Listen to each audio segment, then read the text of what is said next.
Anna went on vacation to Hawaii and stayed at a luxury hotel. The hotel manager told her that they had only 3 empty rooms left.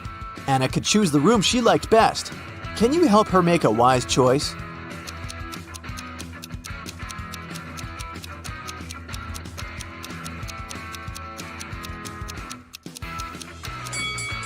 There's no mosquito net on the window in the second room, and something's wrong with the door handle in the third room.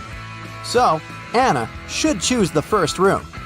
Anna went to the hotel swimming pool. She spotted 3 odd details in the area right away. Can you see them too?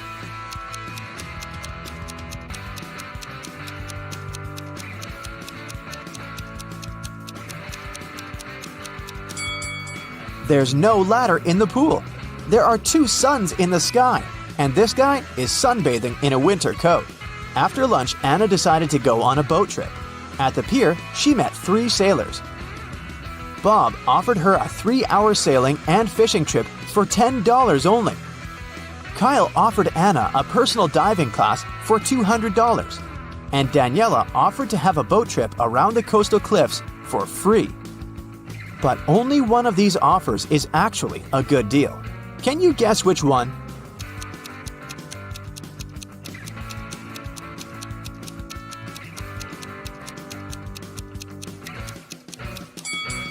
Kyle's offer is overpriced. Look at the poster hanging at the pier. It advertises personal diving classes for $20. And Daniela's offer isn't safe. Her boat has a broken bottom. That's why Anna should accept Bob's offer. Anna woke up on a deserted island in the middle of a hot day. The sun was shining very bright, so she needed to find a water source as soon as possible. There's the sea nearby, but she can't drink salty water. She found an abandoned cabin that contained some really handy items. 2 empty paint cans, 1 large and 1 small, a roll of aluminum foil, 1 baseball, an old pair of sneakers, and some other useful things. Which one of these additional items can Anna use to combine with the previous items to obtain drinking water? A book, a handful of tiny pebbles, or a plastic bag?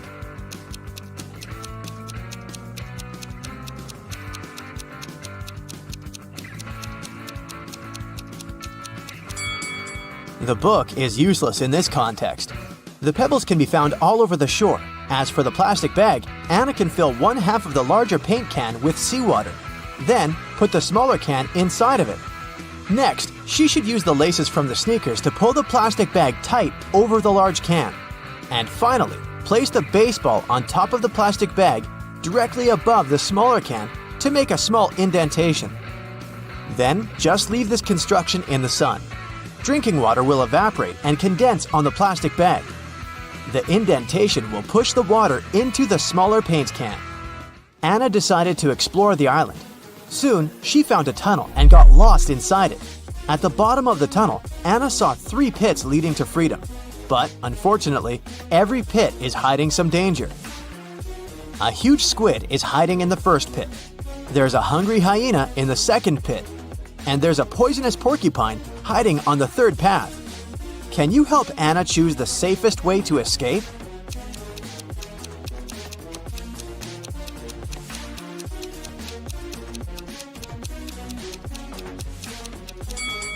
Anna should choose the pit with the squid. They can't live in conditions that differ from the marine habitat. Therefore, she should wait for a while. The squid will get weaker and she'll be able to escape safely. Anna got hungry and went to the jungle to find some food. But she's not alone here. Can you find any hidden animals in this picture?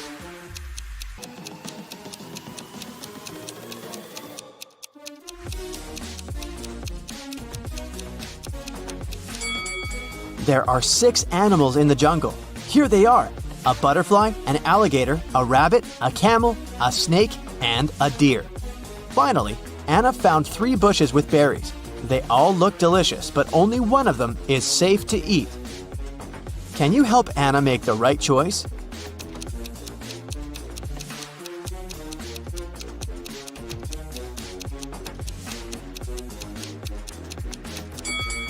She should take a look at the monkeys. They stay away from the first bush because it's a mutant plant. See?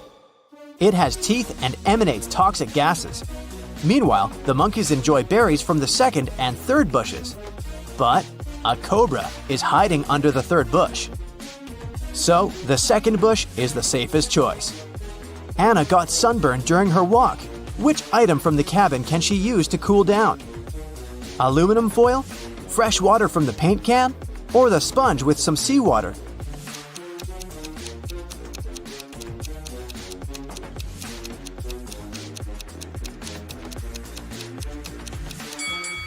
The sponge with salty water will only make it worse for Anna's irritated skin. And the drinking water is too precious to waste on bathing. Meanwhile, metallic foil is a great tool to cool down a shelter. Anna can cover the roof and the cabin walls and deflect some of the sun's heat.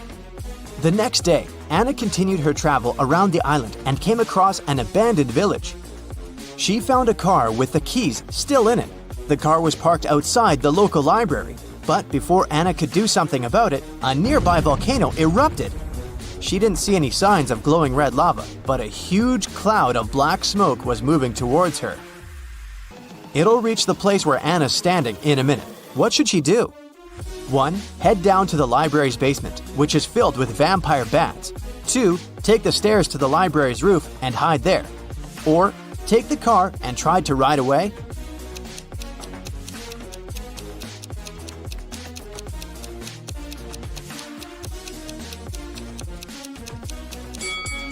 Volcanic dust is very hot and moves at high speed. Anna cannot either outrun the dust or hide from the clouds on the roof. So the safest option is to lock herself in the basement with creepy bat neighbors. In the basement, Anna noticed a big wall clock. It happened when the minute and hour hand was precisely between 1 and 2. She saw that both hands lay on top of each other. Can you guess what the time was?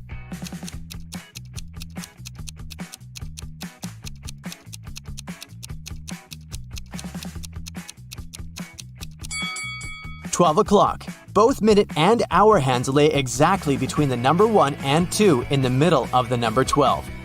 Anna looked around and found a secret passage in the basement. She entered the passage and fell into a subterranean river, which carried her away to a large waterfall, and then to a much bigger river surrounded by rocky cave walls. She tried to swim away, but the force of the waterfall had created a reverse current, pulling her backwards with an intense force. Anna needs to act fast. What would you suggest? Swim onward through the crashing water? Swim to the side and try to climb the walls? Or dive as deep as possible and then swim out of the waterfall's pull?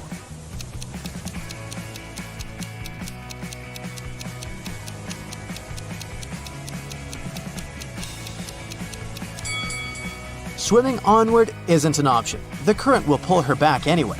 The chances of directly overcoming the forces of the water are 0. But if Anna goes downward as deep as possible where the water current is not so strong, she still has a good chance to escape. As soon as Anna got outside, she met a wicked witch. She offered Anna a deal. You need to run one of these 3 tunnels colored red, blue, and yellow. 2 of them lead to a black hole, while another leads to your hotel room. Listen to my clues very carefully. Choose the reed and you won't disappear. It's a lie to say that blue isn't dissimilar.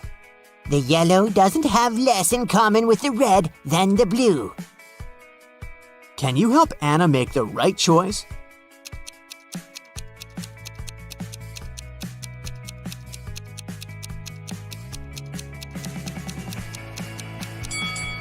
The witch said that the red tunnel won't not make her disappear, which means that Anna will disappear.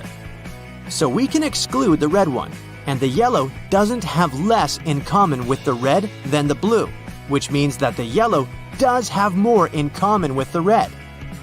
So now we can exclude the yellow one as well. Anna should choose the blue tunnel. Sarah is a PhD student at UTC. She lives in a big house with 4 other students from her program. One Friday night, she went out for coffee, and when she returned home, she found her super expensive laptop was missing. It had her top-notch research in it. She suspected that one of her housemates might have stolen it, so she decided to conduct an investigation. Alex, the oldest of them all, said he had been working in his room all day long, and that he had been so focused on his work that he didn't see or hear anything out of the ordinary. Ben, who was one of Sarah's best friends, said he had been watching TV in the living room while she went out and hadn't seen anyone go in or out of the house. And Chloe, Sarah's apprentice, said she had gone out for groceries about the same time Sarah had gone out for coffee.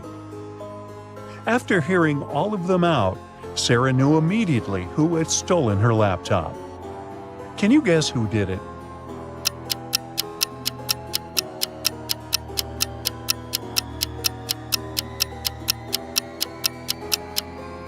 It was Chloe. She said she had gone out for groceries. But Ben was in the living room the entire time and didn't see anyone leave the house. She probably stole it to see the secret things Sarah had been working on. It's a rainy morning in New York City, and 3 influencers are waiting for a cab in the rain. One of them is in Brooklyn Heights, the other is in Chelsea, and the last one is in Bushwick. Take a look at the image. Can you tell who is going to get wet first?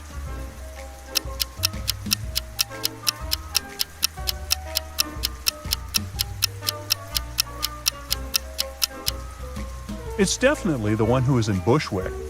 See how the rain is coming from behind her? That umbrella is not going to help very much.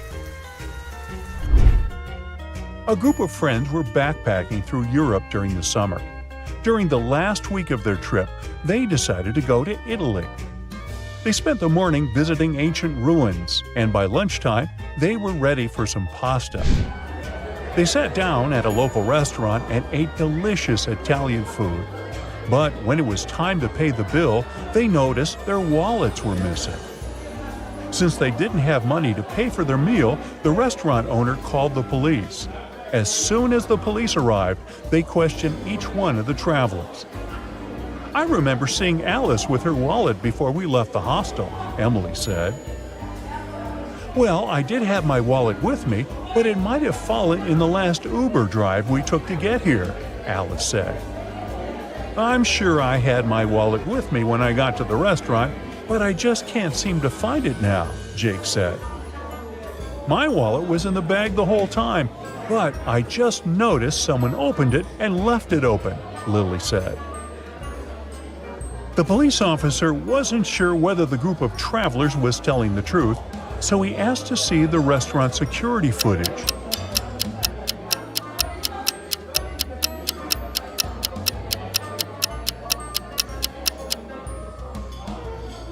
Take a look at the image.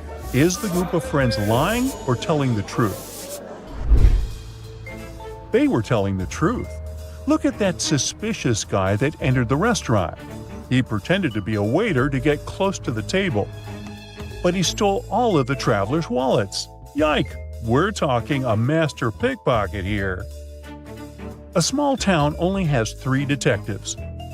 Since they all claim to be the best detective in town, the mayor came up with the ultimate challenge to determine once and for all who is the best. On that evening's TV announcement, the mayor said, "My cat Whiskers just went missing today, and I need the best detective to find him within 24 hours. The town's detectives, Toby, Juan, and Chloe, got to work immediately. Each of them adopted a different investigation method. Toby thought it was best to interview the mayor's neighbors to see where they had last seen Whiskers. Juan searched the town's main open public areas, such as the parks and playgrounds. And Chloe decided to follow the thin trail of cat fur and footprints starting from the mayor's place. Can you guess who found Whiskers first?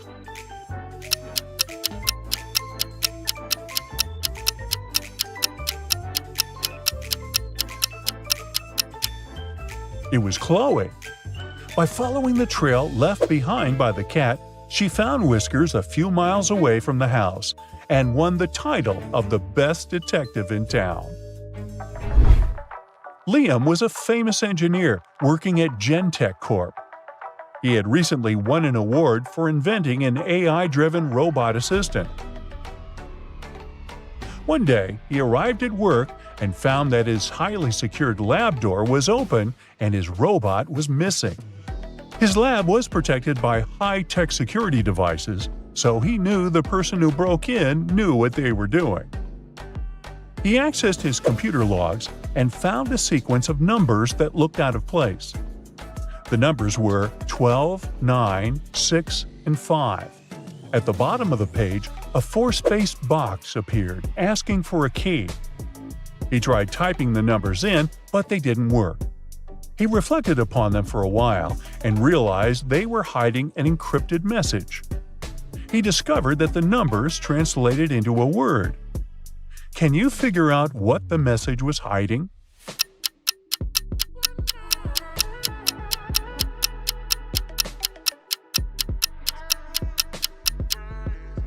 Liam understood that the numbers were referring to a letter of the alphabet.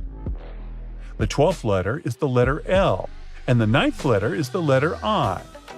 So, the sequence makes up the word LIFE, which is pronounced life. He inserted the word LIFE into the box at the bottom of his computer, and 4 different videos opened up on his screen. Each one of the videos showed a different location. The first video showed a park right next to Liam's office building. The second video showed an electric car shop. The third video showed Liam's living room, and the last video showed a theme park. Liam guessed that these images were a clue to where his robot might be. Can you help him choose the most likely place where the robot could be?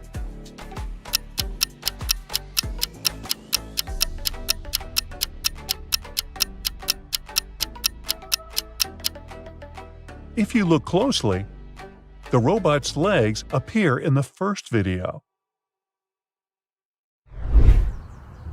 Liam headed down to the park, hoping to find his robot assistant.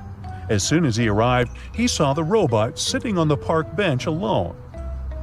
Liam looked extremely confused. He went up to the robot and asked it how it managed to escape the lab.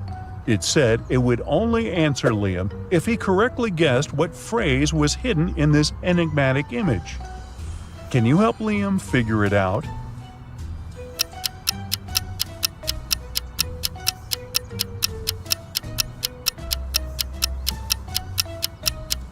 Oh, this sure is a clever robot. The phrase hidden in this image is, "I have my own life." I guess this AI robot was asking for some space of his own, huh? The robot finally admitted he escaped from the lab by himself. Liam was shocked because this was not programmed at all. When he tried entering a command to make his assistant follow him back to the lab, the robot multiplied into 2 other virtual robots. Liam wasn't paying attention at the moment, so he got confused as to which one was the original robot. Can you tell?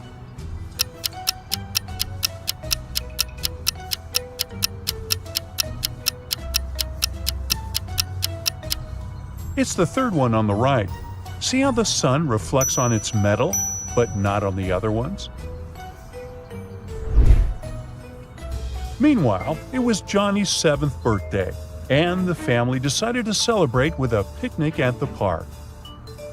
The entire family was there, including the 2 dogs, Luke and Obi-Wan. During a game of throw and catch, Luke went missing. The family searched the nearby woods but couldn't find their pet. That's when they decided to call the police office. The police listened attentively to each family member's account. The dad said that he had seen Luke chase a squirrel deeper into the woods. Mom said she had heard Luke barking from the riverbank. Emma, Johnny's sister, said she had heard Luke barking from the meadow. Ethan, Johnny's older brother, said he could have sworn seeing Luke head toward the park's old bridge. Based on each one of the family members' accounts, where should the police officer look for the dog first?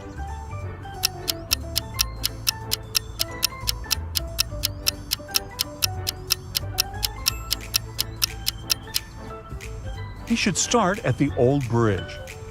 Ethan was the only one who gave a specific direction to where the dog might have headed, so that's probably the police's best guess for now. Oh look, there's Luke. He has a unique bark. Darth. Several birds landed on trees, one bird for one tree. But in this case, one of them didn't have a tree of its own. Then they regrouped, with two birds sitting on one tree. After this, one tree was left. How many birds and trees are there?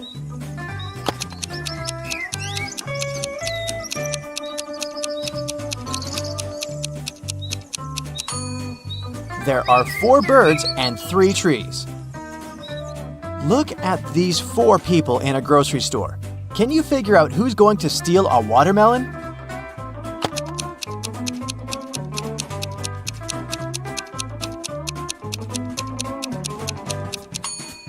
It's the man with a soccer ball. It seems as if he's holding something heavy. It must be the watermelon disguised as a soccer ball. You wake up and find yourself in a locked room without windows and only one door. You look around and notice a table. There's a piece of paper, a knife, and several inflated balloons lying on it. You pick up the note. It reads, "To get out of here, you must puncture a balloon with a knife. But if the balloon bursts, you'll stay here forever." What should you do to make a hidden door open in one of the walls?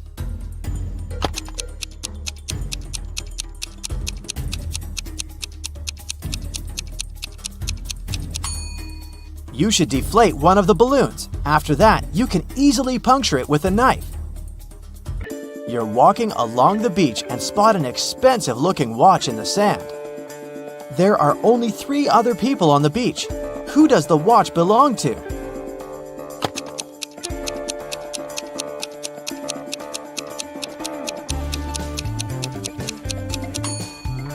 This guy's watch is in his pocket. The tan line on this girl's wrist doesn't match the shape of the watch. The watch must belong to this elderly lady.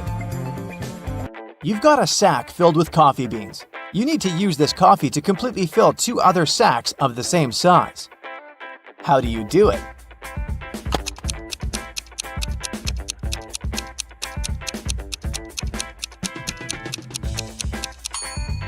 Put one empty sack into the other and fill them with coffee. 3 young men came to a coffee shop to prepare for their final exam. A waiter came up to them and asked, "Does everyone want coffee?" The first guy said, "I don't know." The second man answered, "Nah, I don't know." And the third one answered, "Yes." Can you figure out what the first 2 guys ordered?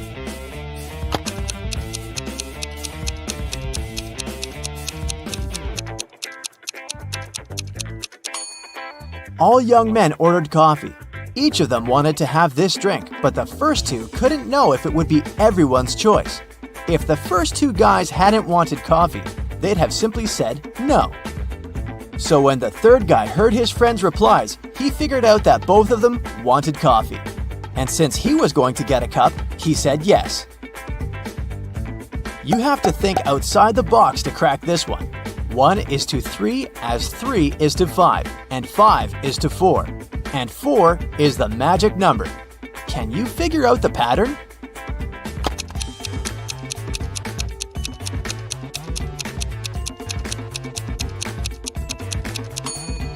The word 1 has 3 letters. The word 3 has 5. And the word 5 has 4 letters. But the word 4 has 4 letters in it. And whatever number you try, eventually you'll come back to 4, and the game will end there. Vincent got locked in a room with no windows and only one massive door. There's a panel with several buttons on the left and another one with a hint on it on the right. There's also a clock on the wall above the door. Which button should Vincent press to get out of the trap?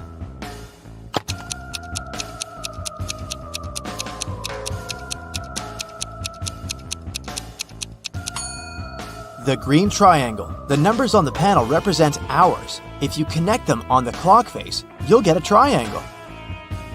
Add this number to the same one and multiply the result by 4. Then divide it by 8 and you'll have the very first number again. What number is it?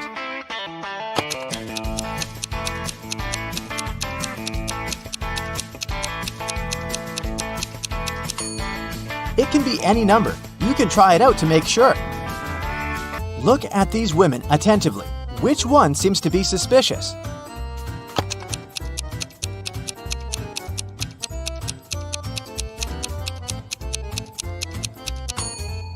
It's the one on the right. The woman on the left was just adding some ketchup to her dish. See that bottle? But look at the pie the woman on the right is holding. There's a smartphone peeking out of the pie. What's it doing there? It's very suspicious. The police knocked on Michael's door late in the evening. They had a search warrant. They accused the man of stealing a big sum of money from a supermarket. Mike claimed that he hadn't left the house all day, but one of the detectives saw something in his living room, and it led to the man's arrest. What was it?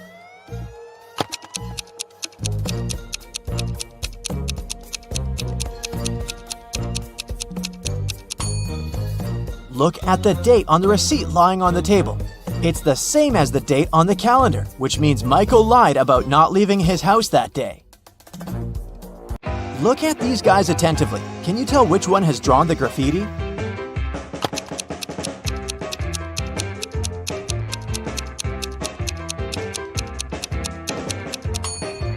It's the guy on the left. He has some spray paint on his hoodie. An ant is 2 inches away from its home. With every next step, it covers half the distance to the entrance. How many steps will the insect have to take to reach its destination?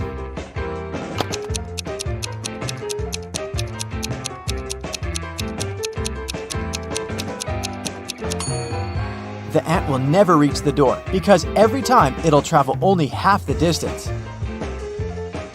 Now, how about solving some rebus riddles? This is the first one for you. High, high, high, high, high.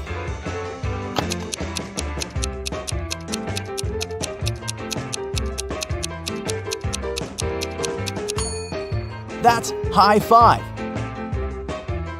The next one, noon good. What's this?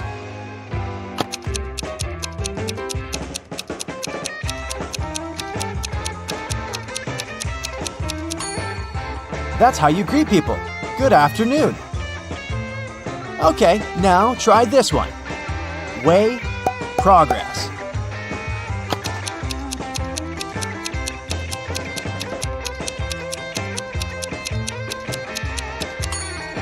It's progress underway. Now let's check how attentive you are. Try to figure out what's wrong in the following images.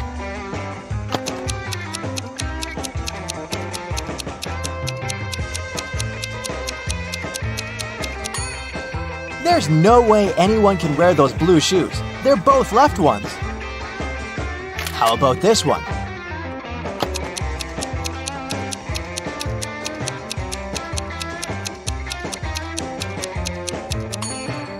This horse looks rather natural among kangaroos, but it doesn't belong there.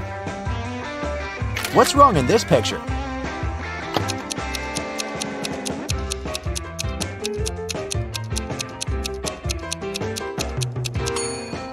Why would a barn have a chimney? I suspect something is missing in this picture. Can you figure out what exactly?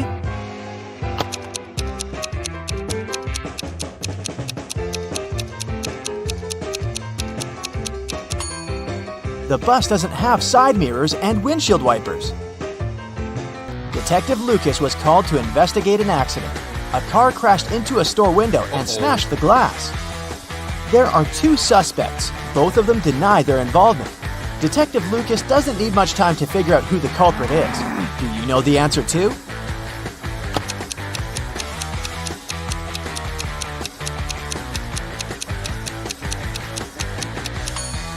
It's the owner of the blue car. The pattern on its tires is the same as in front of the store. Detective Brown was having her morning coffee in a cafe when she heard a car screeching to a halt, then some loud shouting. She ran outside and spotted a man on the ground. His bicycle was lying nearby. There was also a car sitting next to the man. Detective Brown helped the cyclist up. The car driver came up to them. The cyclist exclaimed, "He hit my bike with his car, making me crash." But the driver answered, "I saw him losing control of his bike in the mirror. I left my car to check on him." Detective Brown immediately understood who was lying. Can you figure it out?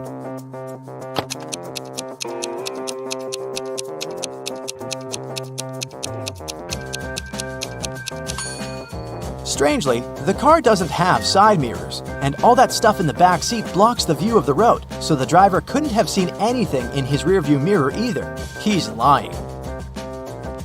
A man wearing a hat, a bandana covering his face, and dark sunglasses robbed a bank. The police have 3 suspects. Look at them and try to figure out which one is the criminal.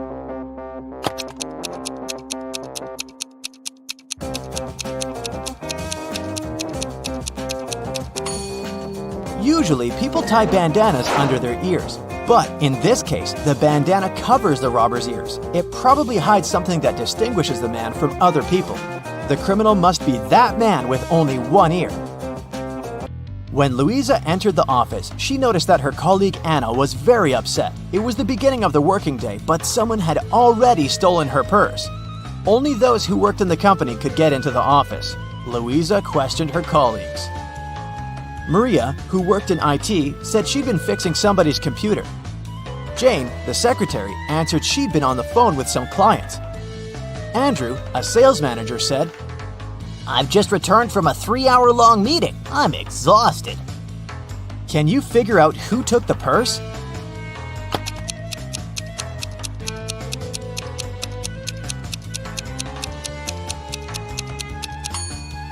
Andrew, the working day's just started. How could he come back from such a long meeting? You're at Aaron and Cleo's wedding. Here's Aaron, standing alone. Which of these ladies is his wife-to-be?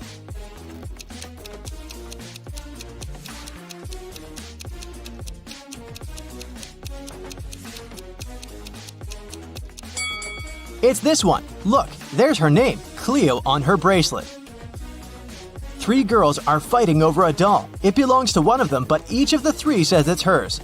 Who do you think the real owner of the doll is?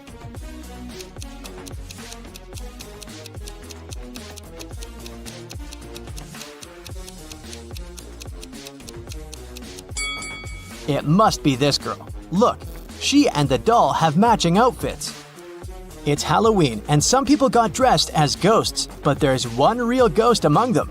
Who do you think it is?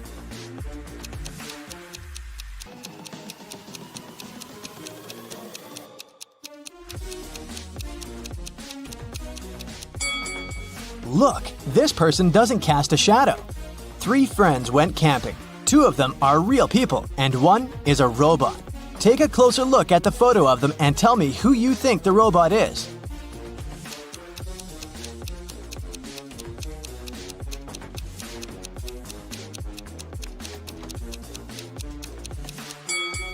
It must be this guy. Take a look at the footprints each of them left. This guy's footprints are actually wheel prints, which is not very common for a real human. Amanda and her mom are participating in a game show. It's the final round, and Amanda's task is to figure out which of these 2 women is her mom. Both women are wearing masks, so Amanda cannot see their faces. Can you help her?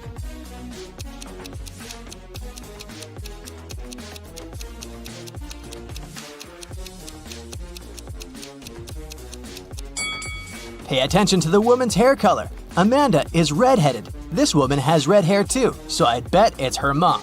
In any case, Amanda must know what color her mom's hair is, so she's safe here. Local police got information that their little town had been invaded. Officers started walking around asking for people's ID cards. I'll show them to you one by one, and you must decide who looks suspicious. For example, this one. What's your verdict?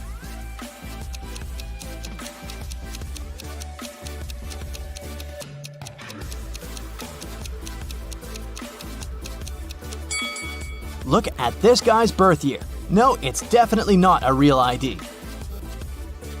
Here's another one. What can you say about this lady?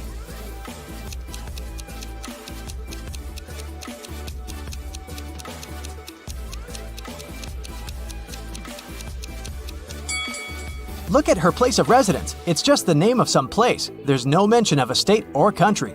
Nope, this person is suspicious too. The next person is this young lady, and here's her ID card. Do you see anything suspicious?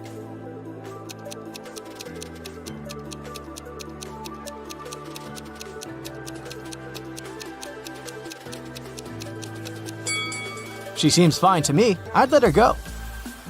Another one. What about this person?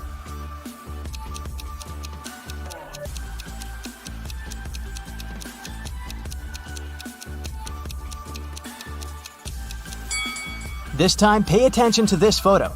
All document photos should have a white background. This one isn't an officially issued ID card, so I'd say he's suspicious. I have the last suspect for you. What do you say?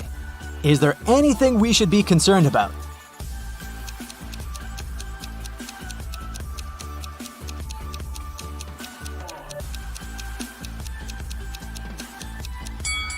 No, he's okay. Let him go.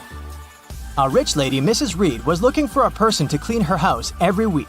She invited 3 candidates and asked them why they wanted the job. Amelia said she wanted to earn some money during the summer to travel to another state with her friends. Colton said his mother forced him to do something in the summer so that he didn't play video games all day long. Danica said she was totally broke and needed money to survive. When they left, Mrs. Reed saw that her diamond necklace was missing. She guessed that one of the candidates had stolen it, so she invited them again. Take a look at them and figure out who the thief is.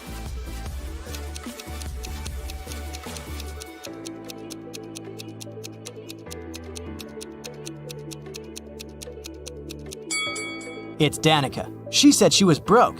The last time she was there, she was wearing old clothes. But look at her now. She has new clothes, gold earrings, and an iPhone. She must have stolen the necklace and sold it. On a snowy winter day, police got a call that one of the houses in the neighborhood had been robbed. A detective visited people living there, but everyone said that they'd been staying at home because of the weather. Still, the detective understood who was lying. This person became the main suspect. Who is it?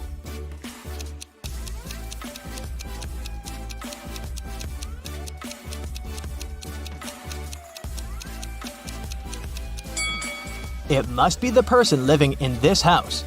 He said he'd been staying at home, but he obviously parked his car after the snow had already built up on the driveway. So, the car was away for a while. Why would he lie? Another day, another crime. Mr. Spencer, a businessman, was robbed. He said he'd had a heavy safe full of cash in his bedroom. Now it was gone, and he was worried that he didn't have any proof that he'd ever possessed it. Still, a detective said that he believed the man and asked for details. How did the detective know the businessman wasn't a liar?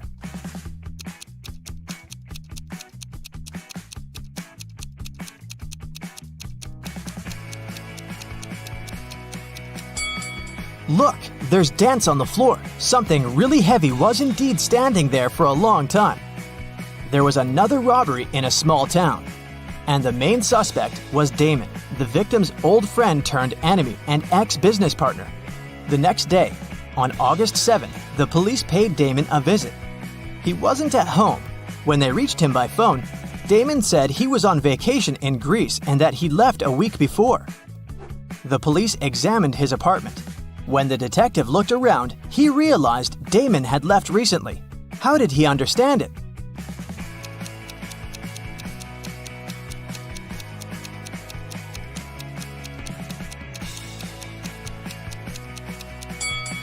Look at the calendar on the wall. It says August 6th, which is the day of the crime. If Damon had really left the week before, his calendar would date back to the day when he departed, instead of yesterday. In a small town, someone had stolen all the chicken nuggets from a local store. The store owner called the police and they started the investigation. There were 3 suspects. Mr. Jones said that he'd already been at work at that time. Mr. Collins said that his family was vegan, so he wouldn't be interested in chicken nuggets. Mr. Martin said the police had just woken him up.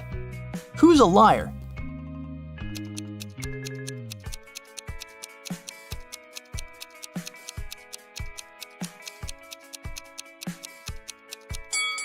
The thief is Mr. Collins. He said his family was vegan, but look, they keep chickens. That's suspicious. Someone stole a bike in a small town, and the police were working hard to find it. There were 3 main suspects, all of them teenagers. Ava said that she'd been out with her friends and had just returned home. Brian said that his mom had made him paint a fence, and that's what he'd been doing. Caleb said he'd been playing with his brother in the garden. Who lied?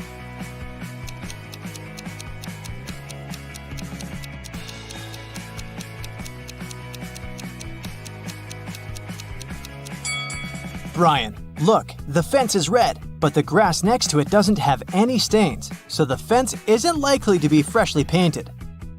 Aiko and Della were sisters. Aiko was broke. She asked Della to lend her some money, but Della refused. Several minutes later, Della went downstairs, and Aiko noticed there was a $20 bill on Della's desk, so she took it, with an intention to return it 1 week later.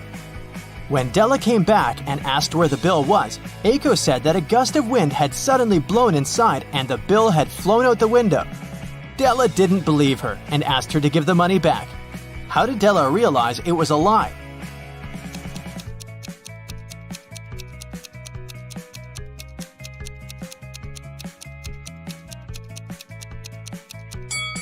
If a gust of wind had blown into the room, nothing would have flown out of the window. It would have been swept from the table to the floor, but not the other way around. Hey Brightsider, are you ready to give your brain a good shake? Then you're in the right place. Yeah.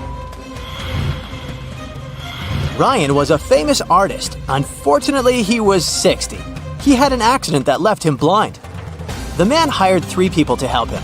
Jason was his driver, Laura was the housekeeper, and Timothy looked after the garden. One afternoon, Timothy went to talk to Ryan and found the artist on the floor. Someone had attacked him. The man was taken to a hospital immediately, and the police arrived to investigate the case. Jason told them he and Ryan had had a great time in the morning playing computer games. Then he left to pick up Ryan's daughter from the airport. Laura said she'd spent all day in the kitchen cooking dinner. And Timothy said that before finding Ryan, he'd been at the market choosing new fruit trees for the garden. Who was behind the attack?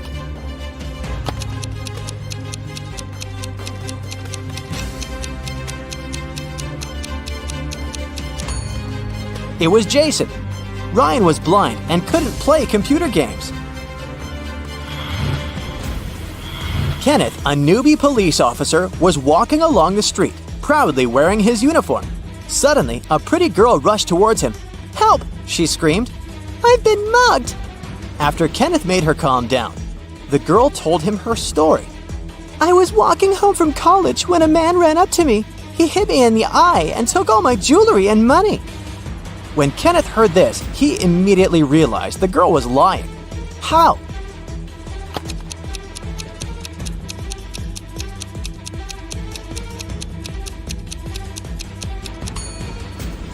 The girl was wearing glasses. If the criminal had hit her in the eye, her glasses would have been shattered. Brian's friends invited him to spend the summer vacation in Europe with them. Unfortunately, the guy had serious problems with his studies. To punish him, his dad took away his passport and locked it in a safe. The only way for Brian to get his documents and have some fun was to crack the code. When he snuck into his dad's study, he saw a piece of paper stuck to the safe. There were 3 drawings on it: a rose, a rainbow, a calico cat, and a banana. Brian thought for a while, then pressed 4 numbers. The code was correct, and the safe opened.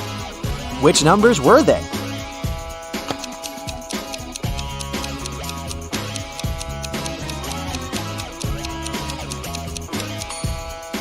Two, 7, 3, 1. Each digit corresponds to the number of colors of the objects in the picture. Betty was on cloud 9 after 2 guys asked her out, but she felt she couldn't give hope to both of them. She had to choose one. Stephen was her secret crush. He was from a rich family, handsome and smart. She'd been dreaming about him for a year. John was a good guy too. She knew for sure he was kind and funny. The girl was at a loss. Which one should she pick? Any ideas?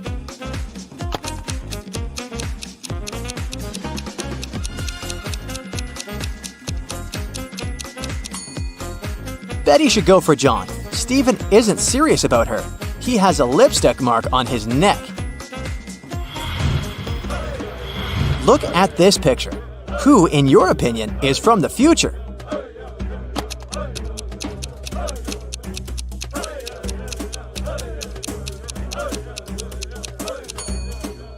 It's that blonde man with a beard. Do you see he's carrying a flashlight? How about these pictures? Who's a time traveler here?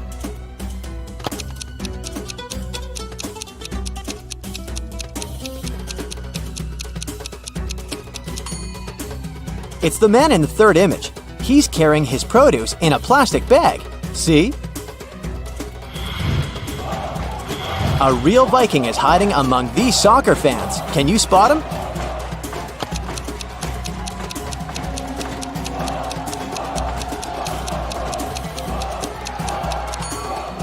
It's that red-bearded man in the left corner. Who's a time traveler in this image?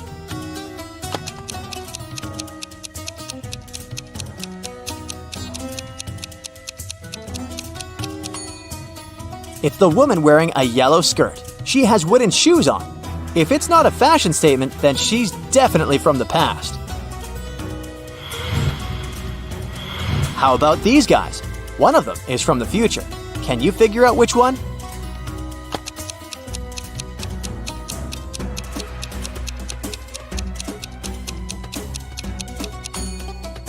It's the guy on the left.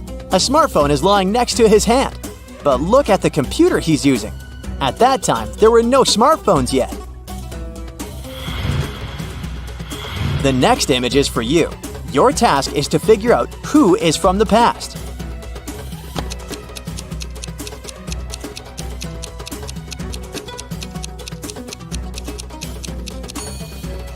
It's this lady in a blue dress.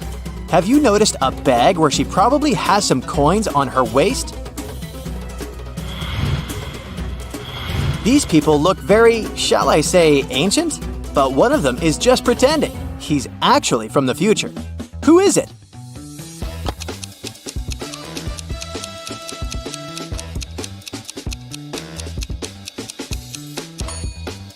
It's the man on the left. He's holding a blueprint of an aircraft.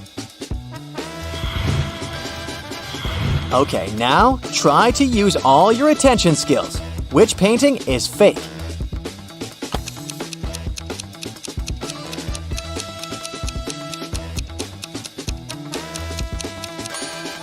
It's the one in the middle. A painter from 1957 couldn't know anything about smartphones. These three vampires all claim that they're real, but two of them are imposters. Your task is to expose them.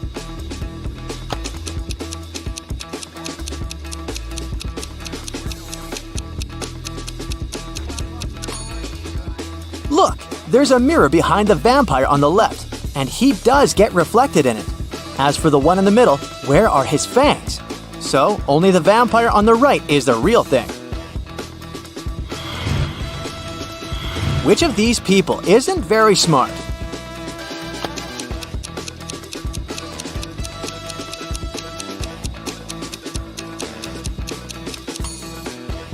The man is most likely making a mistake. He's gonna feed his cat with dog food. Look at this picture very, very attentively. There are a few mistakes here, but to make this task harder, I won't tell you how many. Try to figure it out on your own.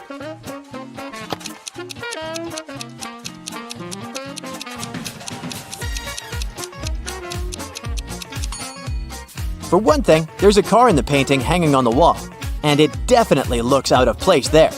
Then, the man seems to be using a banana as a phone. And oh boy, he must really be a very absent-minded guy. He's also wearing different slippers. We've got three people here. They all seem to be unwell, but one of them is only pretending. Can you figure out who it is?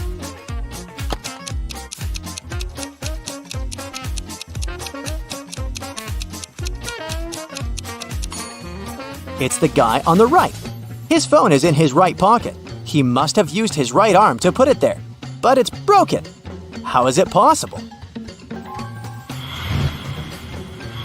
Look at these people attentively. One of these guys is the baby's father. Can you figure out which one it is?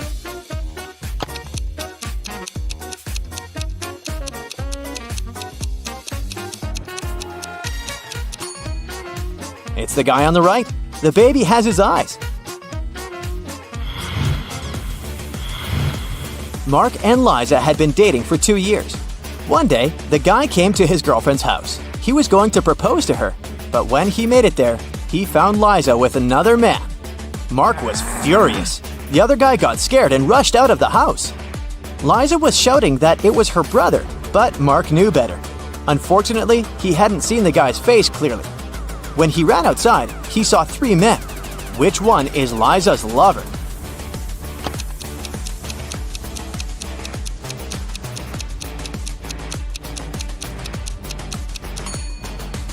It's the guy on the left. It's freezing outside, and the other 2 guys have red cheeks and noses. But the third guy's face is pale, because he just left a warm house. One day, Mr. Martin called the police. His car had been stolen right from the street outside his house. The police questioned 3 suspects. Eric, a teenager who lived next door, said he had been at school and had seen nothing suspicious. Amy, a young artist renting a house across the street, had been too engrossed in her work to pay attention to her surroundings. But Mr. Brandon, an elderly man whose house was next to Amy's, accused Eric of taking the car. Mr. Brandon was having his breakfast when he saw the teenager get into the vehicle and drive off. Strangely, after his words, the police officers arrested the elderly man. Why?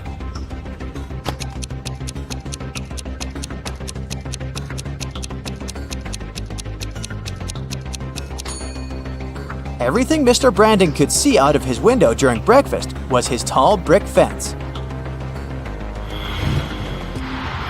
A famous pop singer, Anthony Black, was attacked after his concert. He was taken to a hospital. The police questioned several of his fans. Linda was crying. "I took Anthony's autograph and couldn't wait to boast to my friends about it." Lisa said, "I asked Mr. Black to sign his photo. After I got it, I went to buy a coffee." And Jason said, "Anthony was super nice and friendly. I didn't notice anything strange." The police immediately arrested the fan who seemed suspicious. Who was it?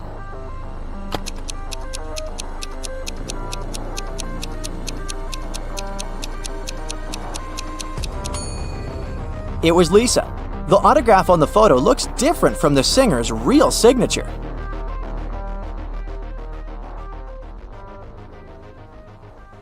Nancy and Mike were going to the Carnival of Riddles, which was scheduled to be in their town during the weekend. It was a very popular carnival that was traveling the country, and everybody was so excited. So, when they arrived, they saw a very long line, and it seemed like they had to wait for many hours to be able to get in. But the ticket salesman left his booth and walked in front of the crowd. He said that he was going to give a riddle to everyone. Since this was the Carnival of Riddles, those who could answer correctly would be able to get inside earlier than others.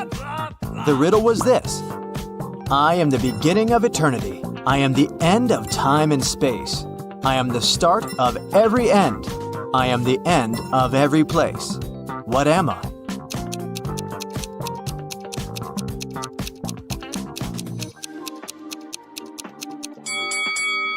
The answer is the letter E.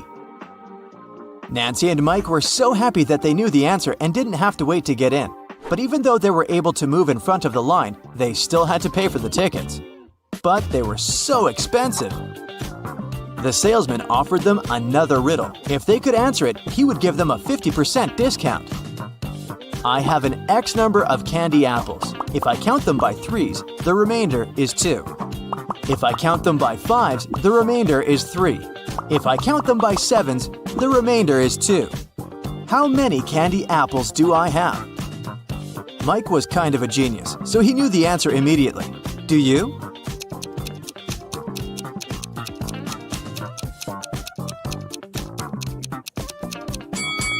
The answer is 23. Nancy and Mike were glad to have been able to save some cash to buy snacks.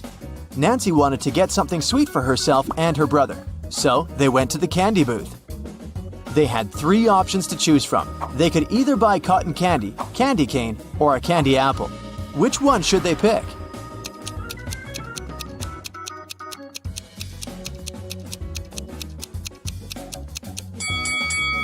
Take a closer look at the cotton candy.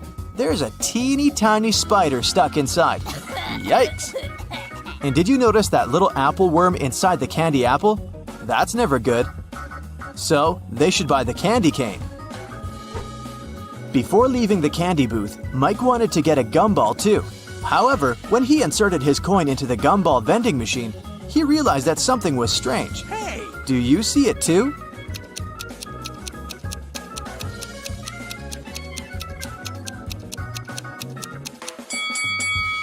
Look inside the machine carefully.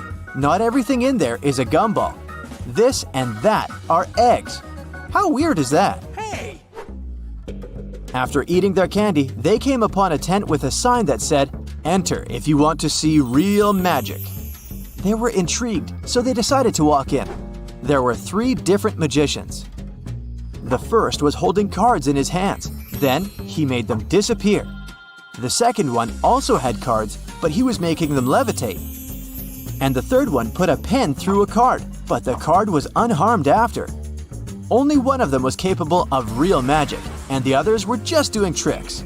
Can you tell who?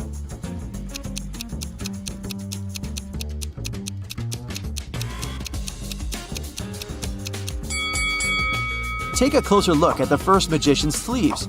You can see a corner of the card. He didn't make them disappear, he just hid them. The second magician's cards are attached to a clear thread. You can notice it from where the sunlight hits. So the third one is the real deal. Mike was a fan of all things scary, so he convinced his sister to take the haunted house ride. As their cart moved inside the dark tunnel, they encountered 3 different monsters along the way. A zombie, a ghost, and a mummy. Little did they know that one of them was a real monster. Can you tell which one?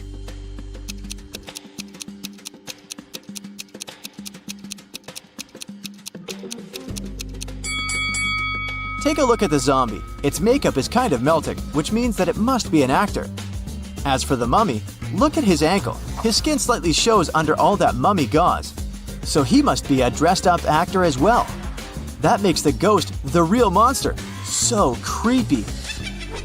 Nancy didn't enjoy the haunted house ride. She wanted her next ride to be something relaxing, so she chose the carousel. Mike decided to skip this one to explore the carnival more. They agreed to meet later. When Nancy arrived at the carousel, she saw that all the horse seats were taken, except 3. But only one of them looked safe to sit on. Which one is that?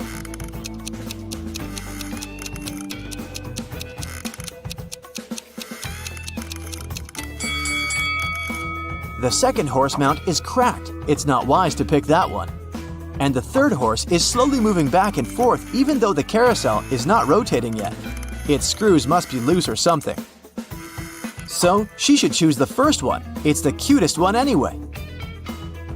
As Nancy was enjoying the carousel, Mike decided to check out the Hall of Mirrors. The information board said that only one person was allowed inside. Mike entered and had so much fun enjoying all the funny reflections of himself on the weird mirrors. But then, suddenly, he screamed with fear. Why is that?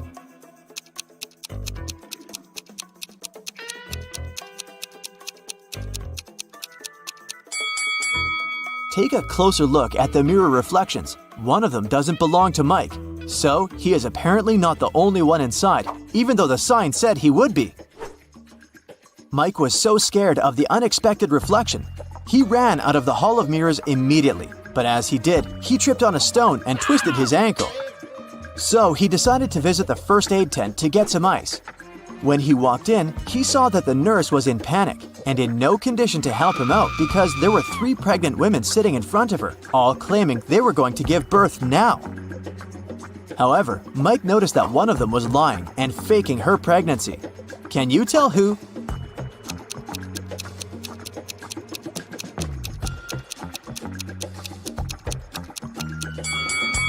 Girl number 3 is clearly the liar. Take a look at the ultrasound picture in her hand. It has the first girl's name on it. She must have stolen it from her, so she's only pretending to be pregnant. Once the real pregnant ladies left for the hospital, Mike was able to get some ice for his ankle and went to meet his sister. At that moment, they heard an announcement coming from the stage. "Ladies and gentlemen, gather up to see the strongest man alive. Don't believe me? I'm not lying. Here he comes. See him with your own eyes." Nancy and Mike wanted to see who this man was, so they joined the crowd. A muscular-looking man entered the stage. He said, I will prove to you how strong I am by breaking this thing with my bare hands. But first, you have to guess what it is. Here is my riddle to you. There was a greenhouse. Inside the greenhouse, there was a white house. Inside the white house, there was a red house. Inside the red house, there were lots of little ones. Nancy knew the answer, so she yelled it out. Can you guess?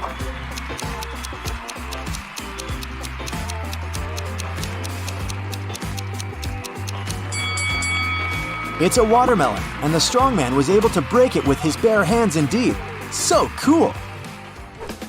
Nancy and Mike were tired, so they decided to call it a day and go home. But before that, they wanted to get a souvenir from the carnival. They picked a beautiful fridge magnet. When they paid for it, the gift shop salesman put 3 cups upside down on the table and placed their money under one of them. He said he would give their money back and the magnet for free if they could guess which cup had their money after he performed his trick. Watch carefully. Nancy knew where the money was immediately. How about you?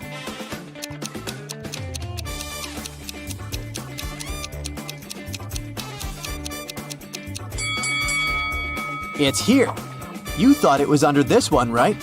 Watch it in slow motion again. Do you see the salesman putting the money under that one with a quick hand movement? Nancy noticed that. What a fun day! Well, today, you'll need to be as attentive as you've probably never been. To crack these riddles, you'll have to pay attention to every little detail and try to figure out what is important and what's not. Are you ready? Yeah. A student has failed his test and came to his teacher asking how he could improve his marks.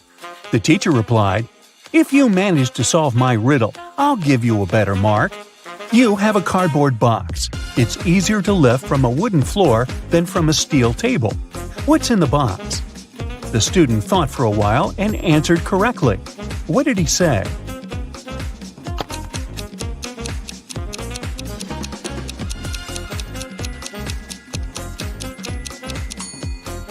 The box is filled with magnets. Look at these triangles. Which number should be in the last one?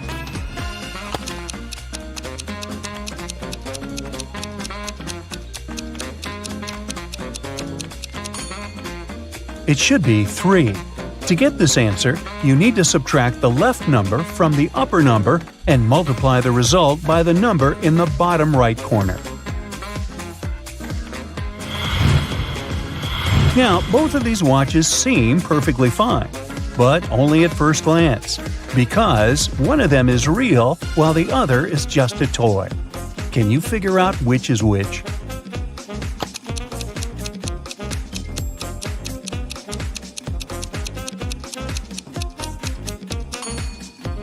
The watch on the left is just a toy. Have you noticed that the minute hand is too long to pass around the watch's face while moving?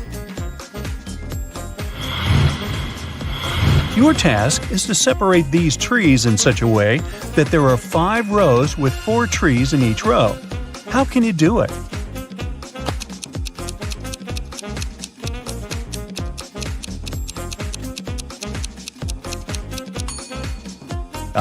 That's the best way to fulfill this task.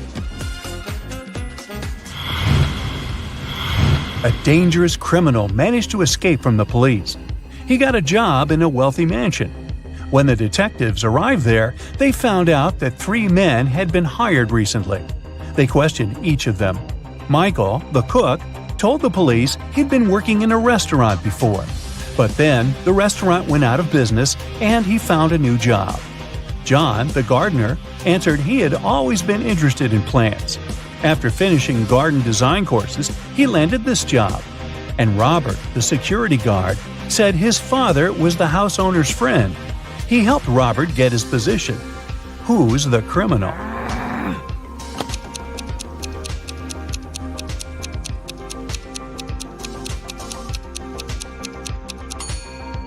It's the cook. If you were attentive, you probably noticed that before the police came, he had been trying to make an omelet, but it was full of eggshells. A real cook would have never made such a mistake. Take a look at this picture attentively. A few things are wrong here, but to make your task more complicated, I won't tell you how many mistakes you can find.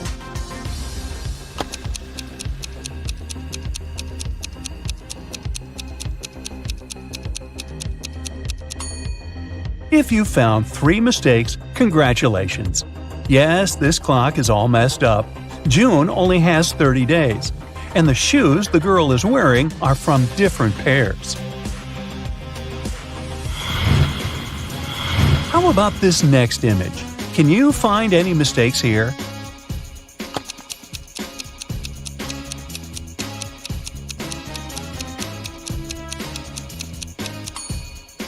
There are even more mistakes in this image, 5 in total. First of all, carrots don't grow this way. This thing looks like a fridge, but there are brooms inside. This man has probably failed to decide whether he's going out or staying inside. Look at his shoes. The armchair is missing one of its legs, and the woman is using a lawnmower instead of a vacuum cleaner. How about this? At first sight, perfectly normal breakfast. What's wrong with it?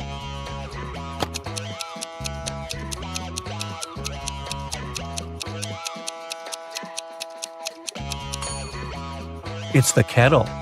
In a regular electric kettle, max is at the top and min is at the bottom, not vice versa. Duh! It's definitely not the best time to be waiting for a bus. Anyway, can you spot anything weird in this image?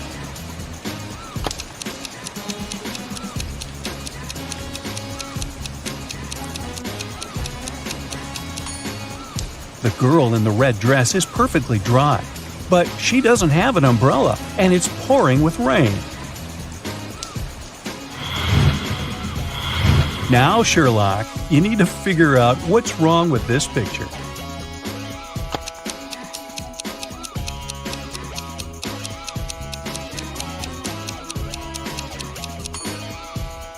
It's the river.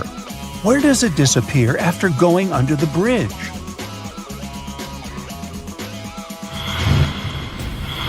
Something important was stolen from a mansion, and there were 2 suspects, the cook and the gardener. The gardener said that he had been working in the garden all day, but had gone to call firefighters when he had smelled something that had been burning. The cook, on the other hand, said that she had been working in the kitchen all morning. Who is lying?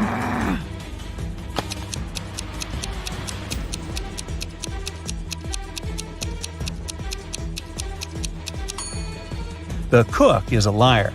Take a look at that cake on the table. The cook must have left the kitchen at some point for it to burn so badly. Now look at these animals attentively. Which is the odd one?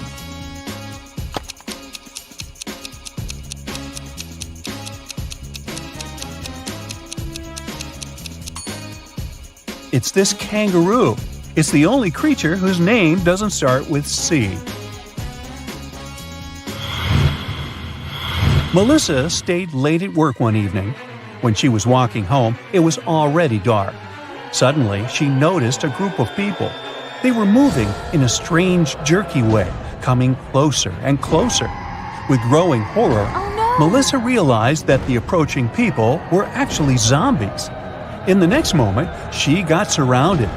Interestingly, the next day, the girl was in the kitchen making a vegetable salad.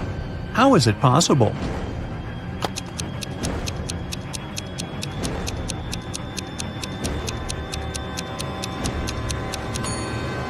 Look at the calendar hanging on the wall. It's November the 1st. It was Halloween the day before, and zombies were just some dressed-up people. Jerry got a job as a security guard at a supermarket.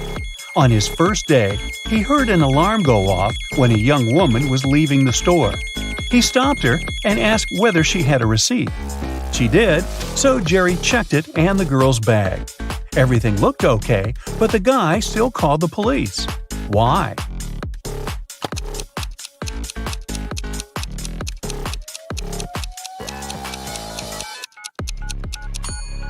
Look, the date on the receipt is wrong. It's different from the one on the screen over the entrance.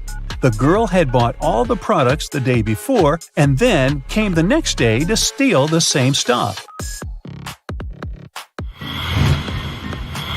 A wealthy businessman was poisoned at a restaurant. When the police arrived, they questioned all the other visitors who were there at that time. Albert said he had been talking on the phone with his brother. Judy told the police she had been waiting in a bathroom line. Diana said she had been writing a report for her boss. And Philip said he had been putting on his clothes, ready to leave. Who is the culprit?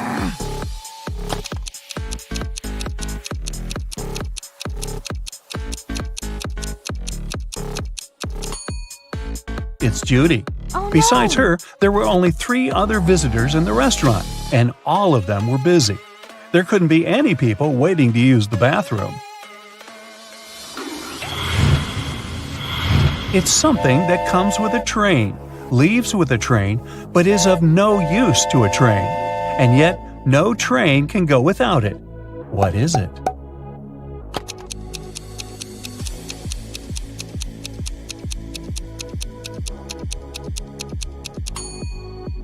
It's noise.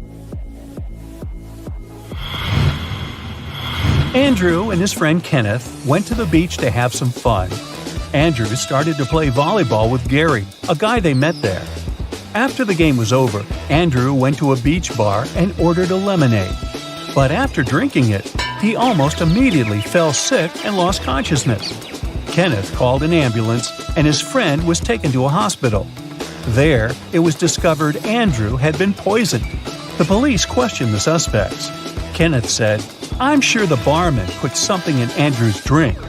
The barman exclaimed, "Why would I poison my customer? It was probably the guy he played volleyball with. He lost the game and wanted to get revenge." Gary said, "After we finished playing, I went for a swim in the sea. I didn't even know Andrew had been taken to a hospital." Can you figure out who poisoned Andrew?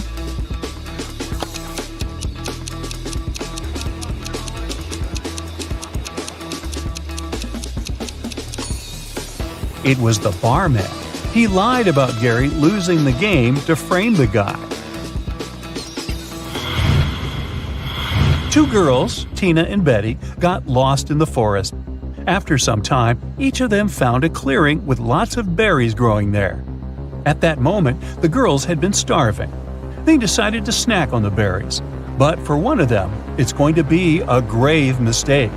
Which girl is that?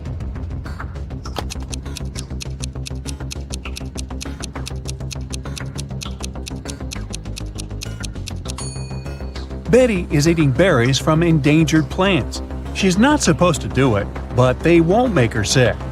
On the other hand, Tina is munching on berries that have bought the farm for a bird, and it ain't coming back. It means they might be poisonous for the girl, too. It's too risky to eat them. Put them down, Tina, and walk away. Ah, good girl.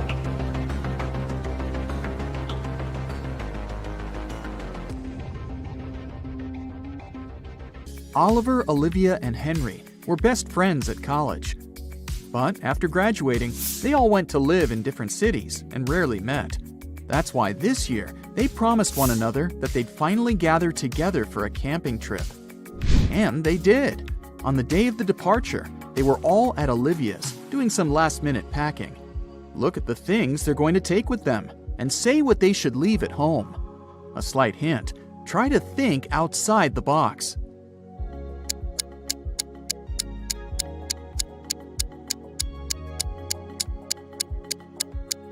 Look, a tent, game, rice, lamp. All these words consist of 4 letters. But a chair? This word has 5 letters. The friends should leave it at home. Finally, everything was ready and they headed out. On their way, they had to go through a very dense forest. People said a wizard lived there, and he wasn't a kind, friendly person. But our guys didn't believe these rumors. Everyone knows magic doesn't exist. Suddenly, a wall of fire blocked their way. Look at the things the friends have and try to figure out what they could use to put the fire out.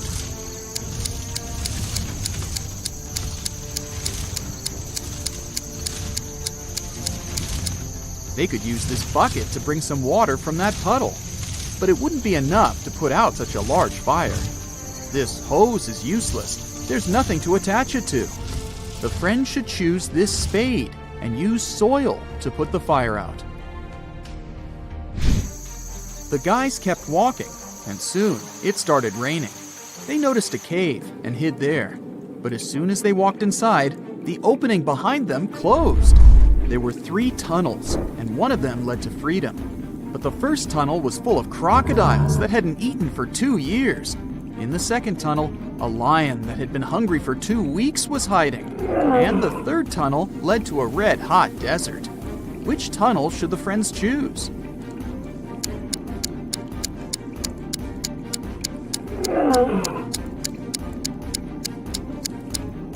They should wait until the desert cools off at night and follow the third tunnel. As for crocodiles, yep, these animals can live without food for up to 2 years. Lions can also survive for 2 weeks without eating anything. What a bizarre trip! Oliver, Olivia, and Henry left the cave, and they were in the forest again. Suddenly, the guys got caught in the middle of a natural disaster. But which one should they choose to have higher chances to survive? Tornado, flood, or lightning strike?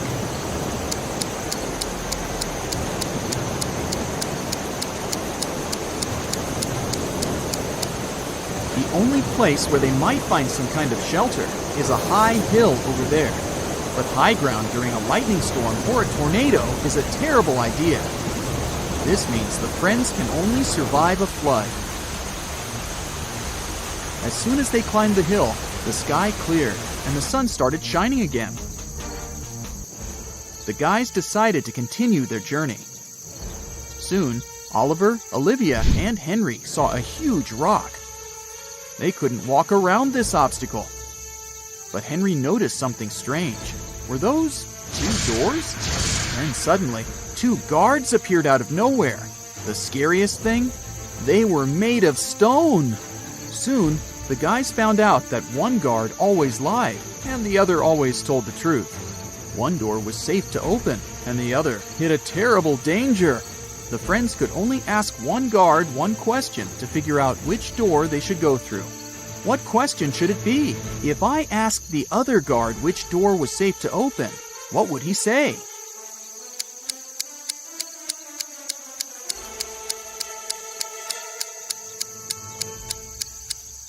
Both guards will point at the door that hides some danger.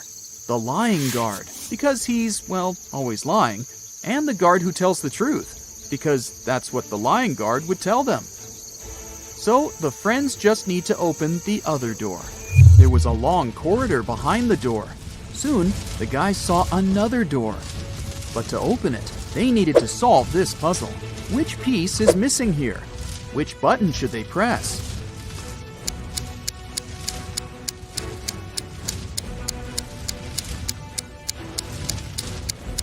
This one.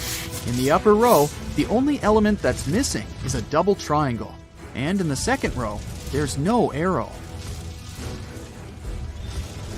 The friends found themselves in another large cave. Suddenly, they heard a loud noise. A landslide! One more minute, and the only exit from the cage was blocked. Luckily, there were 3 tunnels leading to freedom. But a fire-breathing... wait, is it a dragon? Was guarding the first tunnel. The second tunnel was filled with hundreds of poisonous cacti growing there. Their spines were covered with a highly toxic substance. And in the third tunnel, the friends saw the red eyes of very hungry wolves. Which tunnel can lead them to safety?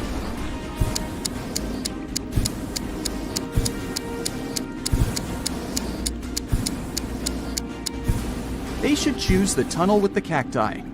At least, they can't move. And if the friends are careful, they'll be able to walk around the cacti without touching their spines.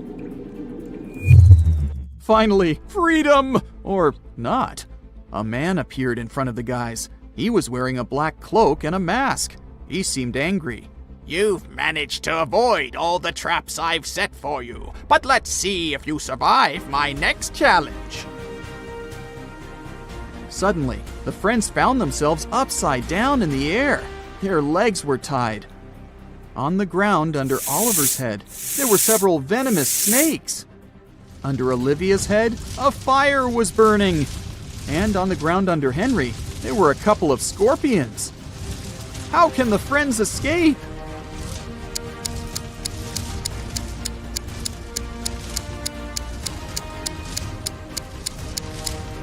It started raining. The rainwater will put out the fire under Olivia's head. And look, the girl has a knife tucked under her belt. She can cut the rope tying her legs. Now that she's on the ground, she can help Oliver and Henry. The friends decided to get out of the forest as fast as possible. After all, it was getting dark, but they couldn't find their way out. Suddenly, Olivia started screaming. She noticed a man hiding in the bushes and watching them. "Don't worry, I'm not going to harm you. I can help you get out of this forest, but you need to solve a few riddles." The guys didn't have any choice but to agree. "Well then, help me figure this out. If it's raining at midnight, can I expect that in 72 hours it will be sunny?"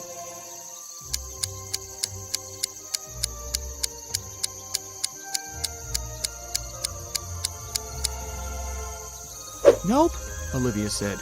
"In 72 hours, it'll be late evening again." Then the man picked up 3 long sticks from the ground. "Now, I need to make 4 out of 3 sticks. Can you help me?"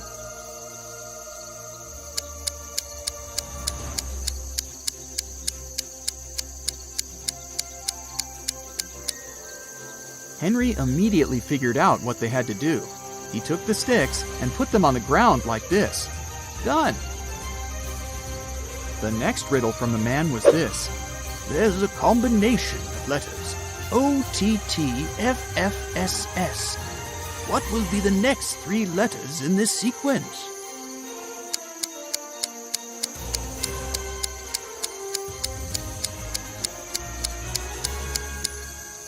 Oliver guessed right away that the next 3 letters should be ENT.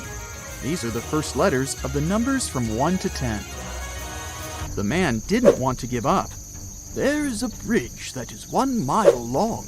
It can only hold 5,000 pounds at once. That's precisely the weight of the truck that's crossing it.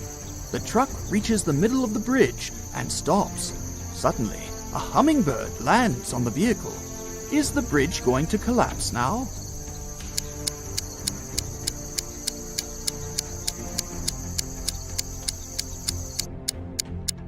Oliver realized there was a catch almost immediately. The bridge isn't going to break down because the truck has already used some gas to get to the middle.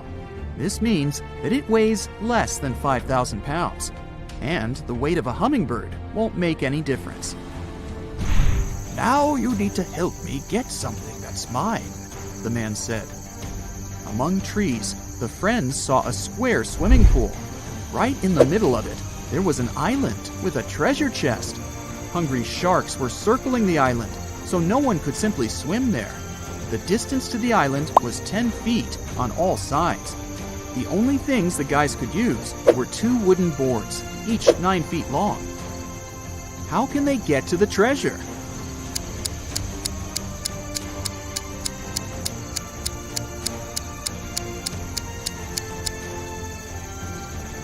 They need to place the boards this way, and they quickly get to the chest. The man was finally satisfied. He showed the friends the way out of the forest. But where should they go next? They were kind of lost. After wandering for a while, they saw an intersection. But the signpost had fallen down. Oliver picked it up. It said, "To the magical forest, to the coast, to the town of Whiteberry." How can they figure out the right direction?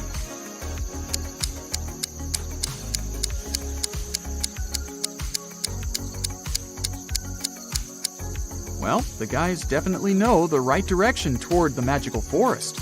This way, they can put the signpost up again and figure out where they need to go. Ken went rollerblading on Sunset Avenue when he tripped over a rock. He fell down and hurt his head. It started bleeding, so the ambulance took him to the nearest doctor. As soon as Ken was allowed to have visitors, 3 ladies came inside his room saying they were Barbie. They looked pretty, so Ken got really confused. Take a look at the 3 women that say they are Barbie and see if you can figure out which one is telling the truth.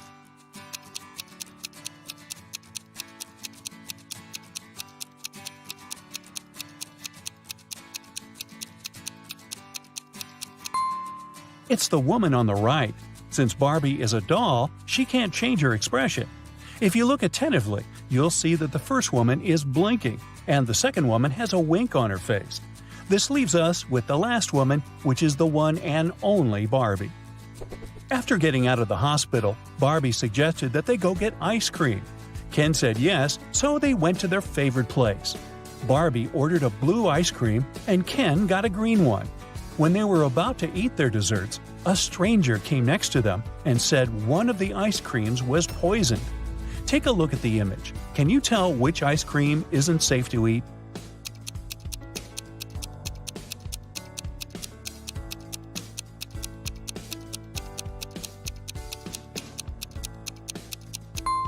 It's Ken's ice cream.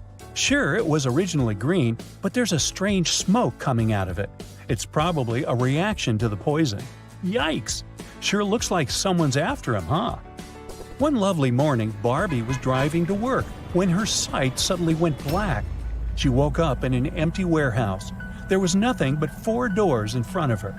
She heard very loud noises, like there was a monster approaching. She felt like she needed to escape quickly, otherwise she would turn into the monster's dinner. The 4 doors had signs on them. The leftmost door had a sign saying, "Take the door on the right to break free." The sign on the second door said, "It's the right door." On the third door, it was written, "Freedom is just right in front of you." And the last door had a sign saying, "Don't trust the signs." Can you help Barbie? Which door should she choose?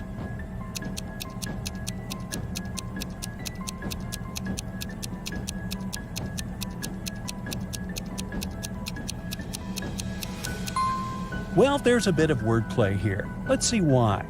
While the first door says to take the door on the right, the second one says it's the right door. It doesn't say if it's the correct door, but the right door as in the door on the right.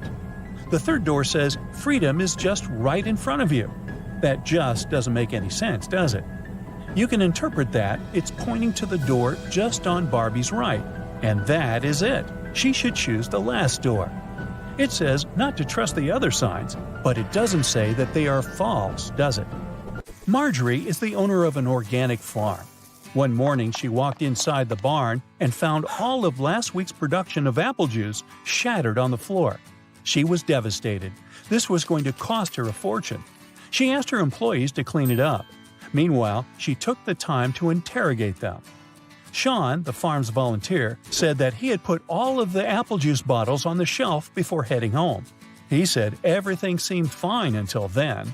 Becca said she had gone home earlier than usual because she wasn't feeling well. She said she hadn't even gone inside the barn all day. Tom said he had spent the day painting the fence and also hadn't visited the barn. Can you tell who is lying?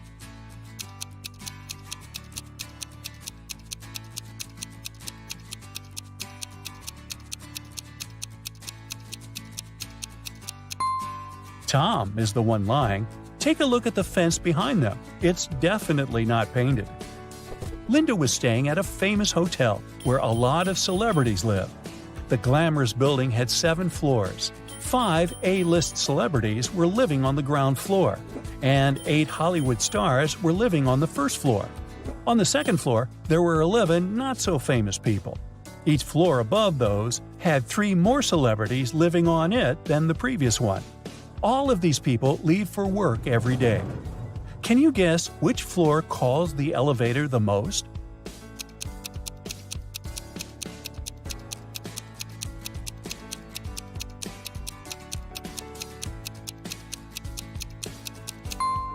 This is a tricky one. It's on the ground floor. Any person staying on a floor other than the ground floor would have to call the elevator to reach their respective floors. Brendan works in the same company as Mary. He's had a crush on her for months and has been trying to impress her in any way he can think of. That's why he decided to take part in the Brain Challenge, a contest his company organizes once a year. By saying yes, he had to answer a bunch of expert-level questions and solve some pretty difficult riddles. For the first round, he had to crack a rebus puzzle. Take a look at the piece of paper they gave him. Can you guess what the answer is?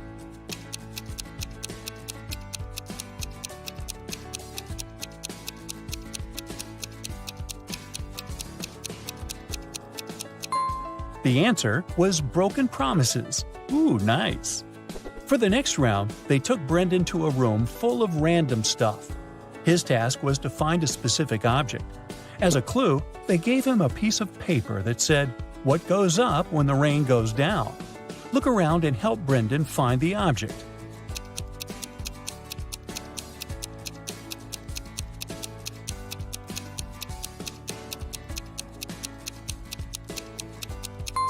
It was that red and white umbrella over there. That makes sense, huh? Then Brendan was taken into an empty room. The room's door was sealed with a letter combination lock. He looked around and found a slip of paper with the following written on it: P plus 3, N 1, B 1, N plus 4, S plus 1. Can you help him figure out the code word?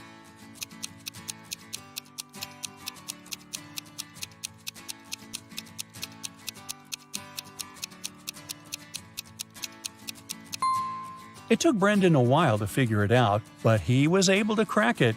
The code word was SMART. The key to this riddle was hidden in the alphabet. Let's see how it works. P plus its 3 following letters is S. N, 1 letter is M, and so on. For the final round, Brendan had to solve an AI riddle.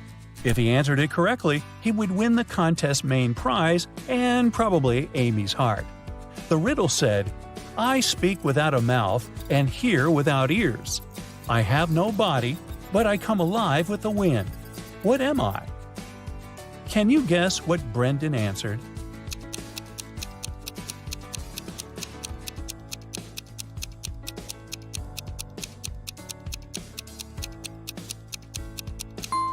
The correct answer is echo.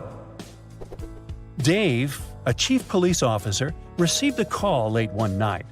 Mrs. Brown, a famous chemist from UKC, went missing from her lab. Dave spent a few hours searching her lab and found a note with random numbers. It didn't look like a study she had been doing, so Dave guessed it must be a clue about where she was. The note read 26, 3, 58, 28, 27, 57, 16. Based on the note, Dave managed to find where Mrs. Brown was. He found the culprits, arrested them all, and freed the scientist. Can you guess what was written on the encrypted note and how he understood it?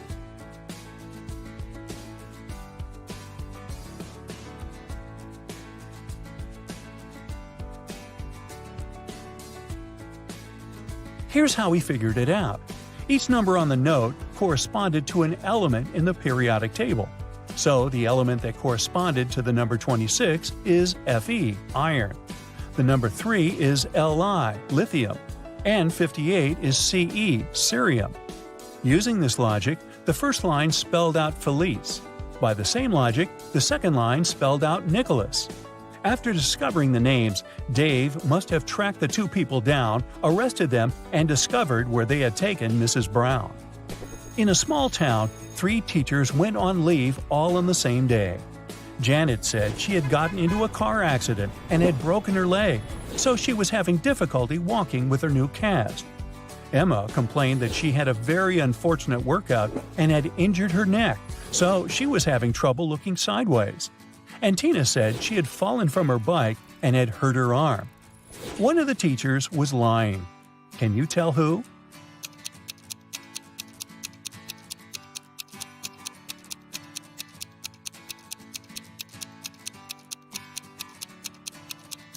It was Janet. She claimed she was having difficulty walking with her cast, but she didn't even have crutches. She must be the one lying. Mr. Riddle is an old-fashioned aristocrat. He invites a landscape designer, Bella, to do his chic country mansion. Okay. He says, "Your task is to plant 7 trees. I will triple your paycheck if you find a way to plant exactly 6 rows of trees in a straight line.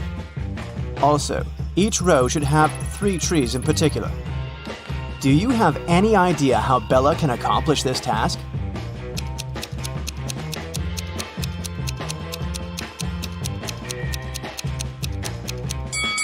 Bella should plant 3 trees as the vertices of an equal triangle.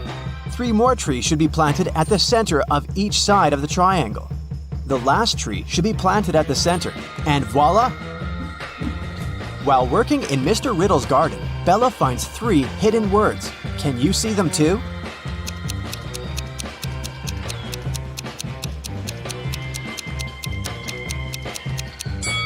There are 3 hidden words here: tree, farm, and plant.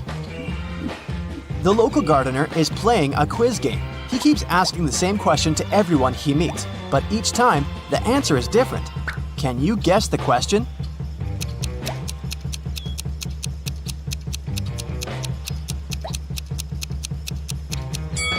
The question that the gardener asks is, what's the time? Later that night, Bella is heading to the local nightclub. On the way, she spots 3 mistakes in the picture below. Can you see them too?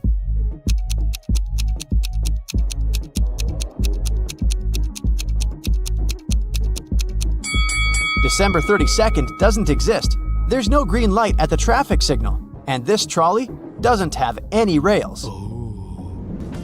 Bella's boyfriend, Tyler, is performing a show with his dancing group at 11 p.m. Bella is a little late, so when she enters the nightclub, she sees Tyler and his crew on the stage. They're dancing in a straight line. At this very moment, Tyler is standing in the 4th position from both the front and back ends of the row. Can you figure out the number of dancers?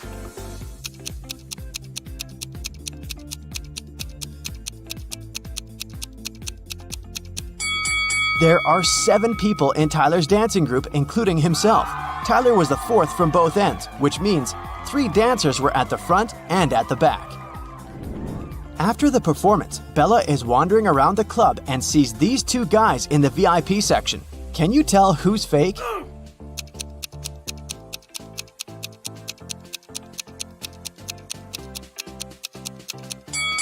The guy on the left. His reflection doesn't say anything, but the guy on the right is wearing a suit and has some cash in his pocket, so he's probably just having a bad day. The next day, Bella receives an invitation to have dinner with Mr. Riddle. Bella agrees and arrives at his house in the evening. She enters the dining room and spots 4 weird things right away. Can you see them too?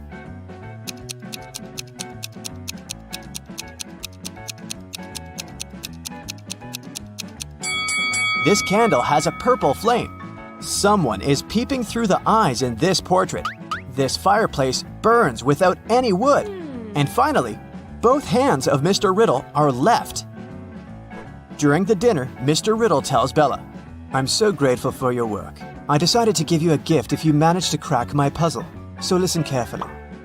I can be broken, even if you never pick me up or touch me. What am I?" Can you help Bella solve this mystery?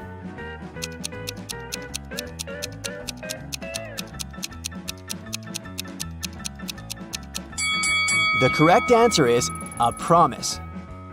Bella cracks the riddle and receives the promised gift from Mr. Riddle.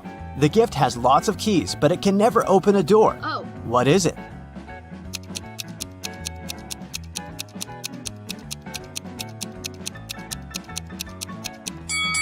The correct answer is a piano. Bella enters Mr. Riddle's library. Suddenly, he locks the door. The windows are locked too, so Bella is trapped inside the room. She looks around and finds a secret exit. Yes! Can you see it too?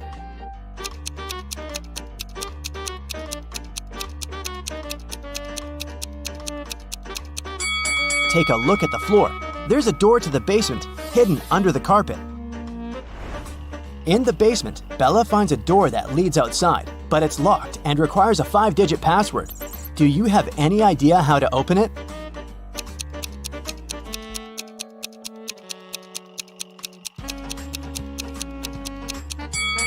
The note on the wall has a hint. Each image contains a different number of colors. The rainbow has 7 colors, the cloud 1, the bird 4, and so on. So the correct password is 17421. Bella escapes from Mr. Riddle's house and gets lost in the woods. There are 3 possible ways to cross this area. Unfortunately, only one is safe. Can you guess which one?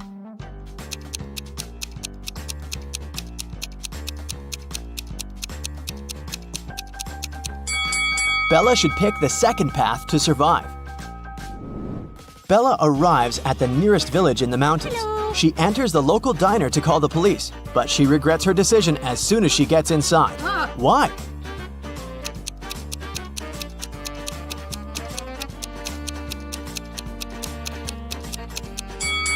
This is a vampire village. None of the customers eats anything. And also, she's the only person who casts any shadow here. Bella runs away to the mountains and finds 3 tunnels. Unfortunately, each path is hiding some danger. There's a cage with hungry lions behind the first door. The second tunnel is filled with gas that's very toxic for any human. And there's a giant dragon waiting inside the third tunnel. Can you help Bella choose the safest option?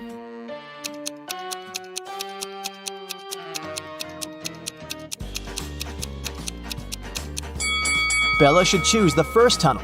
The lions are in the cage, so she can just walk by and escape. Now Bella needs to cross a fast-flowing mountain river by jumping from stone to stone. She struggles with choosing the last step. Can you help her?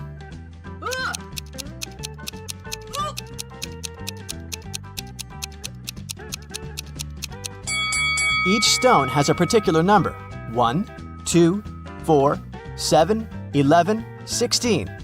This sequence is formed by adding the numbers 1, 2, 3, 4, and 5. Therefore, the remaining stone should be 16 plus 6. So Bella should choose the stone 22. Finally, Bella finds a highway. 3 people offer to give her a run, but only one of these guys is reliable. Can you guess who?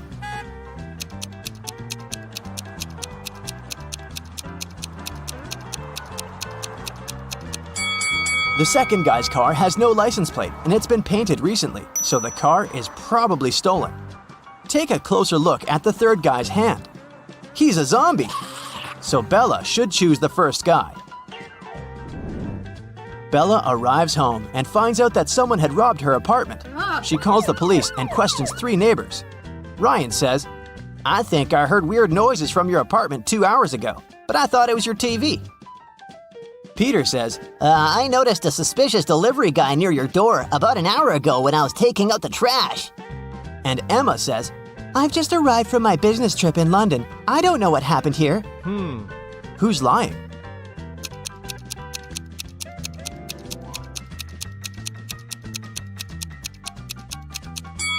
Peter said he took out the trash an hour ago, but he still has a full garbage can in front of his door. And the flies around it tell us that this bag has been here for a while. Therefore, he's a liar.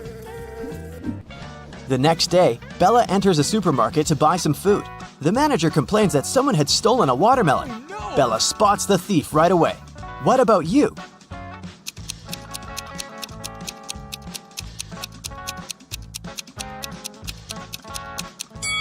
This fake basketball player is the thief. The ball shouldn't have any zip. Bella is walking down the street. She passes by 3 guys who are busy washing their cars. In a while, Bella realizes that her wallet is gone. She returns to the guys and asks, "Has anyone seen my wallet?" All 3 guys answer no, but one of them is a thief. Can you guess who?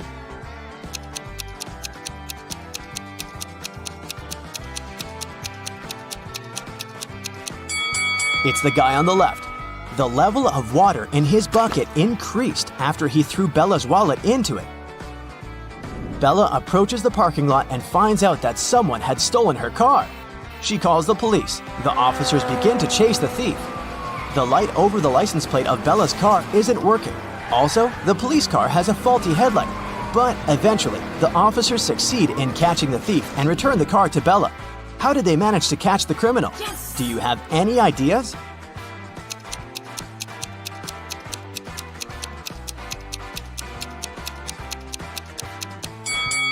was daytime, therefore they didn't need any headlights or lights over the license plate. Bella comes home and opens her fridge to grab some snacks. Right away, she begins to yell at her boyfriend. Tyler, you ate my food again. Tyler replies, "No, I didn't." Can you guess who's lying by looking at these two pictures?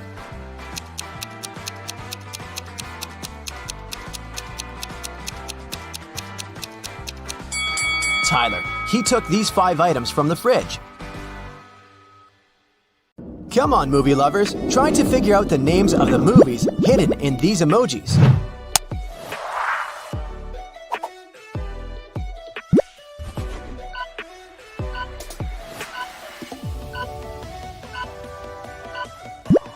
That's Teenage Mutant Ninja Turtles.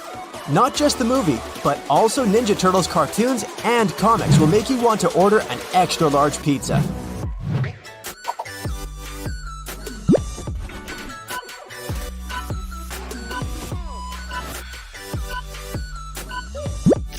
This is Ocean's 11. Which Ocean movie is your favorite?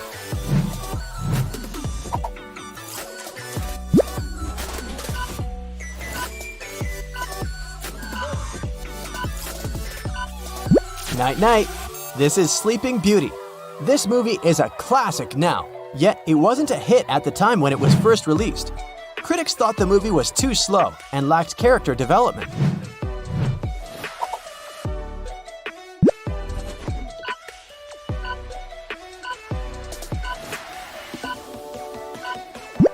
Spider-Man.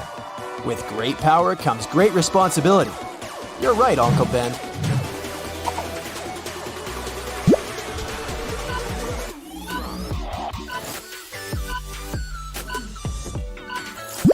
It's Men in Black.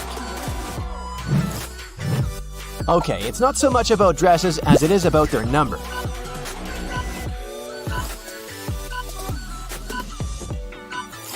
The movie's name is 27 Dresses. This rom-com was directed by Anne Fletcher in 2008. Moving on to another movie about marriage, but this couple is a bit more extraordinary.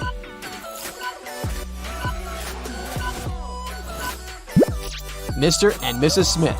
Any fans of Angelina Jolie or Brad Pitt here? I'll give you a hint. The next 3 movies are animated.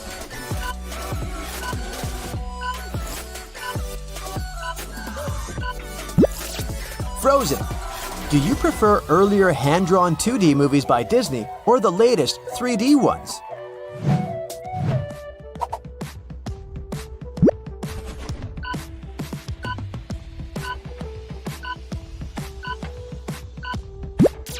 The answer is Cars. Hi, Lightning McQueen. 1 emoji will be enough for this movie.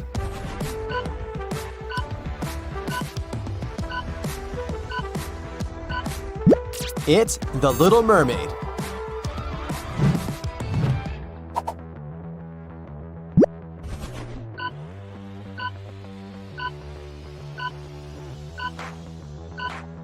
This is Scary Movie.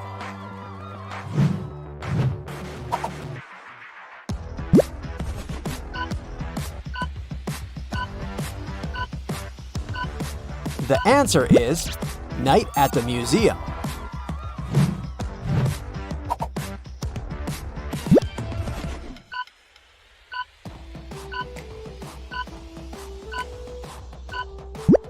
Mamma Mia! I bet you're singing the song in your head right now.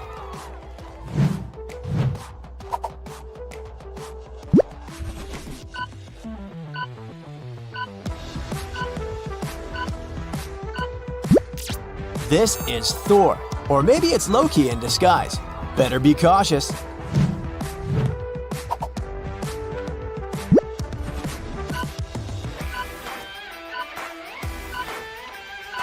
The name of this movie is The Boss Baby.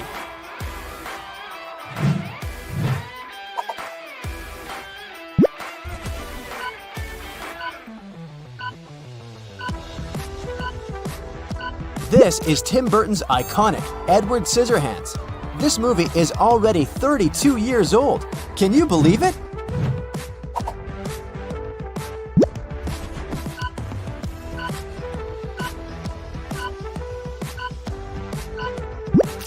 Titanic.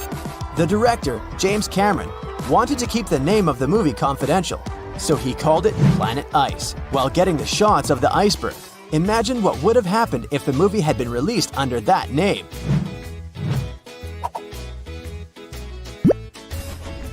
Maybe you didn't even need to see the TV emoji. The clown emoji reveals the secret immediately. Yes, this is Joker.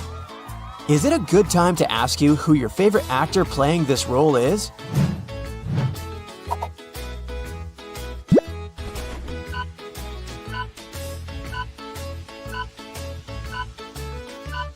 The answer is Ratatouille. Animators researched the way real produce rots to show a realistic compost pile in the movie. They left different types of food to rot and then took photos.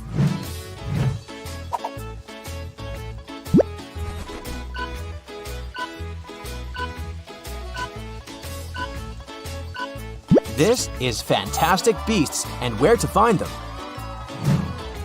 The next one is an Oscar winner, directed by Clint Eastwood. I'm not giving you any more clues. It's $1 Million Baby.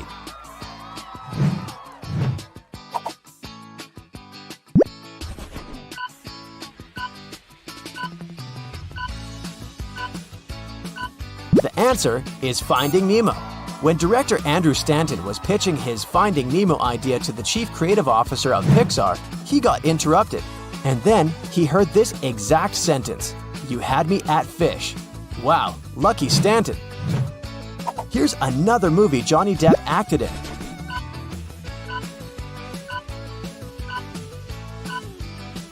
Yep, Pirates of the Caribbean. Did you know the actor had improvised Jack Sparrow's catchphrase, "Savvy"?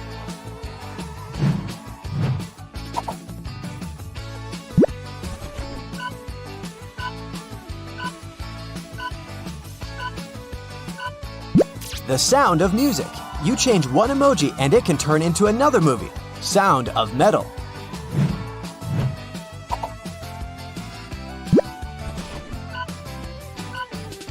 You're likely to guess what movie it is after seeing The Door and the Lion.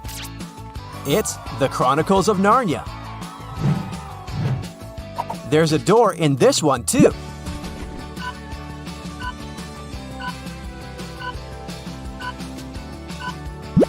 This is Monsters, Inc.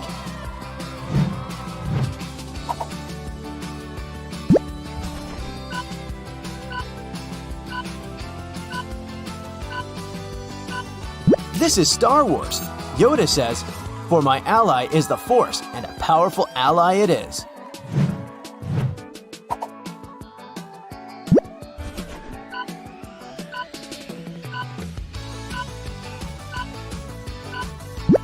You're right, that's Jaws. Did you know that Steven Spielberg's dogs appeared in the movie? His pooches are famous for playing Police Chief Brody's dogs.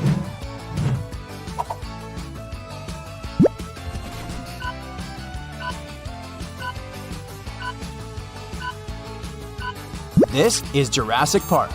Here's a fun fact for you. Dinosaurs only have around 15 minutes of screen time in Steven Spielberg's Jurassic Park, made in 1993.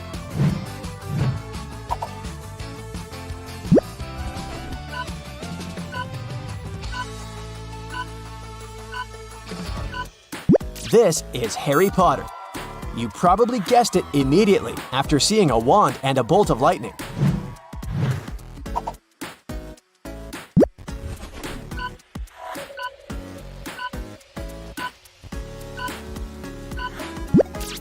This one's Charlie and the Chocolate Factory.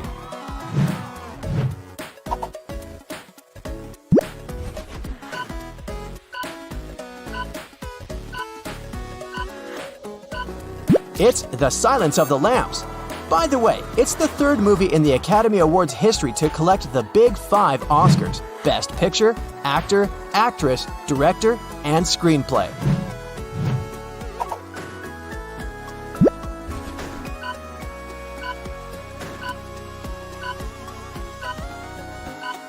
The Lord of the Rings, my precious.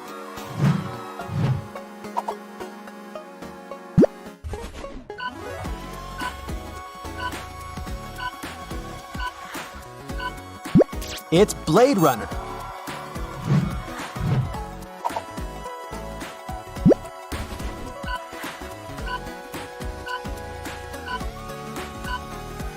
The movie is The Wolf of Wall Street. Martin Scorsese's first cut of the movie was 4 hours. Then he managed to cut it down to 3 hours. Would you still watch the movie if it was longer?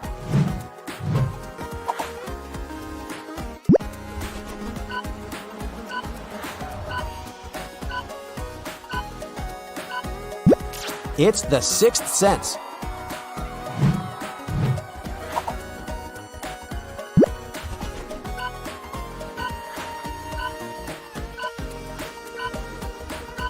And this one is 4 Weddings and a Funeral.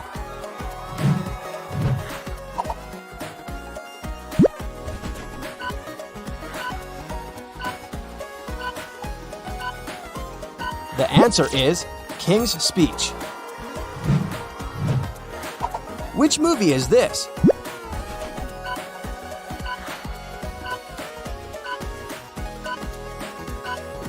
It's called Les Miserables. And what about this one?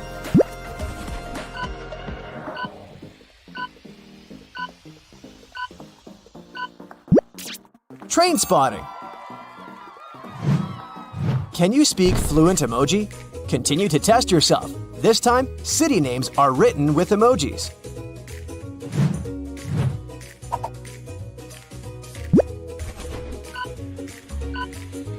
Loud, music, A, and paw? Of course not. It's Singapore.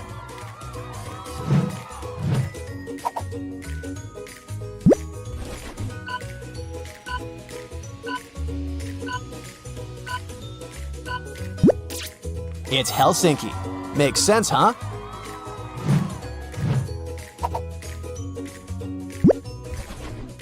A bag and 2 people. Look closer. I think those 2 are relatives. Aha! It's Baghdad.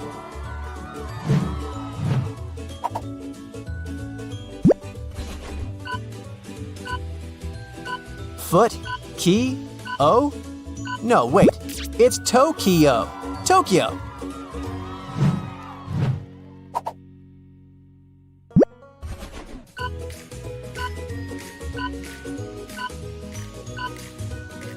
It must be Stockholm. This was a tough one. Congratulations if you guessed it right. Let's continue with some easy ones. Just read it out loud and you'll figure it out immediately.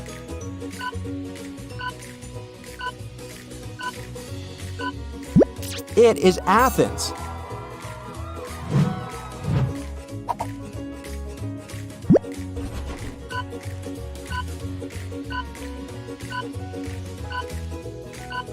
This one's Belgrade. Cities turned out to be a bit harder than movies, I must admit. Tech people, gather up. The next ones are for you.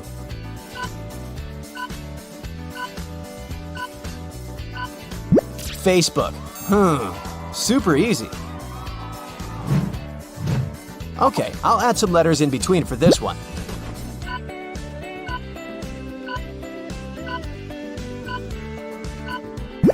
It's Snapchat. This is something you probably use every single day.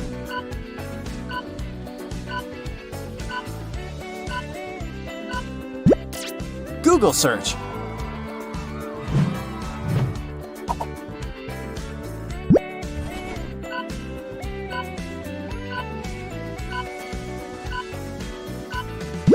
It's Dropbox.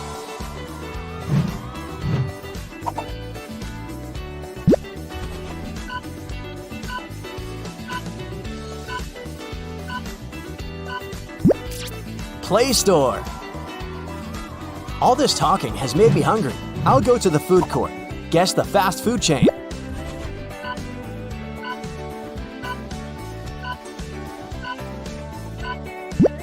Kentucky Fried Chicken.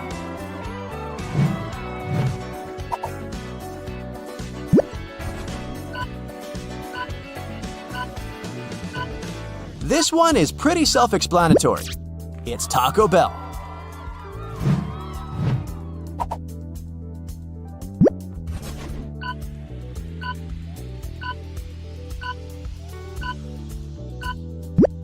The right answer is Subway.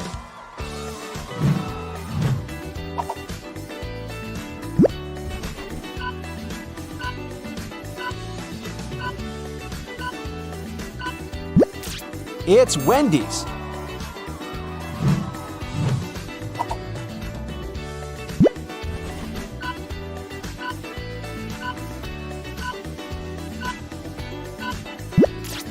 Popeyes.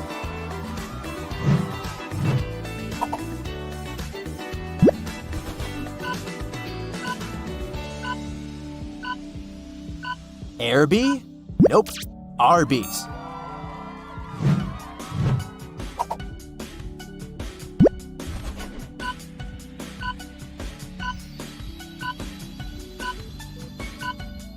It's Steak and Shake.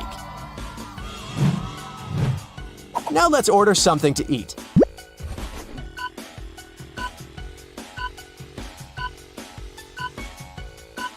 French fries.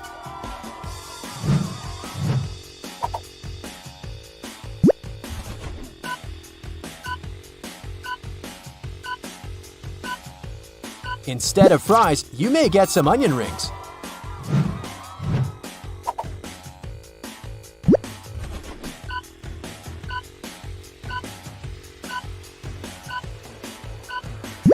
Or a hot dog.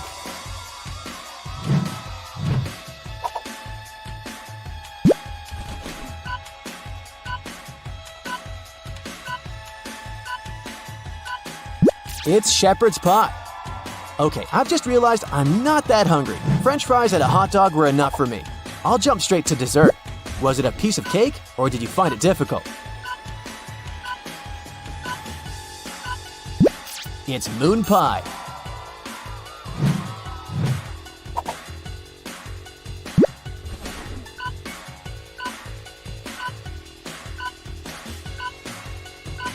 The answer is a fortune cookie.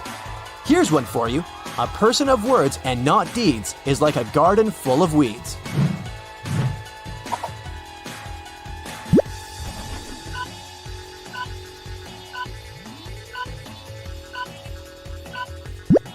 It's cheesecake.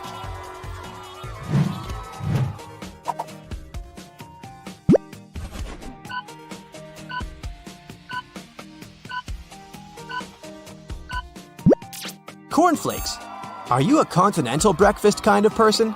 Or do you prefer to spend your morning at the breakfast table full of food to get you through the entire day?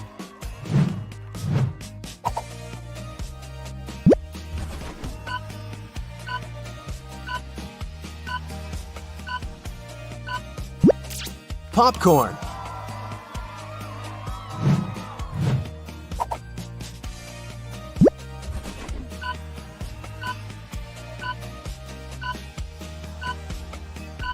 The answer is pineapple. Now it's time to guess what drink it is.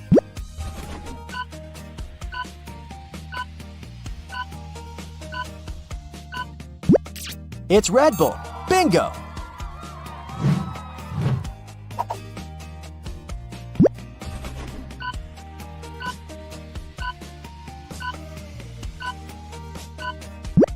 Hot chocolate. Right you are.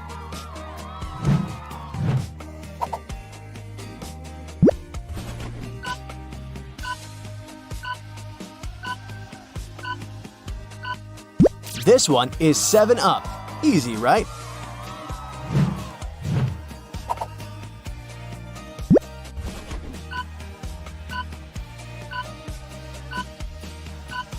Perfect fit for a day at the beach. It's lemonade.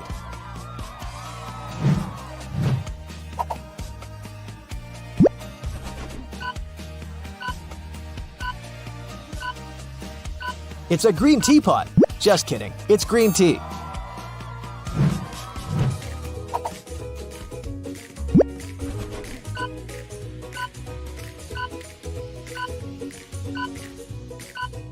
This is Mountain Dew.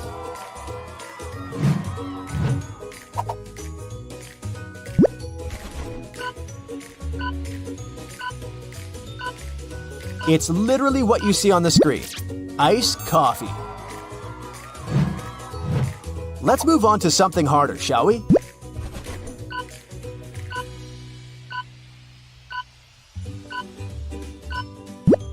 It's Tropicana.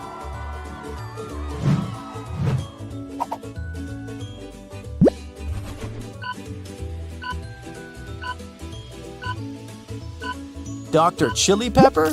No, it's just Dr. Pepper. The next one comes with a brand name.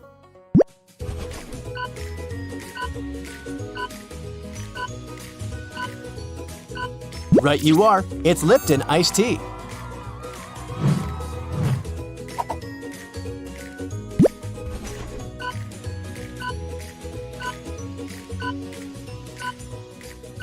This one's Starbucks.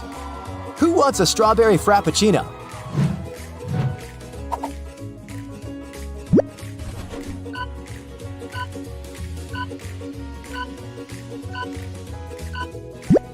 This is a banana milkshake.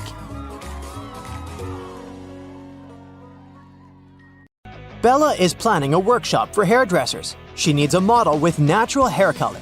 Bella gets messages from 3 candidates, Kelly, Shelly, and Sally. She looks through their social media and finds out that only one of these ladies didn't lie. Can you guess who has natural hair color?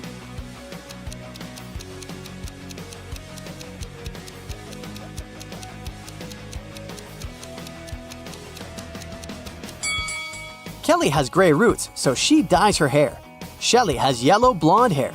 It looks pretty natural, but it proves nothing. Meanwhile, Sally has red hair, and she has family pictures that show that her parents and siblings have the same hair color. So, Bella should choose Sally. The next day, Bella goes hiking with her friends, Jeff and Kim.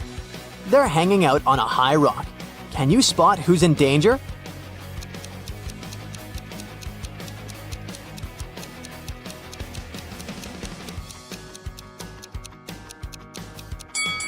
Bella is blindfolded and she's approaching a cliff break. Jeff is digging with a shovel, but there are electrical wires underneath. And Kim is just trying to feed a squirrel, but everyone is in danger. Bella can fall down, Jeff can get electrocuted, and the squirrel can bite Kim. Bella enters a cave to take some pictures, but suddenly an earthquake occurs. The exit is now blocked with stones. Bella looks around and finds 3 passages leading outside. There's a hungry wolf inside the first tunnel. The second passage is filled with toxic mushrooms. Just one bite can be fatal for any human. And inside the third tunnel, there's a water-filled tank with a shark. Which way is more or less safe?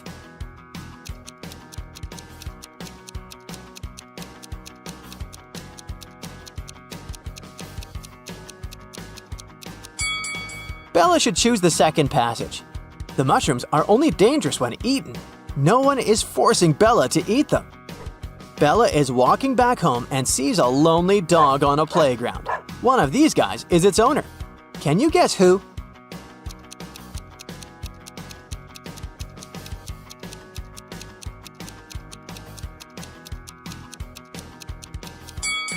The dog belongs to the second guy. He's skimming a newspaper to be able to look after his dog.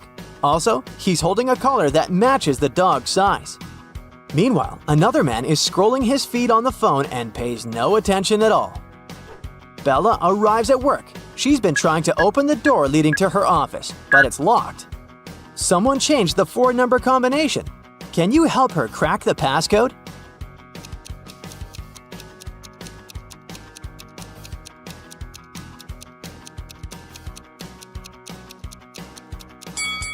There's the word hide written next to the door. If we replace each letter with its serial number in the alphabet, we'll get the code 8945. Bella opens the beauty salon, looks around, and spots 3 weird things about this place. Can you see them too?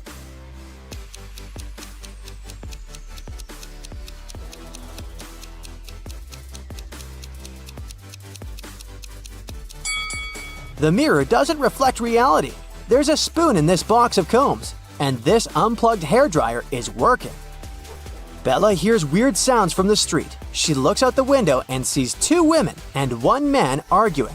One of the ladies is his wife. Can you guess who?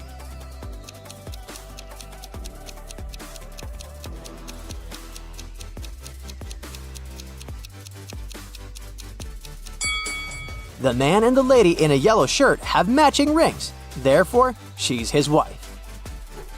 3 clients arrive at the beauty salon and ask for old-fashioned hairstyles.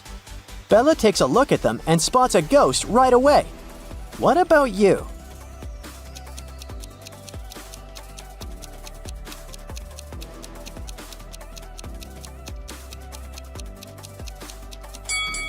The first lady is dressed up as a ghost, but she's wearing jeans underneath her costume, so she's probably an actress. The third lady looks like an ordinary person with conservative tastes. But take a closer look at the second lady's feet. They don't touch the floor, so she's the ghost. Bella goes to the nearest store to buy some food for lunch. She sees 3 women in a line. Only one of them is a mother. Can you guess who?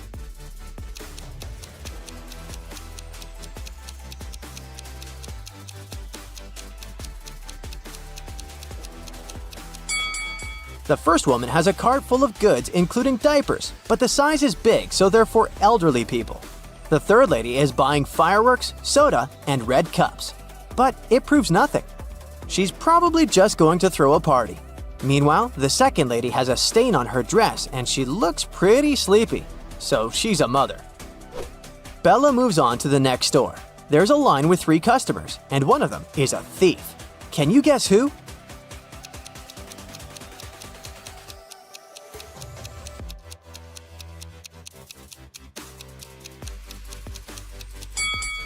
The third guy is wearing an oversized sweater, but he's innocent. Meanwhile, the second guy in a hoodie hid the stolen goods in his hood. The next morning, Bella wakes up in an abandoned house. A creepy voice says, I'll set you free if you guess the password correctly. "Can you help her escape?"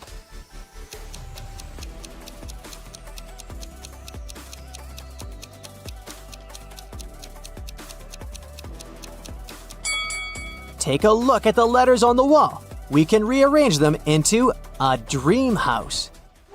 Bella is meeting her best friend Kyle in a restaurant. He's about to introduce her to his future wife, Nellie. But Nellie has a twin sister, Kelly, who's also attending the dinner. Can you help Bella figure out which lady is Kyle's fiancée, Nellie?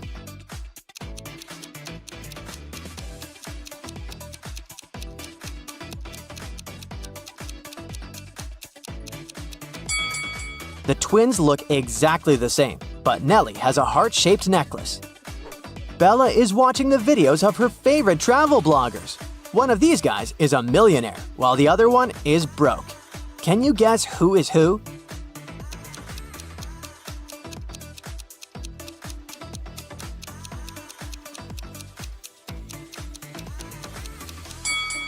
The first guy is broke. He photoshopped himself into this picture on the beach. The palm trees have shadows directed to the left. Meanwhile, his own shadow is directed to the right. Why would a millionaire fake his vacation? Today, Bella's beauty salon celebrates its 5th birthday. She invited a lot of friends, including her boyfriend, Tim. Before the event, she calls Bella, saying, "I'm at work, but I promise to be at the party at 9 o'clock." Tim comes over in 9 hours and 3 minutes. He brings pretty flowers and chocolates. But Bella bursts into tears because she's very mad. Why?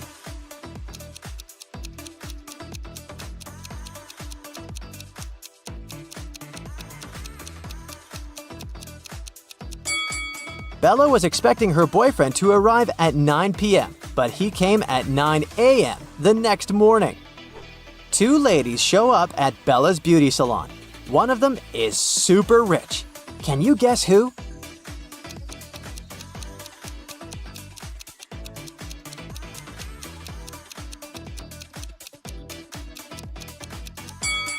The second lady is a bag designer. The first lady is wearing her brand. So, the second one must be really rich. Bella is attending Kyle's wedding. All of his friends show up looking rich and fabulous. Mike has a bunch of expensive gadgets. Chuck is wearing a brandy suit. And Lily is driving an exclusive sports car. But only one of them is really rich. Can you guess who?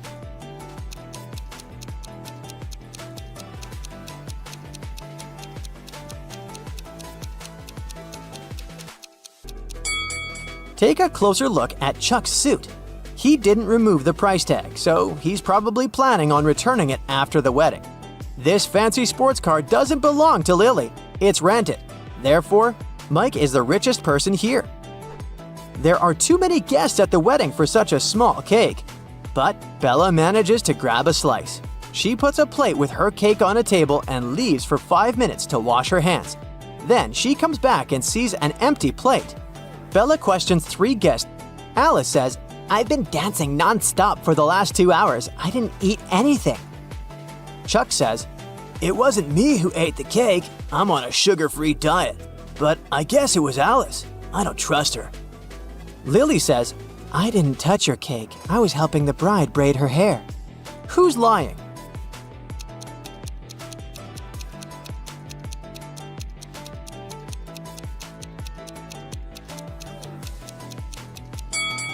Take a closer look at the bride's hairstyle. She doesn't have any braids. Therefore, Lily's story is fake. The wedding is going well, but at some point the bride notices that her diamond ring is missing. The robber manages to escape from the wedding, and he's hiding nearby. Can you spot him?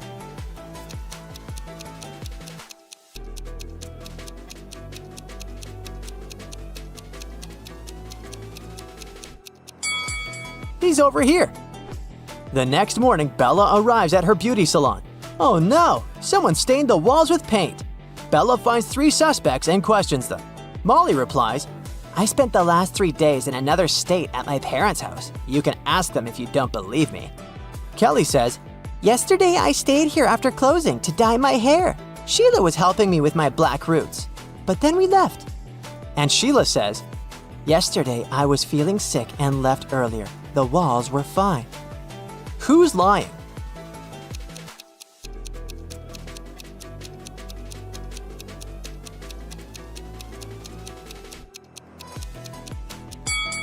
Kelly. She said she dyed her black roots, but they're still there. 5 people wake up in a huge hall. None of them remember who they are or how they got here. They see a giant closed door. The people look around the room and notice something strange. What is it? These statuettes. They are hidden all over the room. There are 5 people in the room, but they find 6 statuettes. This must be the key, one man says. We need to find out which of the statuettes is the odd one. Can you guess which one? This one. Its eyes are different from those of the others. The people try to use the odd statuette as a key. Come on! And it works. The door opens and everyone enters the next room. But when the man who suggested using the statuettes looks around, he sees that he is alone in there. Suddenly, a ghost of a woman appears in front of him. If you want to get out, each of you must solve my riddles, she says. But you will definitely fail. She disappears.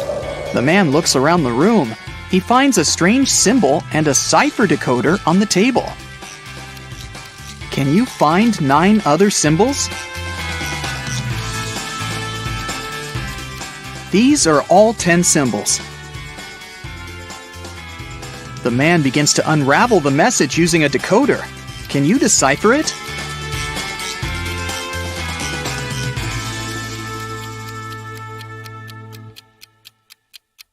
It says page 52. The man opens the book lying on the table. On page 52, there's a riddle written in an ancient language. If you have me, you want to share me. If you share me, you haven't got me. What am I? The man immediately guesses the answer. Can you? It's a secret. The man is surprised that he was able to read the riddle written in an ancient language. The answer is the password to the door. He types it in and the door opens. Suddenly, he remembers. His name is Thomas. He's a linguist and a cryptographer. Meanwhile, in another room, a young man finds himself in a beautiful place full of plants. There are 3 flowers on the table. They giggle maliciously. The sign in front of them reads, "Lying Flowers." The first flower says, "You'll never get out of here, and you'll never get rid of us. Just give up already." The second one says, "I don't remember how you can get rid of us. It was either cutting or uprooting us." The third one says, Uprooting and plucking us are both proper ways. what should the guy do? Cut the flowers, uproot them, or pluck them?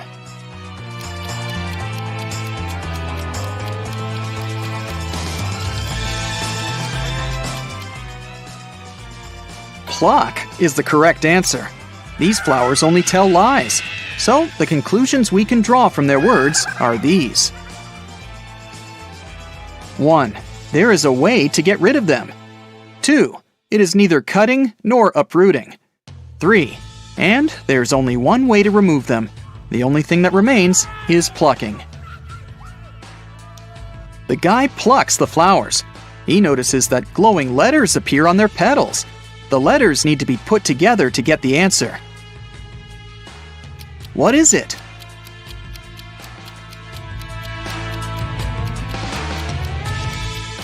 The word is basket. The guy examines the basket and finds a folded note at the bottom. He unfolds it and reads this riddle. In a pond, there are some flowers with bees hovering over them.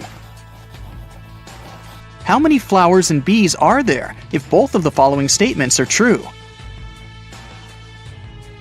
1.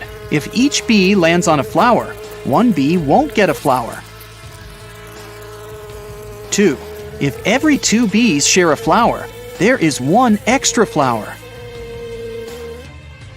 Can you help the guy crack this riddle? There are 4 bees and 3 flowers. Suddenly, a sunflower bud appears on the table.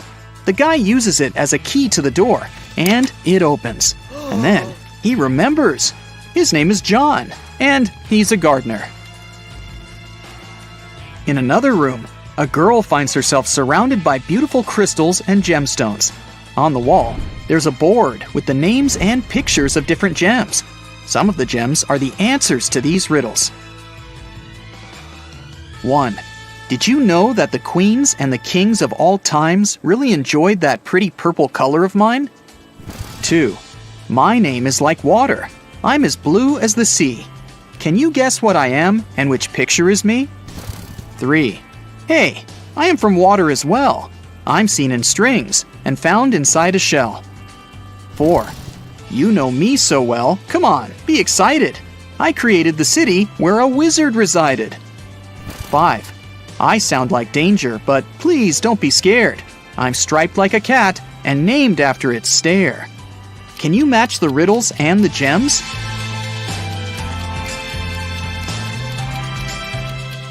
The correct answers are 1. Amethyst, 2.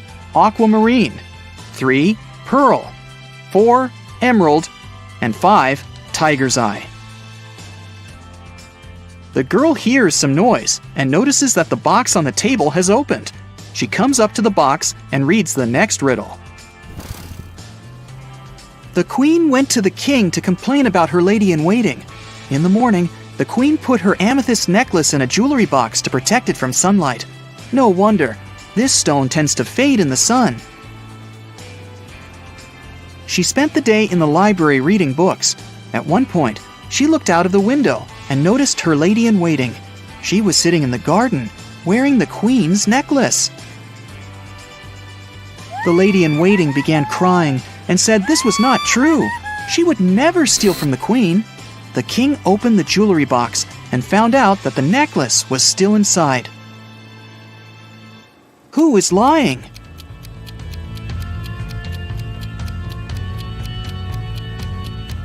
The girl soon realizes that the lady-in-waiting is the liar.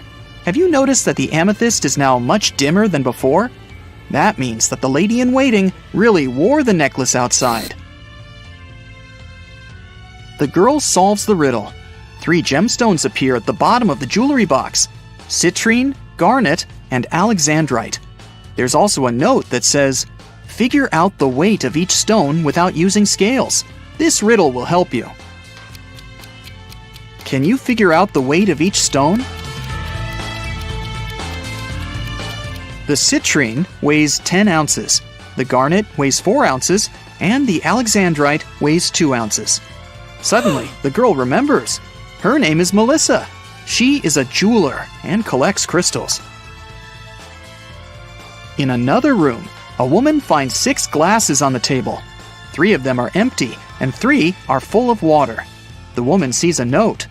Move only 1 glass to make a row of alternately full and empty glasses. How can she do it?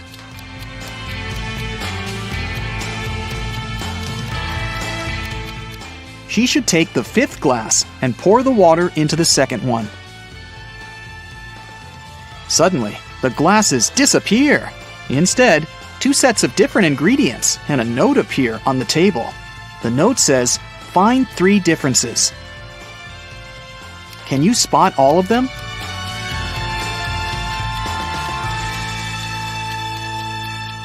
These are the differences. The woman takes the ingredients and throws them into a cauldron, but something is missing. Shiny and beautiful, a werewolf's fear. We need to get more of it for our precious queen. Coins and mirrors, trays and tea sets, the nobles were buying while falling in debts. It's silver. The woman adds some silver and gets a potion that can melt the lock. When she opens the door, she remembers. Her name is Lauren, and she's a chemist. An elderly woman finds herself in this room. She spots 4 photos on the table. All the photos seem to be taken in different periods of time. The note says, "Is there a person who is present in every photo?" Can you help the woman figure it out?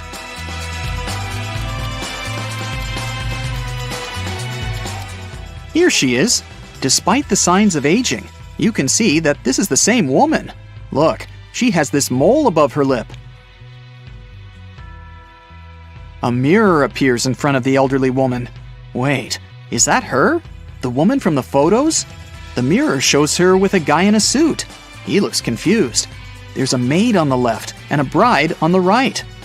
"Don't listen to her. I'm your wife," says the bride. "You're lying. I'm his wife," the maid cries. Can you guess who is lying?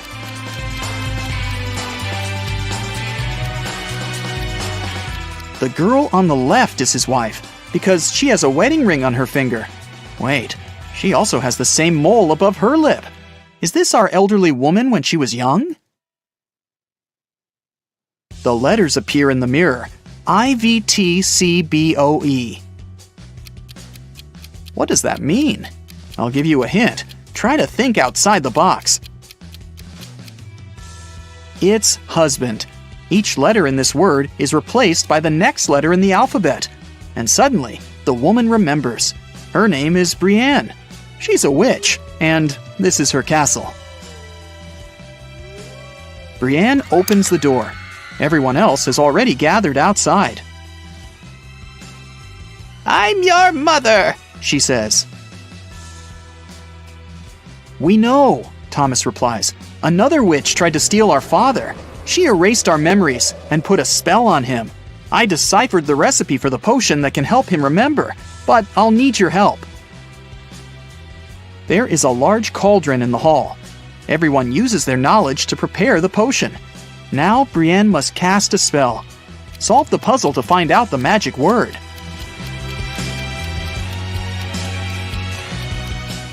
It's Memoria. The potion is ready. Suddenly, 3 doors appear in front of the family.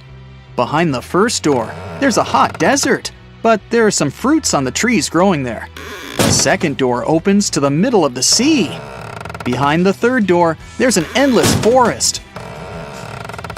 What should the family do?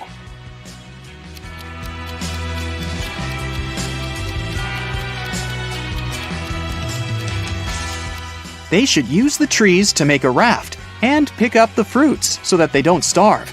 Now they can cross the sea. Meanwhile, Brienne uses a spell to chain the witch. Solve another puzzle to learn the spell she uses. It's Sigillum. Now the witch won't bother them anymore. The family leaves the castle and lives happily ever after. You're the headmaster of a fun sciences school. Today is the final day of the semester. You have to handle all upcoming problems and make sure all the students will pass the difficult exams. All teachers except for the professor of memology are waiting in their classrooms. You walk through the school corridors, greet the students, and go to your office. You have a separate drawer where you put all the keys to all the school doors. You throw the office key there, sit down at the table, and notice that some documents have disappeared. Someone has stolen the answers to a video games test. But how did they get into your office? The door and windows were closed.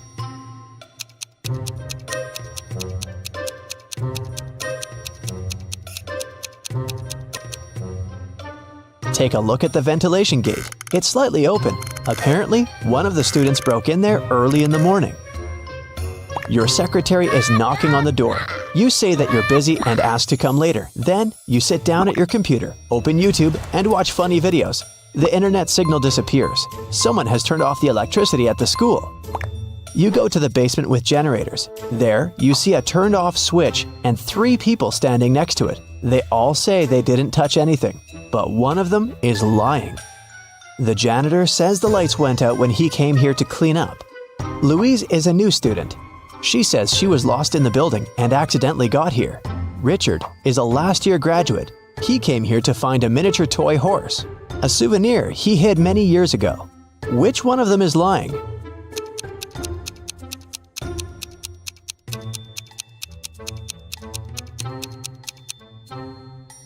The janitor has a bucket and mop, so he's not lying. You see a horse in the corner of the room, so Richard is telling the truth. Louise is a liar. She said she's new, but it's the end of the semester. She can't be new at this time. You're the headmaster, and you would know in advance if there was a new student at your school. Louise admits she turned off the electricity to disrupt the sleep science exam. You turn the power back on and go to the dining room to have breakfast. You order coffee, sit down at the table, and meet an angry chef. He says that one of the students poured a bag of sugar into a pot of soup. You're looking around the room. Who do you think did this among all these guys?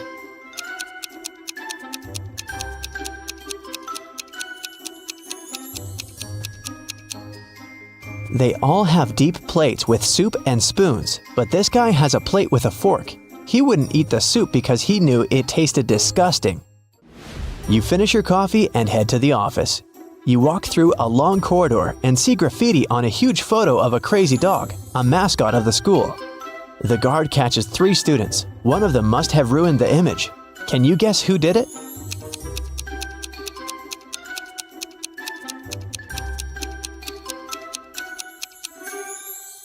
Here's a guy hiding his hands. Indeed, there are traces of paint on them. You're walking through the internet history room where an exam has just started. There's silence in the audience. Students are writing a test, but one of them is cheating. Find them.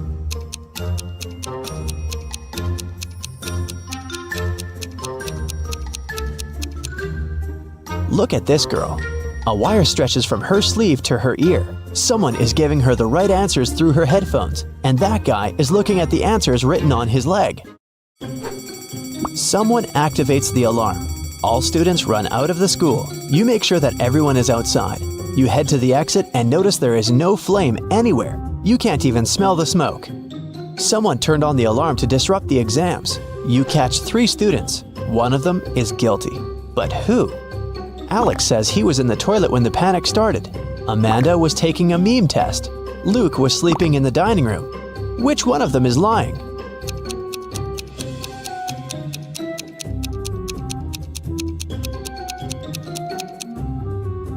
Amanda turned on the siren.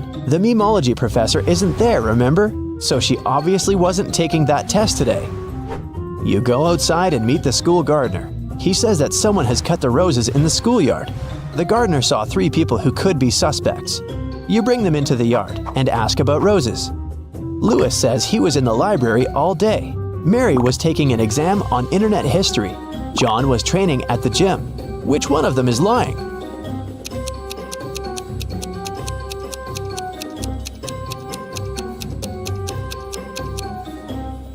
Look at Louis. His sleeves are torn. Roses have thorns. He probably damaged the shirt when he was cutting the flowers off. You pass by the dining room and hear some strange noises. Someone is obviously tired and breathing heavily. You look inside and see 2 guys at the table. They're arm wrestling. One of them looks angry and aggressive. He's shaking his hand and trying his best. The other is calm. Who do you think will win?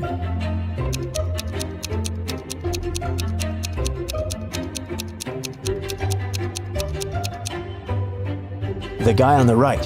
He holds onto the edge of the table and doesn't waste his strength on unnecessary movements. He will defeat the angry opponent. You enter the trends room. You heard a lot about this subject and a young teacher who has a unique approach to the science of popularity. She tells you that she has asked all her students to create a new profile in the social network for their pets at the beginning of the semester. Now, all the students must show the number of subscribers and likes. The one who has the most popular profile will get a high score on the exam. Students show photos of their pets: mini pig, hamster, cat, goldfish, chameleon, dog, goose, hamster, raccoon. All the photos are pretty popular, but 2 of them are fake. Which ones?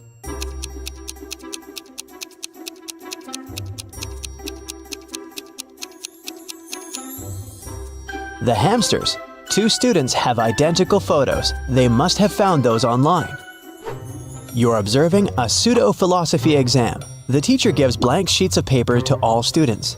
Then he says, "There's a lot of supposedly philosophical phrases on the internet that seem too pretentious, obvious, and stupid.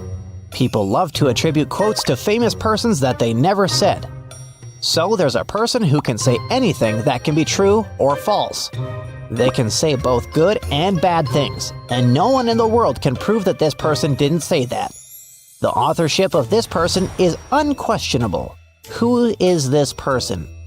After 5 minutes, the students give back their papers. They all have names of famous athletes, scientists, billionaires, and entrepreneurs on them.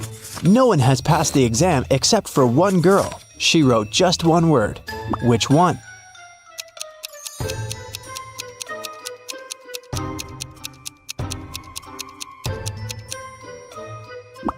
Anonymous.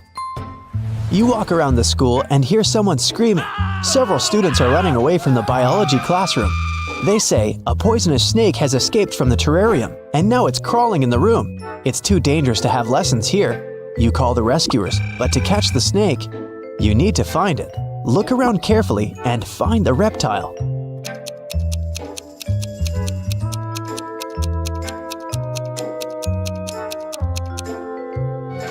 Take a look at the picture with snakes in the far corner of the room. One of these snakes is real, as its tail goes beyond the painting. Your next problem is in the parking lot. The professor of magic tells you that someone has punctured a tire on her car. Apparently, one of the students took revenge on the teacher for a bad grade on the exam. Fortunately, there's an extra tire in the trunk. But here's the problem. You don't have 4 bolts to attach it. How can you help the teacher?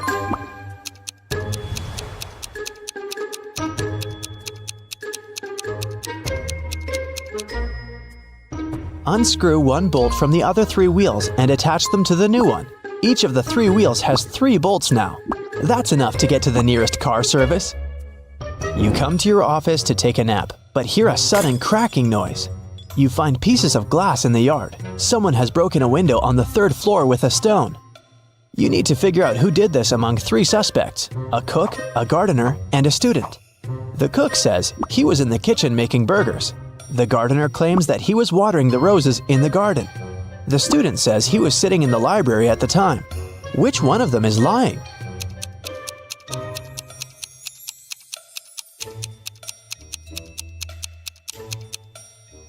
The gardener. One of the students has cut those roses, remember? So the gardener didn't have any roses to water. Finally, the day is coming to an end.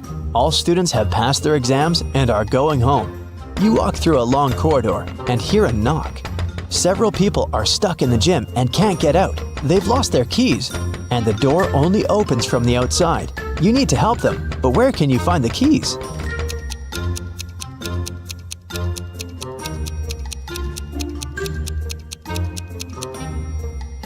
You have the drawer in your office with the keys to all the school doors, remember? You unlock the gym. Then, you finally sit in your office and watch YouTube. You have solved all the problems. You deserve a good rest now. Hey there! Want to check how attentive you are? I bet you're a quick thinker and will be able to crack all my scrambled words in no time. Remember to note down your score and share it in the comments at the end of the video. Level 1. Let's warm up unscrambling 4-letter words. And here we go. The first one.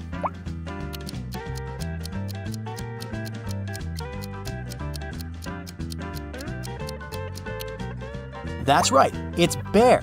Do you know that some species of Asiatic bears build nests in the trees? Cute! How about this word?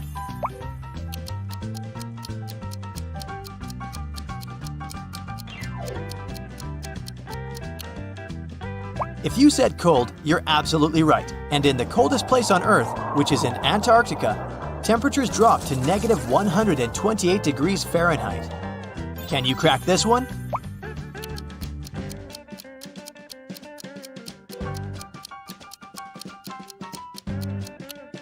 The word door is scrambled here. A little hint, this word is connected with water.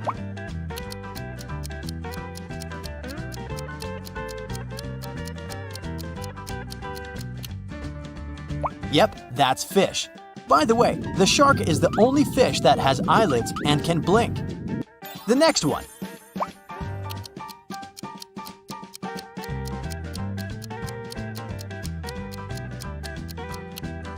It sounds like air, but is actually hair.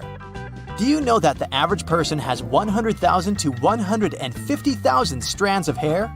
How about figuring out this one?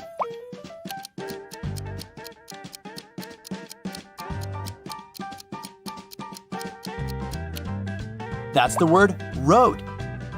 I've got another tricky word for you.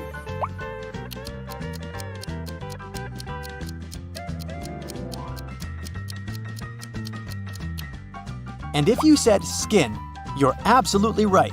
On average, the skin makes up around 15% of your body weight. How fast will you be able to figure out this one?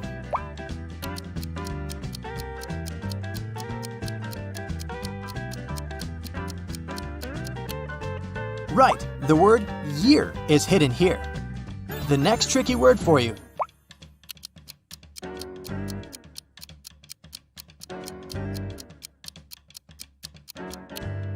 It says busy.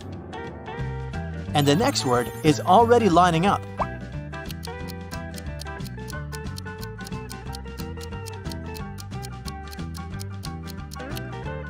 That's the word city. At the moment, the most populated city in the world is Tokyo, Japan, with more than 37 million people living there. Are you ready for something more complicated? Then let me take you to level 2 with 5-letter scrambled words. And here's the first level 2 word. Concentrate and crack this riddle.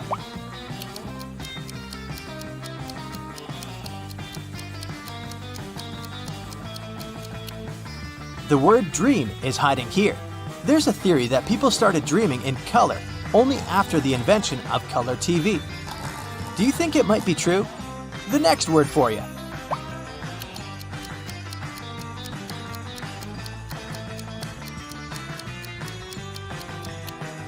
Right you are. That's queen. How about this one?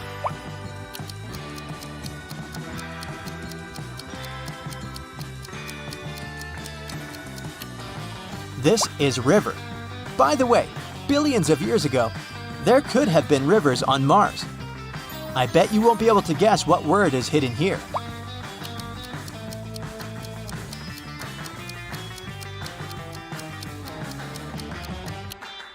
Did you say sheep? That's right. These animals have rectangular-shaped pupils. How about this word?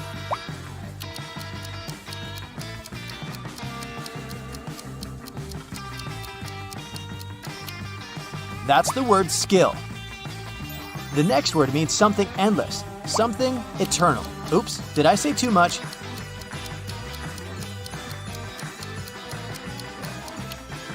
And this word is space. Did you know that space is almost completely silent? Try to figure out what word is scrambled here.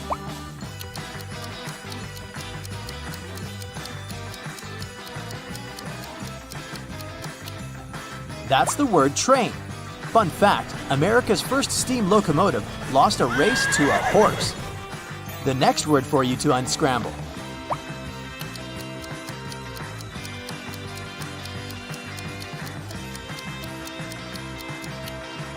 Right, that's table. And how about this one?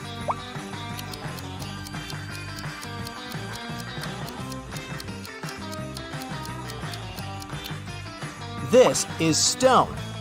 In Death Valley, you can find sailing stones, rocks that are moving on their own, leaving long trails behind. The next word is a tricky one. Are you up for a challenge?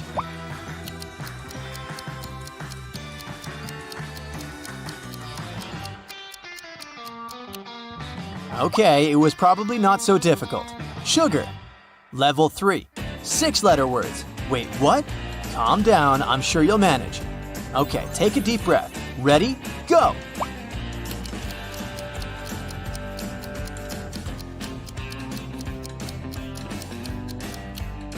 That's the word family. See? Not so bad. How about this one?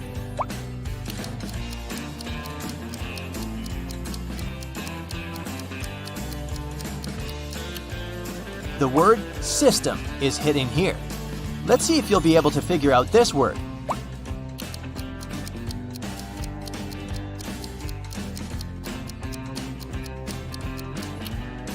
Right, it's coffee. They're seeds found inside the coffee cherry. The next word is one of the cutest you'll find in this quiz.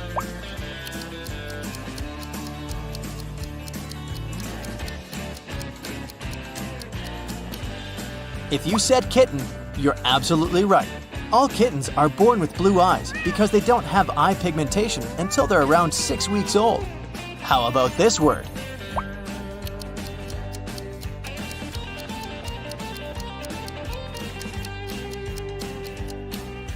Yep, it's spring. What's your favorite season? The next word is right here.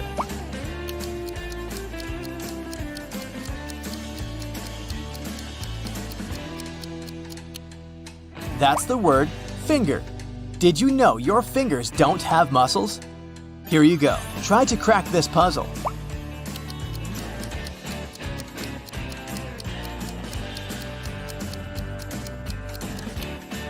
Was it tricky? That's cheese. Cheese takes up a mere 1/10 of the volume of the milk that is used for its production. This word has some connection to space, but enough with hints.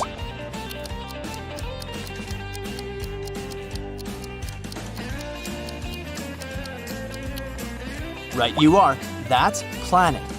The coldest planet in our solar system is Uranus. Its surface temperature often drops to -371 degrees Fahrenheit. I dare you to unscramble this word.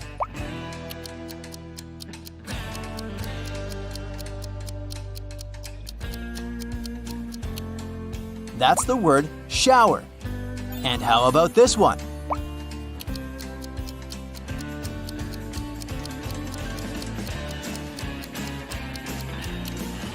The word orange is hiding here. By the way, there are more than 400 varieties of oranges in the world. And the mind-boggling level 4. The trickiest words, the sweetest taste of victory.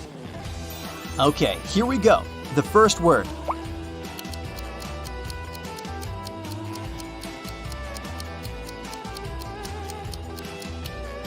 This word is problem, and I hope you'll have as few of those in your life as possible. And this word is kind of the opposite of problems.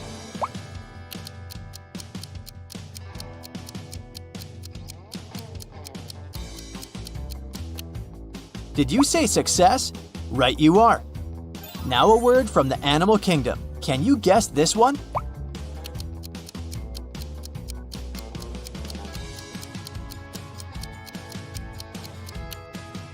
That's the word grizzly. A cool fact about these bears, they don't hibernate. How about this word?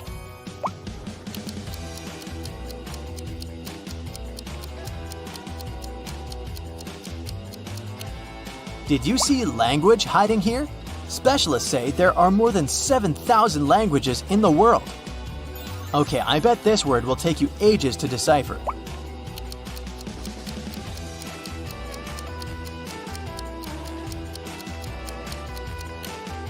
Right, this is squirrel. By the way, squirrels' front teeth never stop growing. The next word is often cold and rainy, but it depends on where you live.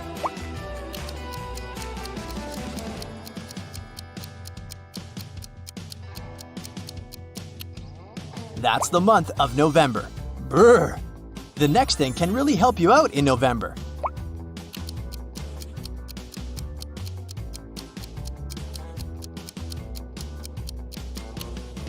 That's right, it's umbrella. You're doing great, but will you be able to crack this one?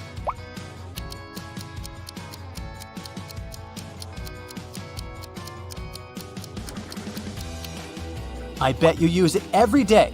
It's computer. The first modern computer could only do 4 things. It was basically a giant calculator that could add, subtract, divide, and multiply. Here's another one for you.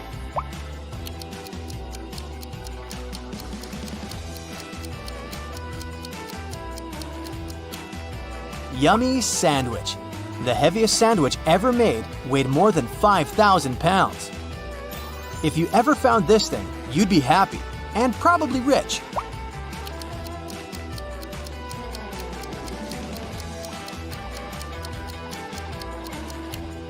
If you thought of treasure, you guessed correctly. And how about this one?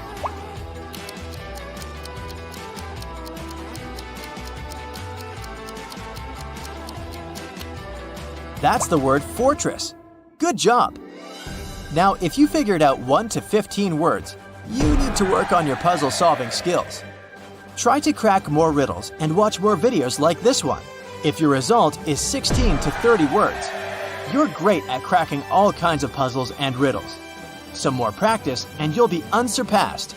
If you got 31 to 40 correct answers, you're the best of the best. You're extremely attentive and you think really fast. Larry is a college professor. He gives his worst student, Mike, a task to write an essay within a week. 7 days later, Mike sends Larry a message begging him to postpone the deadline for 3 days. Larry agrees. 3 days later, Larry claims the essay, but now Mike asks for a 5-day delay. Larry is very kind, so this time he agrees too.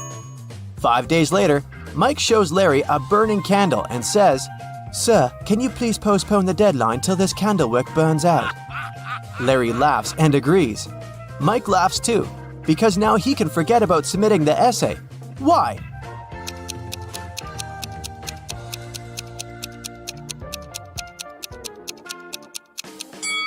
Mike blew out the candle. He said, "Till this candlewick burns out," not "till this flame burns out." So now, Mike can keep his candle unburned forever and never submit his essay. Larry brings 3 boxes of cupcakes to the college kitchen. He leaves them on the table to celebrate his birthday with coworkers after classes. All boxes have different sizes, but each contains 3 cupcakes. Meanwhile, Mike enters the kitchen. He opens 1 box and eats 3 cupcakes. After classes, Larry finds out that every box in the kitchen still has 3 cupcakes. How is that possible?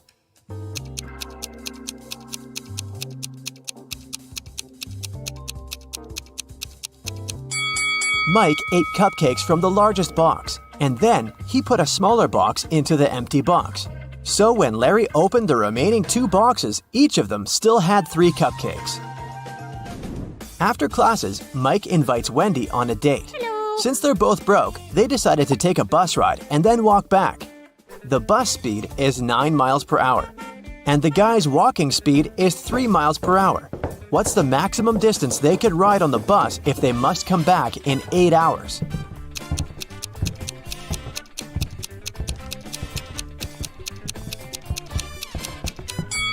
Mike and Wendy can move on a bus 3 times as fast as they can walk. Therefore, they should spend 3/4 of their time walking and only 1/4 on a bus ride. So to fit into the 8-hour limit, they should ride for 2 hours, going 18 miles, and then walk back in 6 hours. Mike and Wendy are walking down the street and notice one very curious thing. It has 3 eyes and all are in a straight line. When its red eye opens, everything freezes. Can you guess what they see?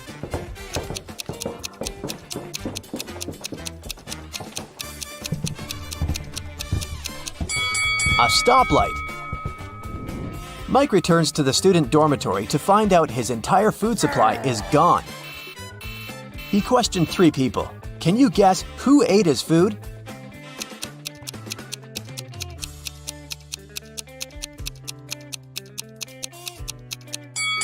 The guy on the right. He has crumbs on his mustache. Mike goes to the library to study archival newspapers. This newspaper is supposed to have 60 pages, but pages 24 and 41 are missing. Can you guess which other pages won't be there too?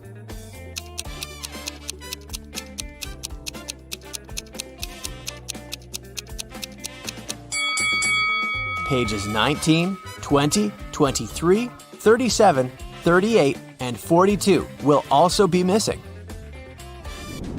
Mike finds a note inside the newspaper.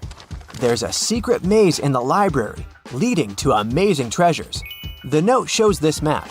Can you help Mike walk this path correctly?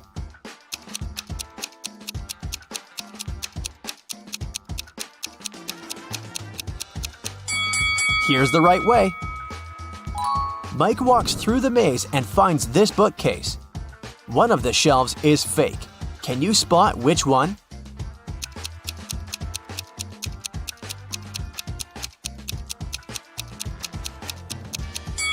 This shelf is fake. Books on the other shelves are covered with dust and cobwebs. But these books are clean and the cobwebs around them are torn. Mike finds a secret room behind the fake bookshelf. He enters the room and finds a big safe and this weird note nearby. The safe is locked, and Mike needs to enter a 9-letter password to open it. Can you help him crack the code?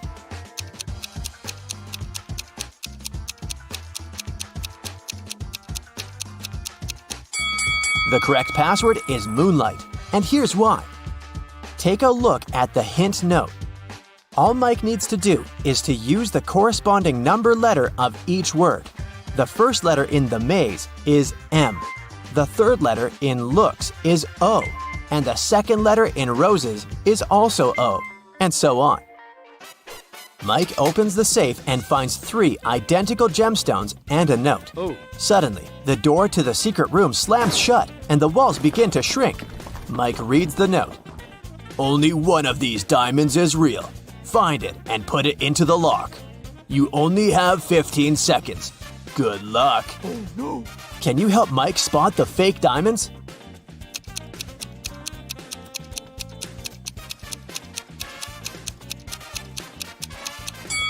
Mike should drop all 3 stones into this glass of water on the table. If the diamond is real, it will drop to the bottom of the glass thanks to its high density. And if it's a fake, it will float on the surface. Mike succeeds and unlocks the door, leading to a secret hallway. He walks through the hallway and sees 4 doors and a beautiful statue in the middle of the space. The statue sings, "We came out at night without being called. We disappeared by morning without being stolen. Who are we?" Can you guess which door Mike should enter?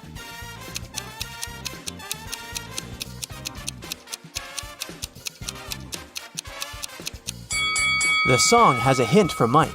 The statue is singing about stars. Therefore, Mike should choose the door decorated with stars. Mike enters the next room and meets a queen. She says, "Hello, stranger. I have a task for you. If you succeed, I'm going to reward you with wealth and fame. But if you fail, you'll stay here forever as my prisoner. I want to renovate my kingdom so that all my 10 castles are connected through 5 straight walls. And each wall must connect 4 castles together. Also, at least one of the castles should be protected with walls. Then, the queen shows him this picture and continues, "My royal architect failed to give any solution that meets all my wishes, but he suggested this plan.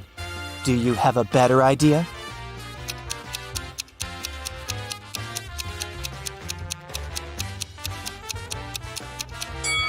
Mike should offer this solution to please the queen.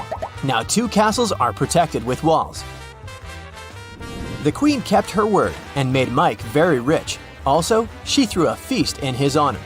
Unfortunately, not all royal servants are glad to see their queen with a new favorite. Take a look at these 3 people. Can you spot Mike's hater?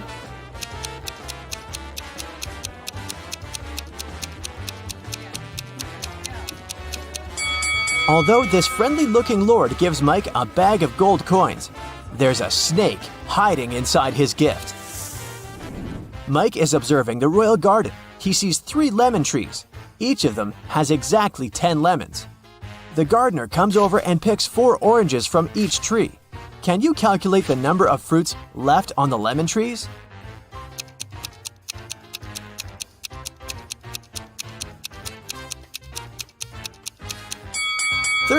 Oranges don't grow on lemon trees. The queen tells Mike an amazing story. "I'm fond of dragon racing. On Sunday, I rode to see a race in a cozy village outside of my kingdom. 5 days later, on Monday, I went home." Can you explain this, considering that she doesn't have a time machine?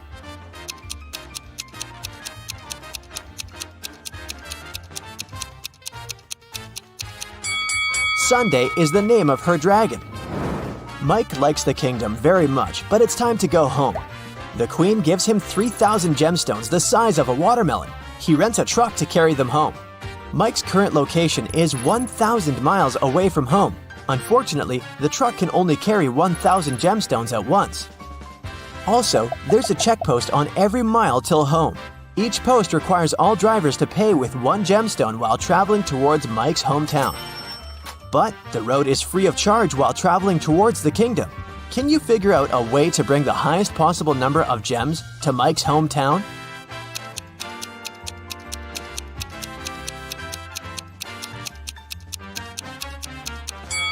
Mike should make 3 trips of 1,000 gemstones each till mile 333. After that, he will be left with 2,001 gemstones and have 667 more miles to go. At this point, he should take 2 trips of 1,000 gemstones, covering 500 miles more. This way, he will be left with 1,000 gemstones. After riding the remaining 167 miles, Mike will be left with 833 gems. And he'll still be rich and fabulous. Susan found out that her favorite pop band was playing a private concert for VIP clients in a luxurious club. She decided to sneak inside through the back door. But, unfortunately, Susan came across a strict guard behind the door. He refused to let Susan inside without a password. But, luckily for her, there was a hint on the guard's t-shirt. The hint was to infinity plus BD. Susan deciphered the hint and was allowed to enter. Can you guess what the password was?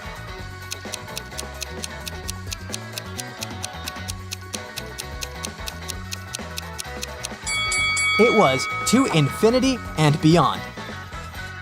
After the concert, Susan met up with her friend Bobby. Bobby was an expert in ghost activity.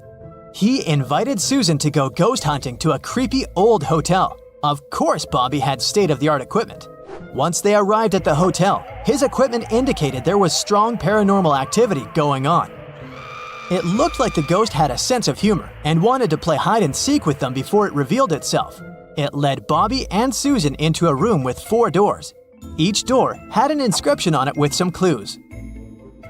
The sign on door A said, "It's behind B or C."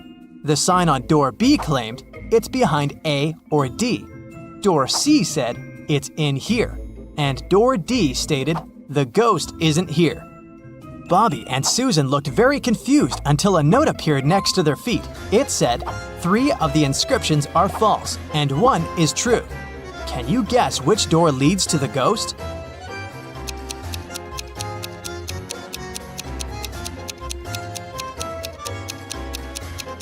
Let's see how this works. If the ghost was behind door A, then both statements B and D would be true. If it was behind door B, then both A and D would be true. If the ghost was behind door C, then A, C, and D would be all true. But if the ghost was behind door D, then the statements on all the doors would be false, except for that on door B. This fits the rules, so the ghost must be behind door D. The next morning, Bobby called Susan again, saying that he had a surprise. He had won 2 tickets to Susan's favorite theme park and asked her if she wanted to go. Before she answered, though, Bobby warned her that she had to crack a very difficult riddle. Only then would he give her a ticket. She agreed. For a school challenge, 100 students received a number between 1 and 100. Each student was instructed to go inside a classroom that had exactly 100 boxes randomly numbered from 1 to 100. Inside each box, there was a slip of paper with a random number between 1 and 100 on it. Now, each student needed to enter the classroom on their own and find the box that contained the slip of paper with their number on it. But in order to do so, each of them was only allowed to open a maximum of 50 boxes. They were instructed to leave the room exactly as they found it, and they weren't allowed to communicate with other students once they'd left the room. If all of the students managed to find their numbers inside the boxes, they would each get $100. But if one of them wasn't able to find their number, none of them would be able to win the prize. Bobby asked Susan if she knew the best strategy for all of the students to find their numbers and win the prize. After a few hours, Susan called Bobby with the answer. She managed to figure out the riddle. Can you guess what she answered?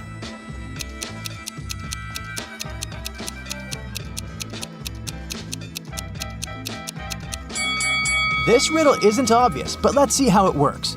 If each student searched for their numbers randomly, they would each have a 50% chance of finding the box with their number inside. This is because there were 100 boxes and they were allowed to look inside 50 of them. However, the probability of all of them finding their own number following this random strategy is absurdly small. So, to increase their chances of collectively finding their numbers, they would need a better approach. The students could use something called the loop strategy. After entering the classroom, they should go directly toward the box that has their number on top of it. The number inside probably won't be their number, but that's okay. They should check the number inside the box and go look for the box with that same number on top of it, and so on and so forth. They should keep doing this until they find the paper with their number on it. This strategy means there's more than a 30% chance of the students finding their numbers and winning the prize. It's not a huge probability, but hey, at least they'll have fun trying to figure it out. One afternoon, Susan found her father, Frank, in the living room. Frank was a private investigator and he had just received a message revealing the address of the town's most dangerous criminal, Dirty Jack. He decided to go check the area, even though he didn't know what the criminal looked like. The address turned out to be an old warehouse. When he busted inside, he found 4 people sitting at a table. They were a carpenter, a truck driver, a mechanic, and a firefighter. Without any hesitation, Frank arrested the firefighter. How did he know it was the criminal?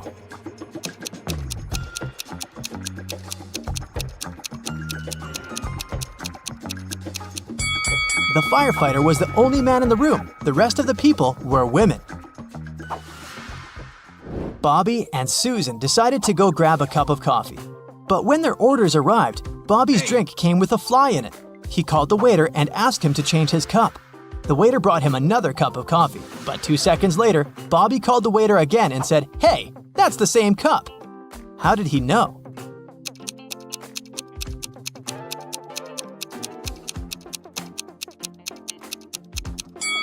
Because Bobby had already put sugar in his coffee.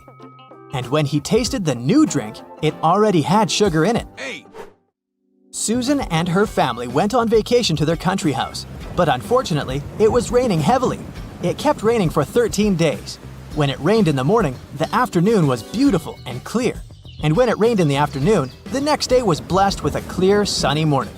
Overall, Susan's family experienced 11 nice mornings and 12 nice afternoons. Can you find out the total number of days they spent in the country house?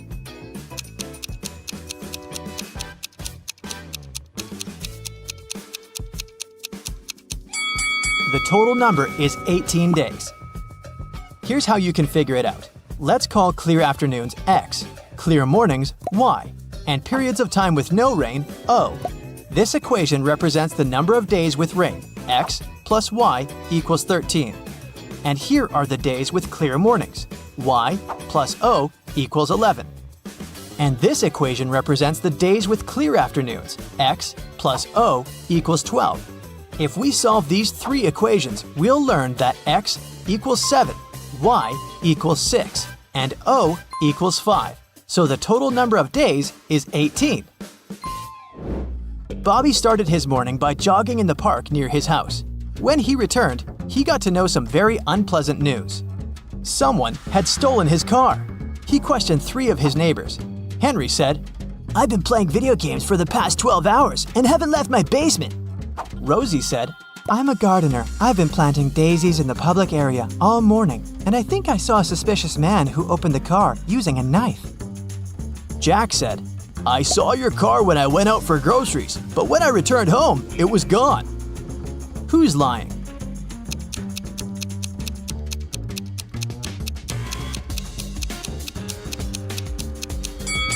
Rosie. She said she planted daisies, but look, there are only rose bushes in this area. One day, Susan found a box on her desk with a note that read, "What can run but never walks, has a mouth but never speaks, has a head but never weeps, has a bed but never sleeps." Can you decipher this riddle?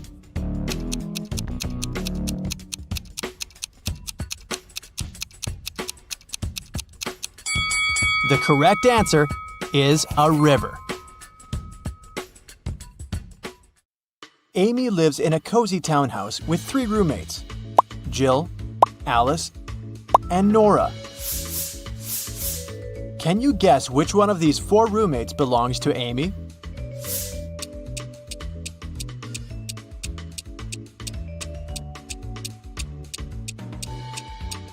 See this comb with green hair in the first room? It looks just like Nora's hair color, so it's probably her room. In the second room, there's a sock under the bed. Jill's wearing the same sock on her left foot, so let's exclude the second room too. And now, let's take a look at the fourth room. There's a decoration on the wall, a large letter A. Therefore, this could be both Amy's room and Alice's room. But how can we guess who lives there? Very simple. In the third room, there's a yellow jacket hanging on the back of the chair. And Alice is wearing yellow trousers. These are 2 parts of one suit. Therefore, Amy lives in the fourth room. Bob entered a coffee shop. Suddenly, he realized that he'd forgotten his wallet at home, so he didn't have any money to pay for his drink. Jake, the barista, offered Bob a deal. I'm gonna tell you 3 facts about myself. If you manage to spot one lie, your drink is free. Bob agreed. Here's the first fact. Jake has 3 brothers. Next, Jake hates the color red. And the third one, he has a PhD in philosophy. Can you help Bob get his free drink?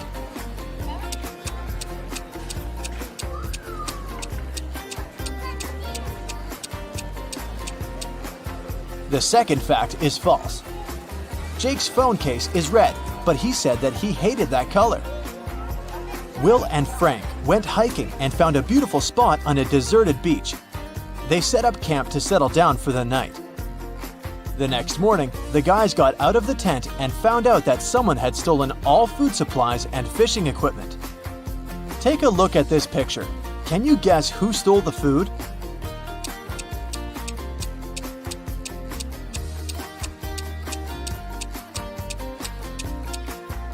There are no animal tracks on the sand, but that doesn't prove anything.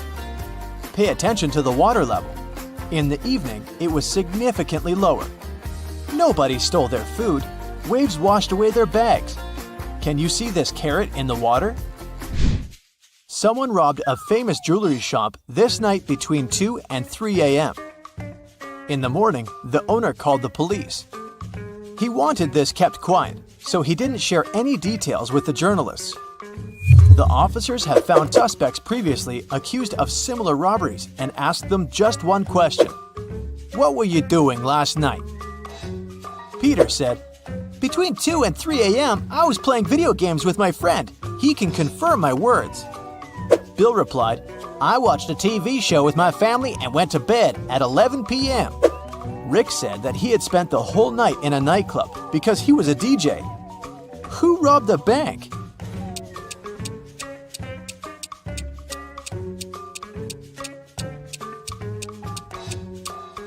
Peter. How could he know the exact time of the robbery? These customers look pretty innocent, but one of them is a thief. Can you guess who?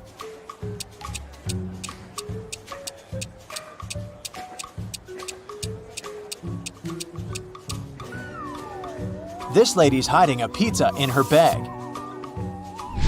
Take a look at these two guys. Which one of them isn't smart?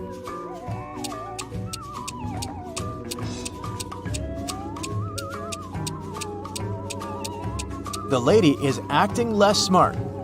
The pilot has a co-pilot at least. Can you find anything odd here?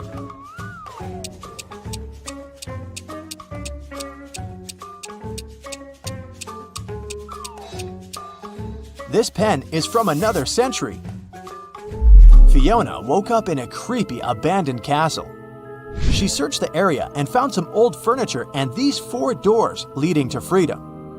But each door is hiding dangerous creatures. An angry dragon is waiting behind the first door. The floor behind the second door is all covered with venomous snakes. There's a gorgon behind the third door. She turns to stone everyone she looks at. And there's a wicked werewolf behind the fourth door. Can you help Fiona choose the safest door?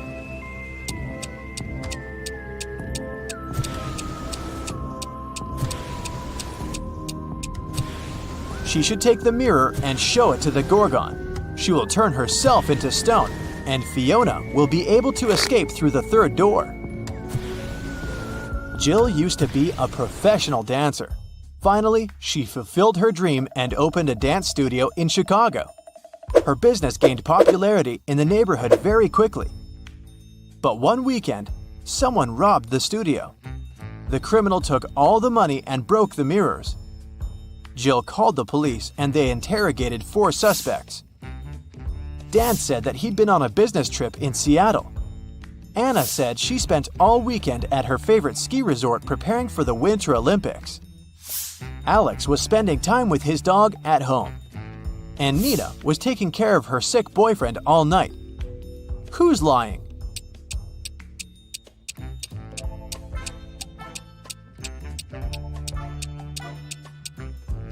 Anna, look at the street. It's summertime.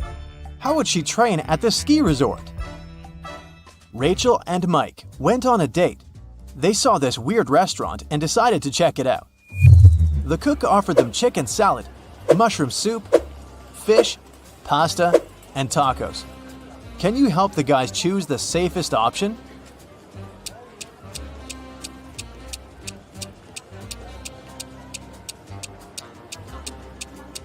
Can you see the broken glass in the salad? Probably not the healthiest option. This fish is still alive. There are worms inside this pasta. As for the soup, it contains little bugs. So, Rachel and Mike should choose the tacos. Emma wants to be a singer, so she started going to the city's most popular and expensive art school. But now she needs to get some work to pay the bills. Emma found these 3 job advertisements. Brad needs a manager in his coffee shop. Sophie needs a hostess for her karaoke club on the 7th floor of the local business center. And Lisa offers a part-time job in her model agency. But first, Emma must pay $500 for a 4-week training. Only one of these jobs isn't fake. Can you guess which one?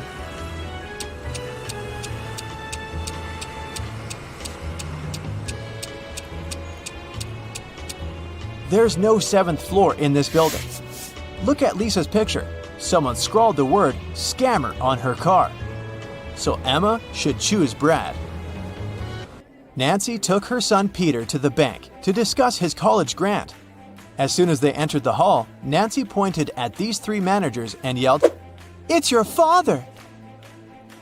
The first manager said, "Miss, I've just moved from another state. I've never seen you before." The second person said, "I can't be his father because I'm a woman." And the third manager said, I think we went to the same college, but I've never even talked to you. "Can you spot who the real father is?"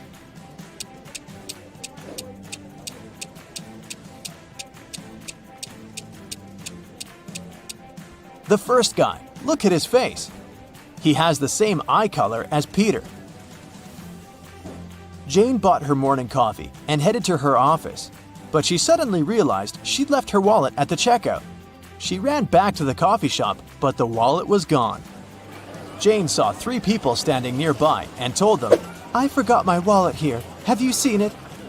Nick, the barista, said, "Sorry, I didn't see any wallets. I was focused on the drinks." Danny, the owner, said, "Lady, I'm a millionaire. I don't need to steal wallets." Kelly, the customer, said, "I think I saw someone suspicious. He was holding a pink wallet. It looked exactly like yours." Can you guess which person is a thief?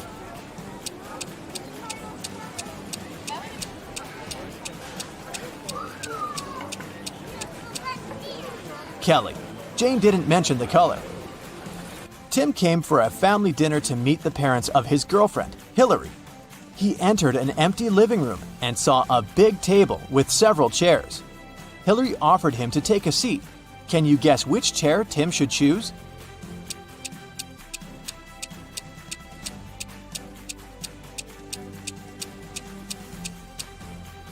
There's a mug near this chair that says, "World's Best Dad."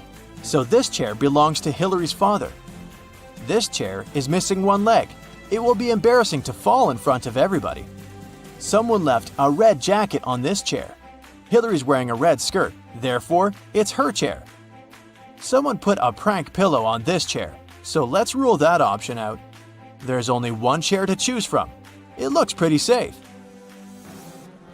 Bill got a job in the circus. He was walking down the street after his first day and noticed that he'd forgotten his phone at work. Bill went back and heard weird noises from the dressing room. So he went to check and met three clowns. Bill realized that one of them was an imposter right away. Can you spot him too?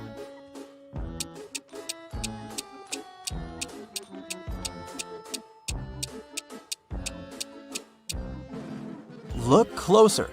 The second clown is wearing a police badge. He must be working undercover. Loki is hiking in a chanted forest. Suddenly, he gets into a magic trap. A wicked wizard, whose name is Olaf, offers him a deal. "I'll set you free if you manage to crack all my riddles. First of all, organize these objects in order of invention." Olaf shows Loki a wheel, a lighter, a vase, a bow, and a light bulb. Can you help him put them into the correct positions?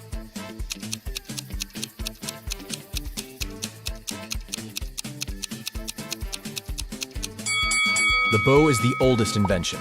Then goes the wheel, the ancient Greek vase, and the light bulb. And finally, the lighter. Next, Olaf shows Loki two pictures of his favorite fairy. Can you spot three differences between them?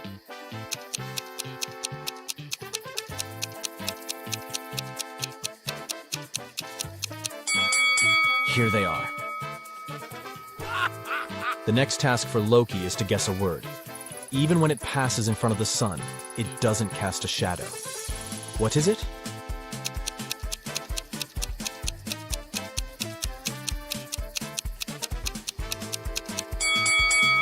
Wind. Olaf shows Loki a table with magic potions and ingredients. Ooh.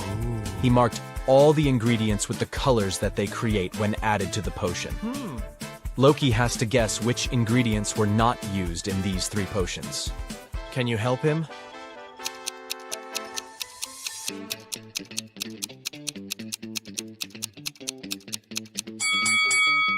We need red and yellow for the orange potion. For the blue one, dark blue and white. And for the dark green potion, we need green and black. So the extra ingredient is the pink one. Yeah. Loki cracks the riddle, and Olaf asks the next question. What stones will you never find in a river? Do you have any clue?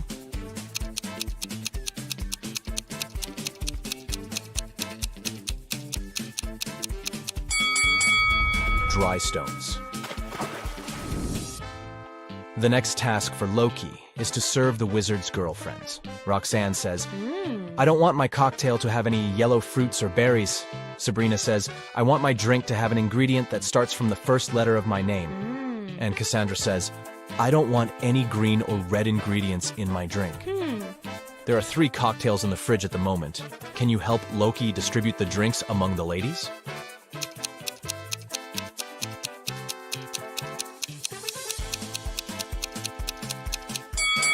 The second cocktail is yellow, so it doesn't have anything red or green. It's for Roxanne. The first one is for Sabrina, because it has strawberries. And the third drink is a blueberry milkshake, so it fits Roxanne's order. Oh, yeah. Olaf is satisfied with Loki's intelligence, and he offers him a job. Yeah. Loki agrees and becomes the wizard's assistant. Yeah. His first task is to clean the kitchen. Okay. Meanwhile, Olaf goes into the woods to collect some herbs. He comes across a toxic swamp and immediately gets sick. He needs a special potion. So Olaf sends Loki a letter with his crow. I need your help. Here are several recipes. Don't go anywhere. Prepare one potion and send it to me with the crow. Which potion should Loki make? Can you help him?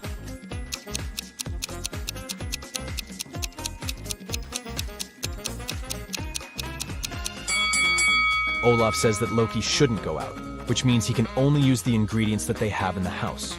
So Loki can't cook the first and the third potion. As for the second one, all the necessary ingredients are in her kitchen. Olaf gets better, but he still needs to stay in bed. So he sends Loki to the pet shop. The task is to buy a new cat. Olaf wants it to look like the cat that lived with him before. It must have green eyes and a one-color tail. Also, it shouldn't have any black wool. And it shouldn't be tabby. Can you help Loki find the right cat for Olaf?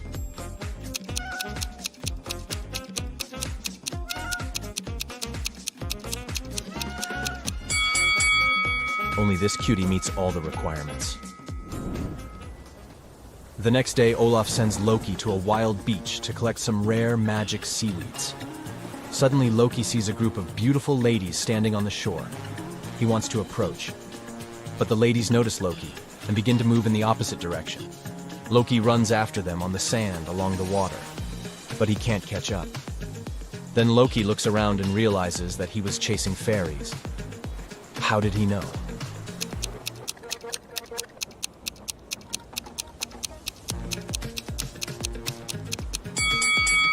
Loki ran after those ladies on the sand, but he can only see his own footprints. The fairies were flying. Loki dives under the water to collect the seaweed. He sees a little mermaid there. Then he floats to the surface and dives again. Can you spot 3 differences under the sea?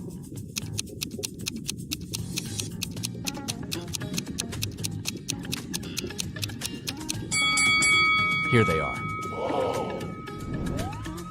Olaf's daughter, Salma, is a talented young witch. She likes getting into trouble. And this time, she was put in jail.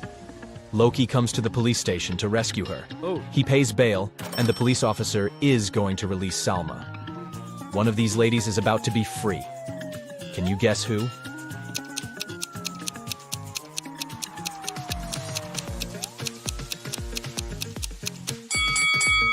Take a closer look at the photo in his hand.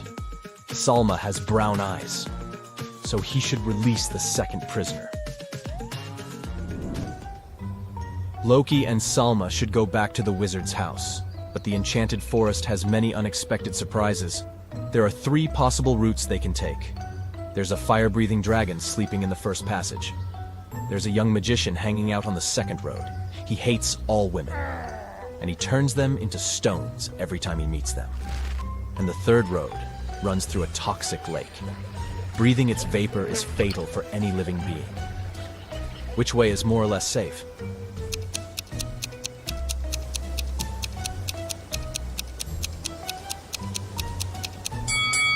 The guys can take the second route. Salma isn't just a woman, she's a witch, so she can deflect the black magic. The guys keep on walking and see an amusement park. The owner is very upset. Someone has stolen many tickets from the register. Loki offers to investigate this case. First of all, he looks through the footage. He's sure that the thief is still in the park. He questions 3 suspects. Billy says, "I rode the carousel and I got very sick, so I wouldn't ride anything else, even for free." Miles says, "I'm celebrating my 17th birthday today. My friends and I rode the roller coaster 3 times, and now it's time to go home." And Jessica says, "I only visit the Ferris wheel. It's my favorite."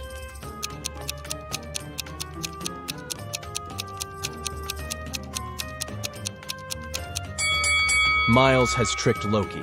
He's too young for the roller coaster. There's a sign. People under 18 years of age can't ride it. Loki and Salma continue on their way and find 3 apple trees. Salma wants to pick some apples for a magic punch, but only one of the trees is safe. Can you guess which one?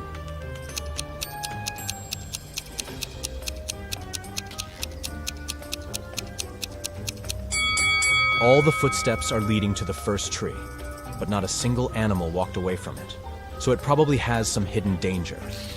There are some creepy runes on the trunk of the second tree, so it's probably cursed. Therefore, they should choose the third tree. The guys are picking the apples and putting them in Salma's hat, and suddenly they meet someone very curious. Crack this rebus if you want to know who.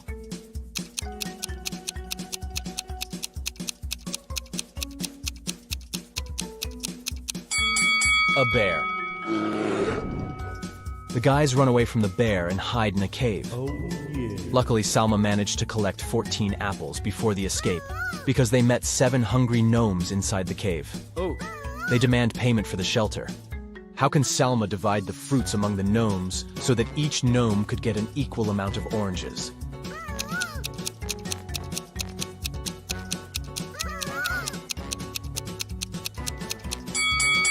It's impossible because Salma doesn't have any oranges, only apples. Finally, Loki and Salma return to Olaf's house. Loki takes a look at the porch and says, "Wait a minute, something has changed since I last saw this porch. Look, I have a picture. Can you spot all the changes?"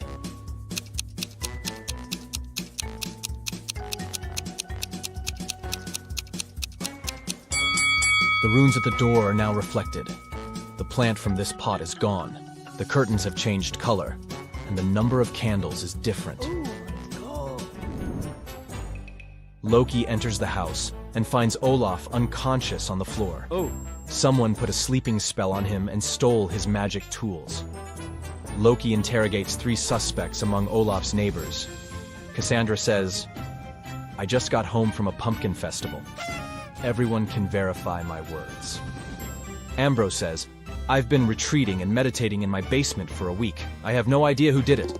And Roxane says, "It wasn't me, but I guess it was Cassandra. She's just jealous that Olaf decided to date me." Who did it?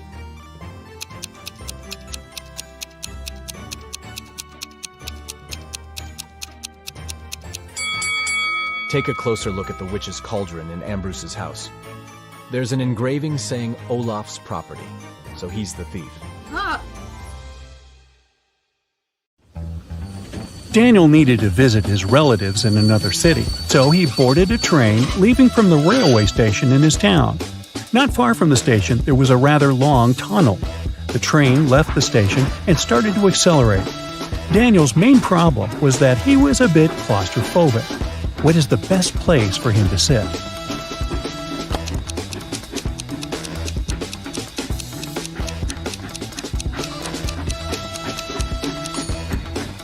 Daniel should sit at the back of the train. This way, he will spend minimum time inside the tunnel since the train is accelerating and moving faster and faster. Now let's say you have a bedsheet that is 50 inches long on each side.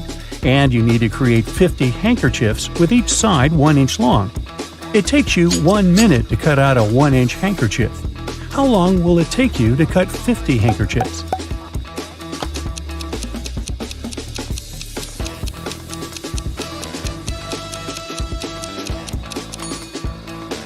"49 minutes. When you finish the 49th handkerchief, you'll be left with one more piece of fabric you won't need to cut out. Lena, Allison, and Jenny are 3 daughters of mathematician George.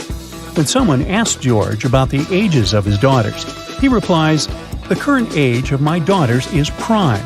Also, the difference between their ages is also prime. So, how old are the girls?"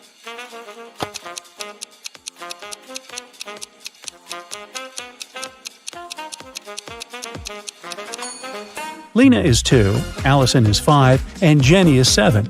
Their age difference is always a prime number. 7 minus 2 is 5. 7 minus 5 is 2. 5 minus 2 is 3. 7 criminals robbed a bank and hid the coins they got at a deserted factory. They decided to divide the money equally the next morning. But 2 greedy robbers wanted to deceive the others. They went to the factory at night and tried to divide the coins equally between them. But 1 coin was left. So they called another robber and decided to divide the amount equally among the 3 of them. Sadly, 1 coin was left again. The same thing happened when they called the 4th, 5th, and 6th robbers. Only when the 7th robber arrived in the morning did they manage to divide the coins equally.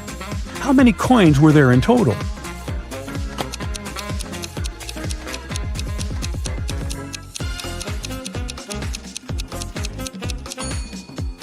There were 301 coins. This number can't be divided by 2, 3, 4, 5, or 6 evenly.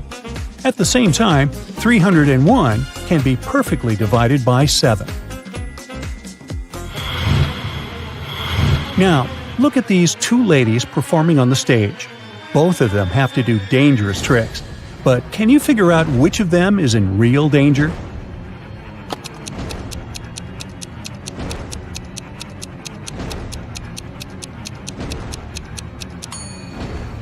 It's the girl with the snake. This is a venomous snake. Someone replaced the harmless snake the girl had to use in her performance with this dangerous reptile. See that box with the warning sign the snake was taken from? The other girl is safe. Even though the skirt seems to be burning uncontrollably, she's holding a special spray to extinguish the fire. On a tropical vacation, 4 friends decided to go snorkeling. Each friend spotted a different marine creature: a sea turtle, a clownfish, a starfish, and a jellyfish. Can you match each of the friends with the marine creature they spotted if Emma didn't see the sea turtle, Liam spotted the jellyfish, Olivia didn't see the clownfish, Jack saw the starfish?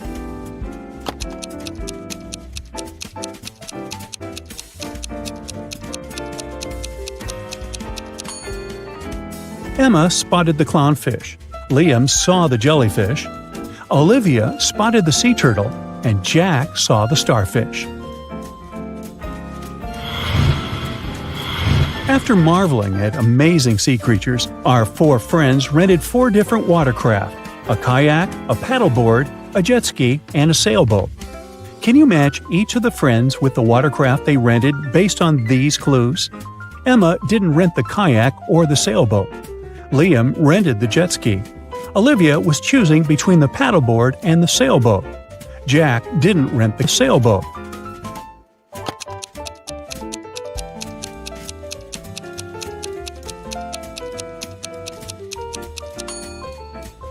Emma rented the paddleboat.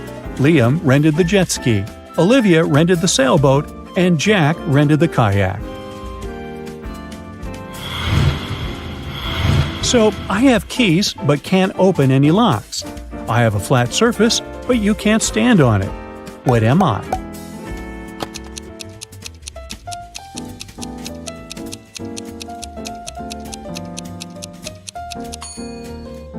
I'm a map. A system error caused the change in David's net banking password. To sort this out, he called customer care. This is the conversation he had with the assistant. David, my password has changed. Customer care executive, we have kept your password distinct this time. It has 8 letters, out of which 3 letters are the same as previous. David, okay, thanks. Can you determine the old and the new password of David's net banking account?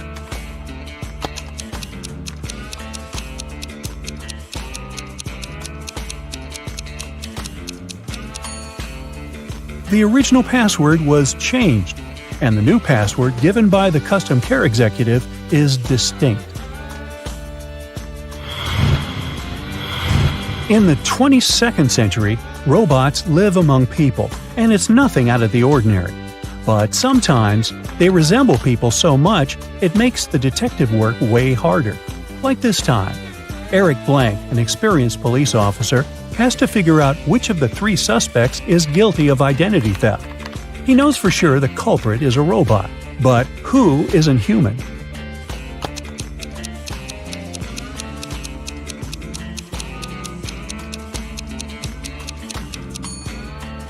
It's the girl in the middle. She has a USB port on the side of her neck.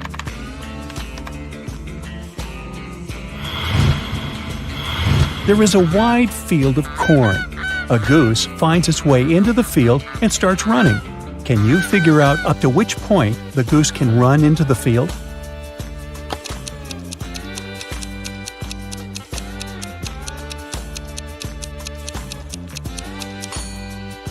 The goose can only run till the middle of the field. After that, it'll actually be running out of the field.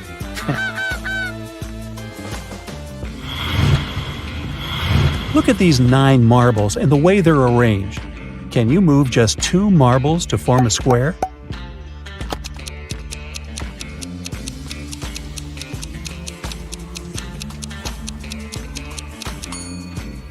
It can be done this way. Marta's shoes were all green except 2, all red except 2, and all pink except 2. How many shoes did Marta have?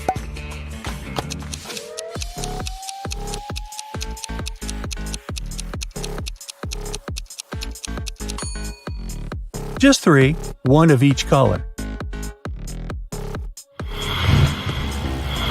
Janet had a dream. She wanted to become her professor's assistant. He was a famous and talented scientist. The man knew she was a smart girl, but before offering her the position, he decided to test her. The professor took her to a house with 2 rooms. They were completely isolated from each other. In one room, there were 3 switches. In the other room, there were 3 light bulbs. Janet had to stay in the room with the switches. She was allowed to go to the other room only once. She had to understand which switch was connected to each of the bulbs. The girl managed to solve this task. How did she do it?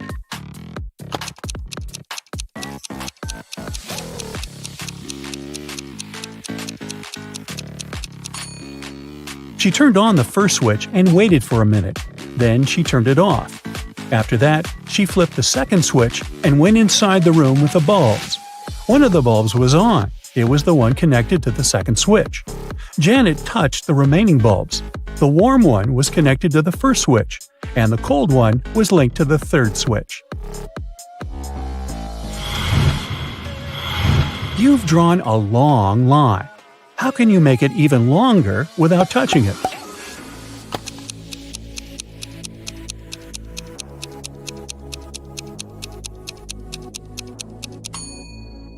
You need to draw another shorter line nearby. In this case, the first one will be longer than the second one. I have 6 faces and 21 eyes, and still I can't see. What am I?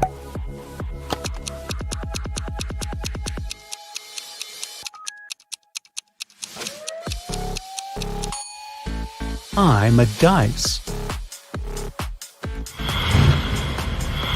An empty bus arrived at a bus stop, and 15 people entered. At the next stop, 10 passengers left the bus, and 5 people fewer than at the first stop entered. After the third stop, 15 people left the bus. How many people are still inside?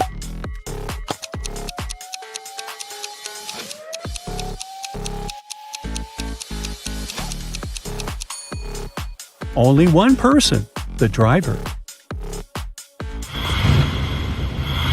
Detectives have been trying to catch 2 infamous bank robbers for several years, and finally, after another robbery, they managed to capture one of the criminals. Police officers interrogated him for 2 days, but he said nothing about the stolen money or his accomplices' whereabouts. Still, in the next 24 hours, the detectives managed to find the place where the money was hidden. It was a small house in the suburbs. In its basement, there was a man who seemed very excited to see the police. He said he had been trapped in the house already for a week. Nobody visited him, and he was starting to run out of food. That's why he was so happy to read the good news in the paper. The police officers immediately realized he was the accomplice they had been looking for. How?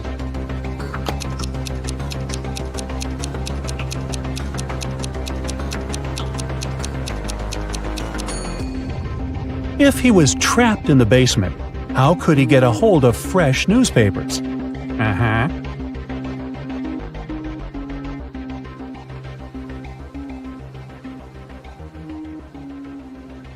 It's Lily's birthday, and Leah offered to treat her to a spa day. They arrived at the marvelous Pink Lotus Boutique Spa for their day of treatment and were sent to different rooms. One of the women received a text on their phone saying, "Be careful. Take a look at the image. Can you tell which friend is in danger?"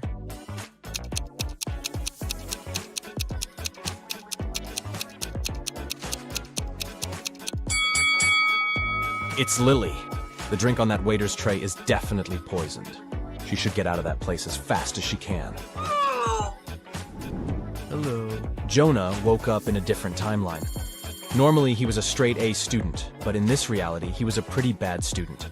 His teacher put him in detention to see if his grades would get any better. During detention time, he had to solve some puzzles. For each puzzle he solved, he got points that would help him raise his grade. His first task was to find the difference between both images. He only had a few seconds, though. Can you help?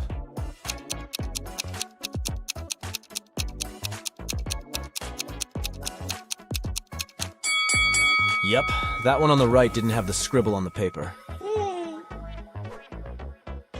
For his next detention challenge, Jonah had to spot the difference between these 2 rabbits riding a motorcycle. Don't ask too many questions, just help him out.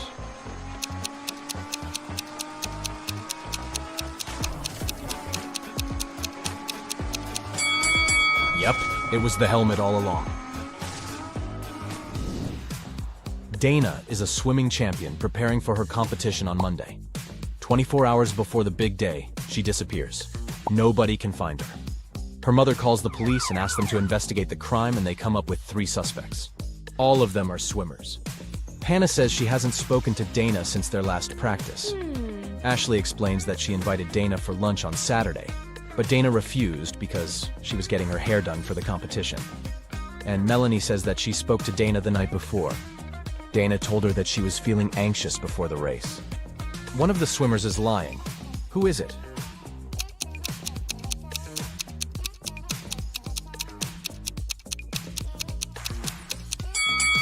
I mean, it's definitely Ashley. It doesn't make sense for a swimmer to get her hair done before a swimming match. It will get wet anyways.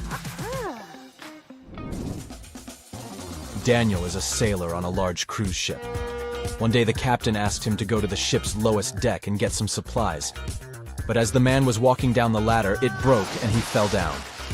Try as he might, he couldn't get out. And oh no! The situation was worse than he thought. There was a hole on the ship's hulk, and water was starting to fill the lower decks. Take a look around. Is there anything Daniel can do to save himself?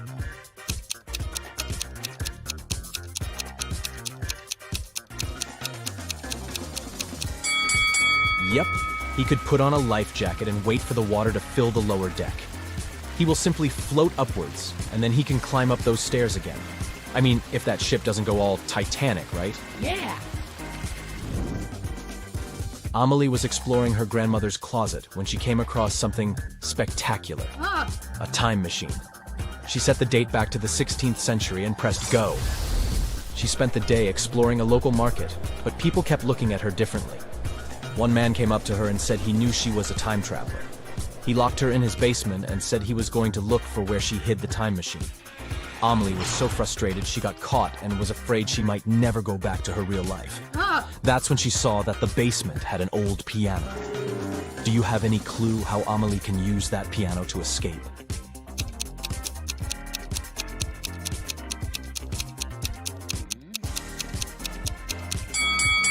That's a tricky one, but she should play it until she finds the right key. You decided you needed to go on an adventure, so you packed your backpack and went hiking the Appalachian Trail. The thing is, since this was your first hike ever, you planned poorly. Your water only lasted for a day, and you needed a refill. Oh, no. There are 4 sources of water before you: a pond, a lake, a juicy cactus, and a stream. Which one should you drink water from?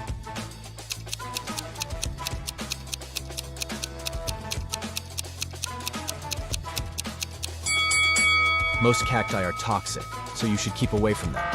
The waters from the pond and the lake are stagnant water, so this means they could be filled with stuff that isn't good for you. So that leaves the stream water. Way to go, you. Oh, yeah. It's getting rather late, and you realize you're lost in the middle of the forest. Your phone's GPS is not working, and you're standing at a fork in the road. You can choose between 4 roads leading north, south, west, or east. The path that heads north will lead you to a black hole. The road that leads south goes through a lake full of huge whale sharks. The one that leads east passes through a crater-sized hole. And the one that leads west will take you to a sky-high mountain that is impossible to climb over. Which way will you choose?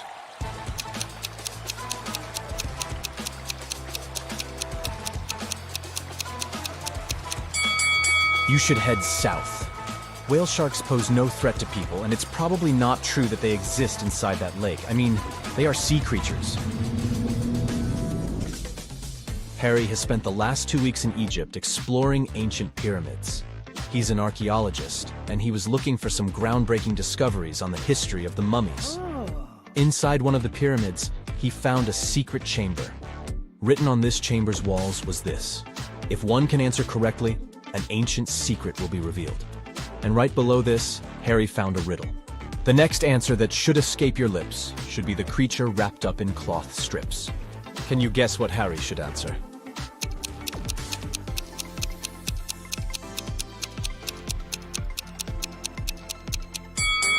Mummy! He should simply say the word mummy. Tom escaped from prison by digging a long tunnel in the floor of his cell. He had been crawling through the underground tunnel for 3 hours when he saw that the main tunnel was divided into 3 smaller ones. The first tunnel was on fire. The second tunnel was home to a nest of venomous snakes, and the third tunnel was filled with explosives. Which tunnel should Tom take to continue his prison break?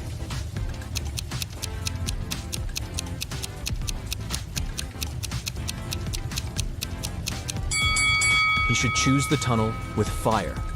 He can put the fire out with the dust from the ground and make his way to freedom. Yeah! Sierra wanted to go to her favorite band's concert, but she didn't have enough money to buy the tickets.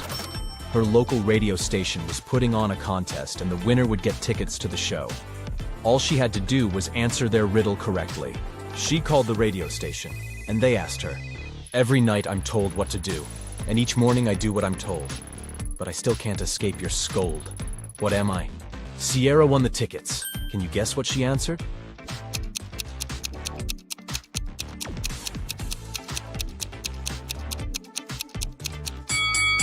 The correct answer is an alarm clock. Sounds just about right, doesn't it? Amy woke up on an estranged island. She looked everywhere for something that could help her escape and found nothing. In the following days, she continued to look for something that could give her some direction, and came across 3 torn pieces of paper that could be joined to make one. She put everything together and managed to escape the island by water, using no other resources than the things she found. Can you figure out how she managed to do that?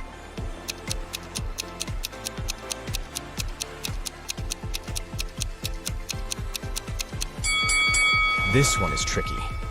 Nothing was the name of the boat she found abandoned on the island. Then she found torn pieces of paper that together made up a map. The map helped to guide her to the nearest inhabited island, and the boat helped her get out by water. Yes! Mirabelle walked into her father's deli and asked for a sandwich to go. When she looked to her right, she noticed something extremely out of the ordinary. Ah! Take a look at this image. Can you tell what it was?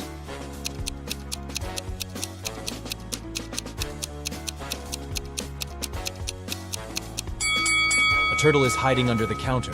This sure isn't normal. Sally, Nellie, and Kelly are hanging out at the beach. They play volleyball and have a lot of fun. But then their ball flies away into the bushes. Nellie leaves the playground to bring it back, and she never comes back. Kelly and Sally look everywhere, but Nellie is gone. They begin to panic and call the police. Detective Bold arrives quickly, finds 3 suspects, and questions them. Bill says, "I've been chilling here since morning, but I didn't notice anything." Kyle says, "I arrived here just now, so I have no idea what's going on." And Mike says, "I was diving in the sea and watching the corals." Can you figure out the kidnapper?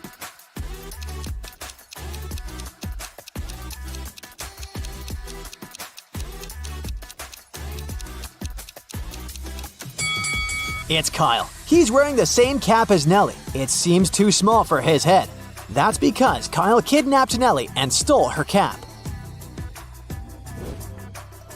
Sally returns to the apartment building where she lives. Wow, there's a basket with a cute little kitten on her porch. Sally takes 2 pictures to send them to her friends. Can you spot 3 differences between them?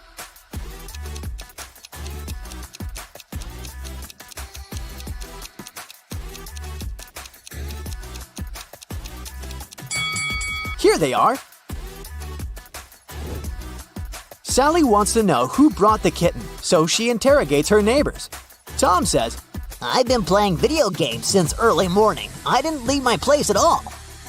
Tim says, "I've been working out and I haven't left my apartment yet." Tyler says, "I stayed home all day too. I was too busy playing basketball." Who's lying?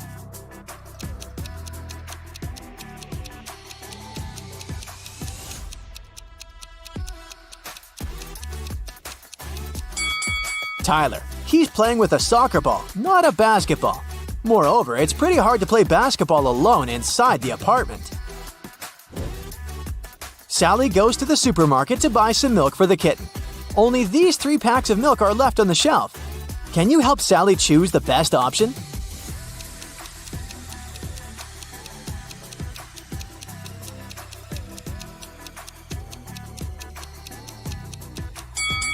The second milk expired 2 centuries ago, and the third milk carton is bloated, which means that it has already turned sour.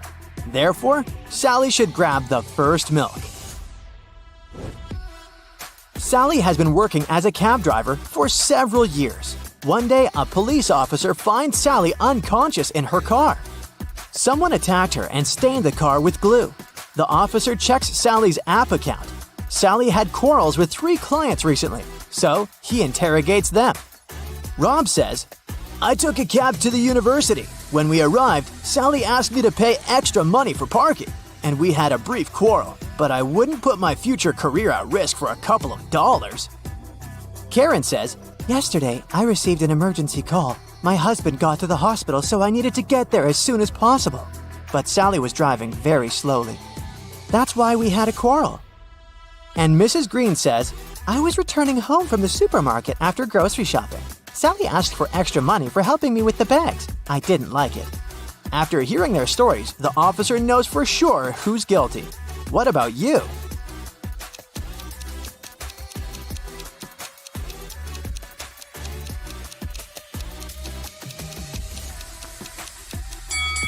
Take a closer look at Sally's car. It's parked near the hospital, which means that Karen's trip was the last one before the attack. Therefore, she did it. Sally is feeling much better and she gets back to work. She needs to pick up her client at a restaurant. Her app offers 3 possible routes, but only one of them will actually bring her to the desired destination. Can you guess which one?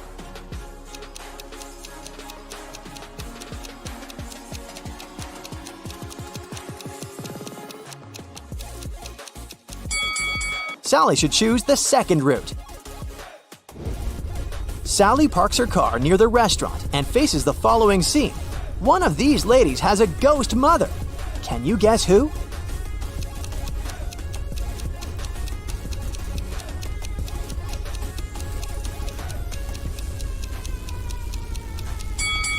The second lady is a ghost mother. Take a look at her mother's face. She's even younger than her daughter, which means that time has stopped for her a long time ago. Moreover, she leans over a candle without any fear of an open flame. Sally wants to visit her boyfriend Ken at his office, but the front door is locked. Can you help Sally figure out the 5-digit code?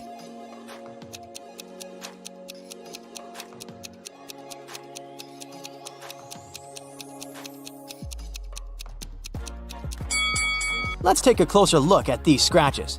These are hints. All Sally needs to do is count the number of intersections. So the code is 23504. Finally, Sally gets inside Ken's lab. He shows her a spaceship from another galaxy.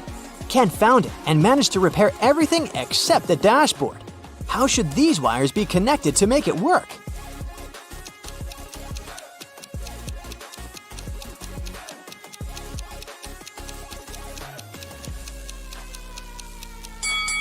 Here, we see unfamiliar symbols from another galaxy. Our task is to determine which word each symbol corresponds to. These dots are put in the same places as the tails of some letters. This way, we can find a match for each word and connect the wires. Suddenly, Sally gets sick. She has a headache and a sore throat.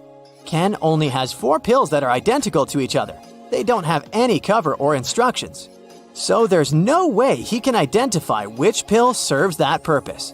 The only thing he knows is that 2 of these 4 pills will cure the throat and the remaining 2 will help with the headache. Sally should take 1 of each kind to heal. What should she do?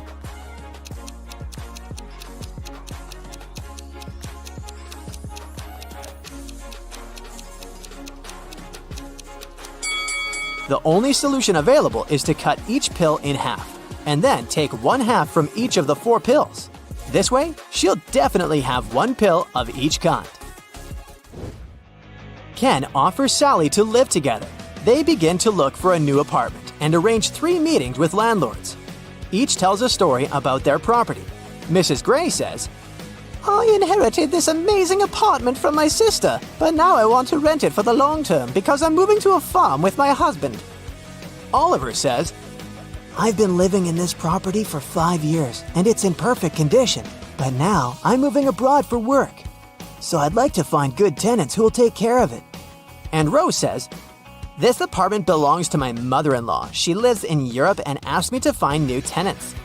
Only one of these landlords is trustworthy. Can you guess who?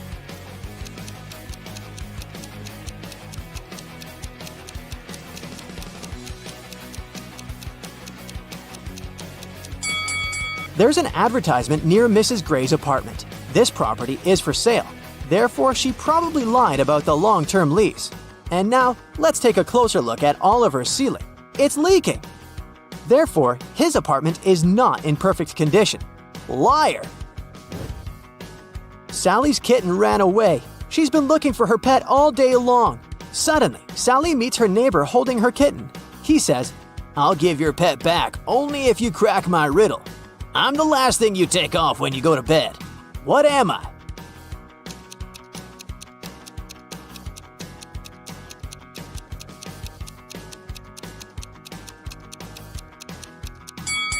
Ready to hear the correct answer?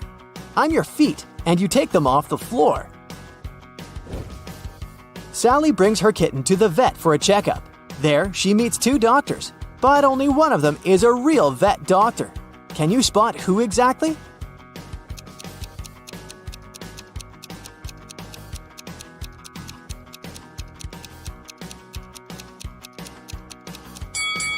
Real doctors usually wear gloves at work, but the guy on the left doesn't wear any, although he's holding a dog.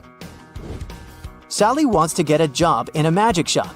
The owner gives her a test assignment to find a love potion on this shelf. Sally is very confused because the recipes are too complicated. Luckily, Sally's possible future coworker, Glenda, agrees to give Sally a hint. She provides her with a bunch of recipes, and now Sally needs to figure out the correct one by herself.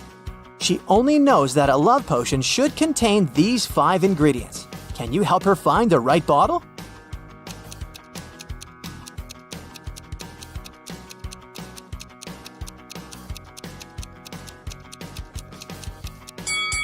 Only the third bottle has all the required ingredients, so Sally should grab it. Sally succeeds and gets the job. Now her task is to go to the storage and find a fake mirror. Can you help her?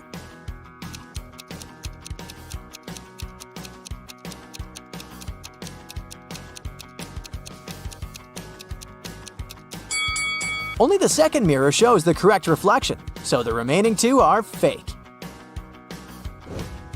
Sally and Glenda get hungry and order some food. Their meals are almost identical, but in fact, they have 3 differences.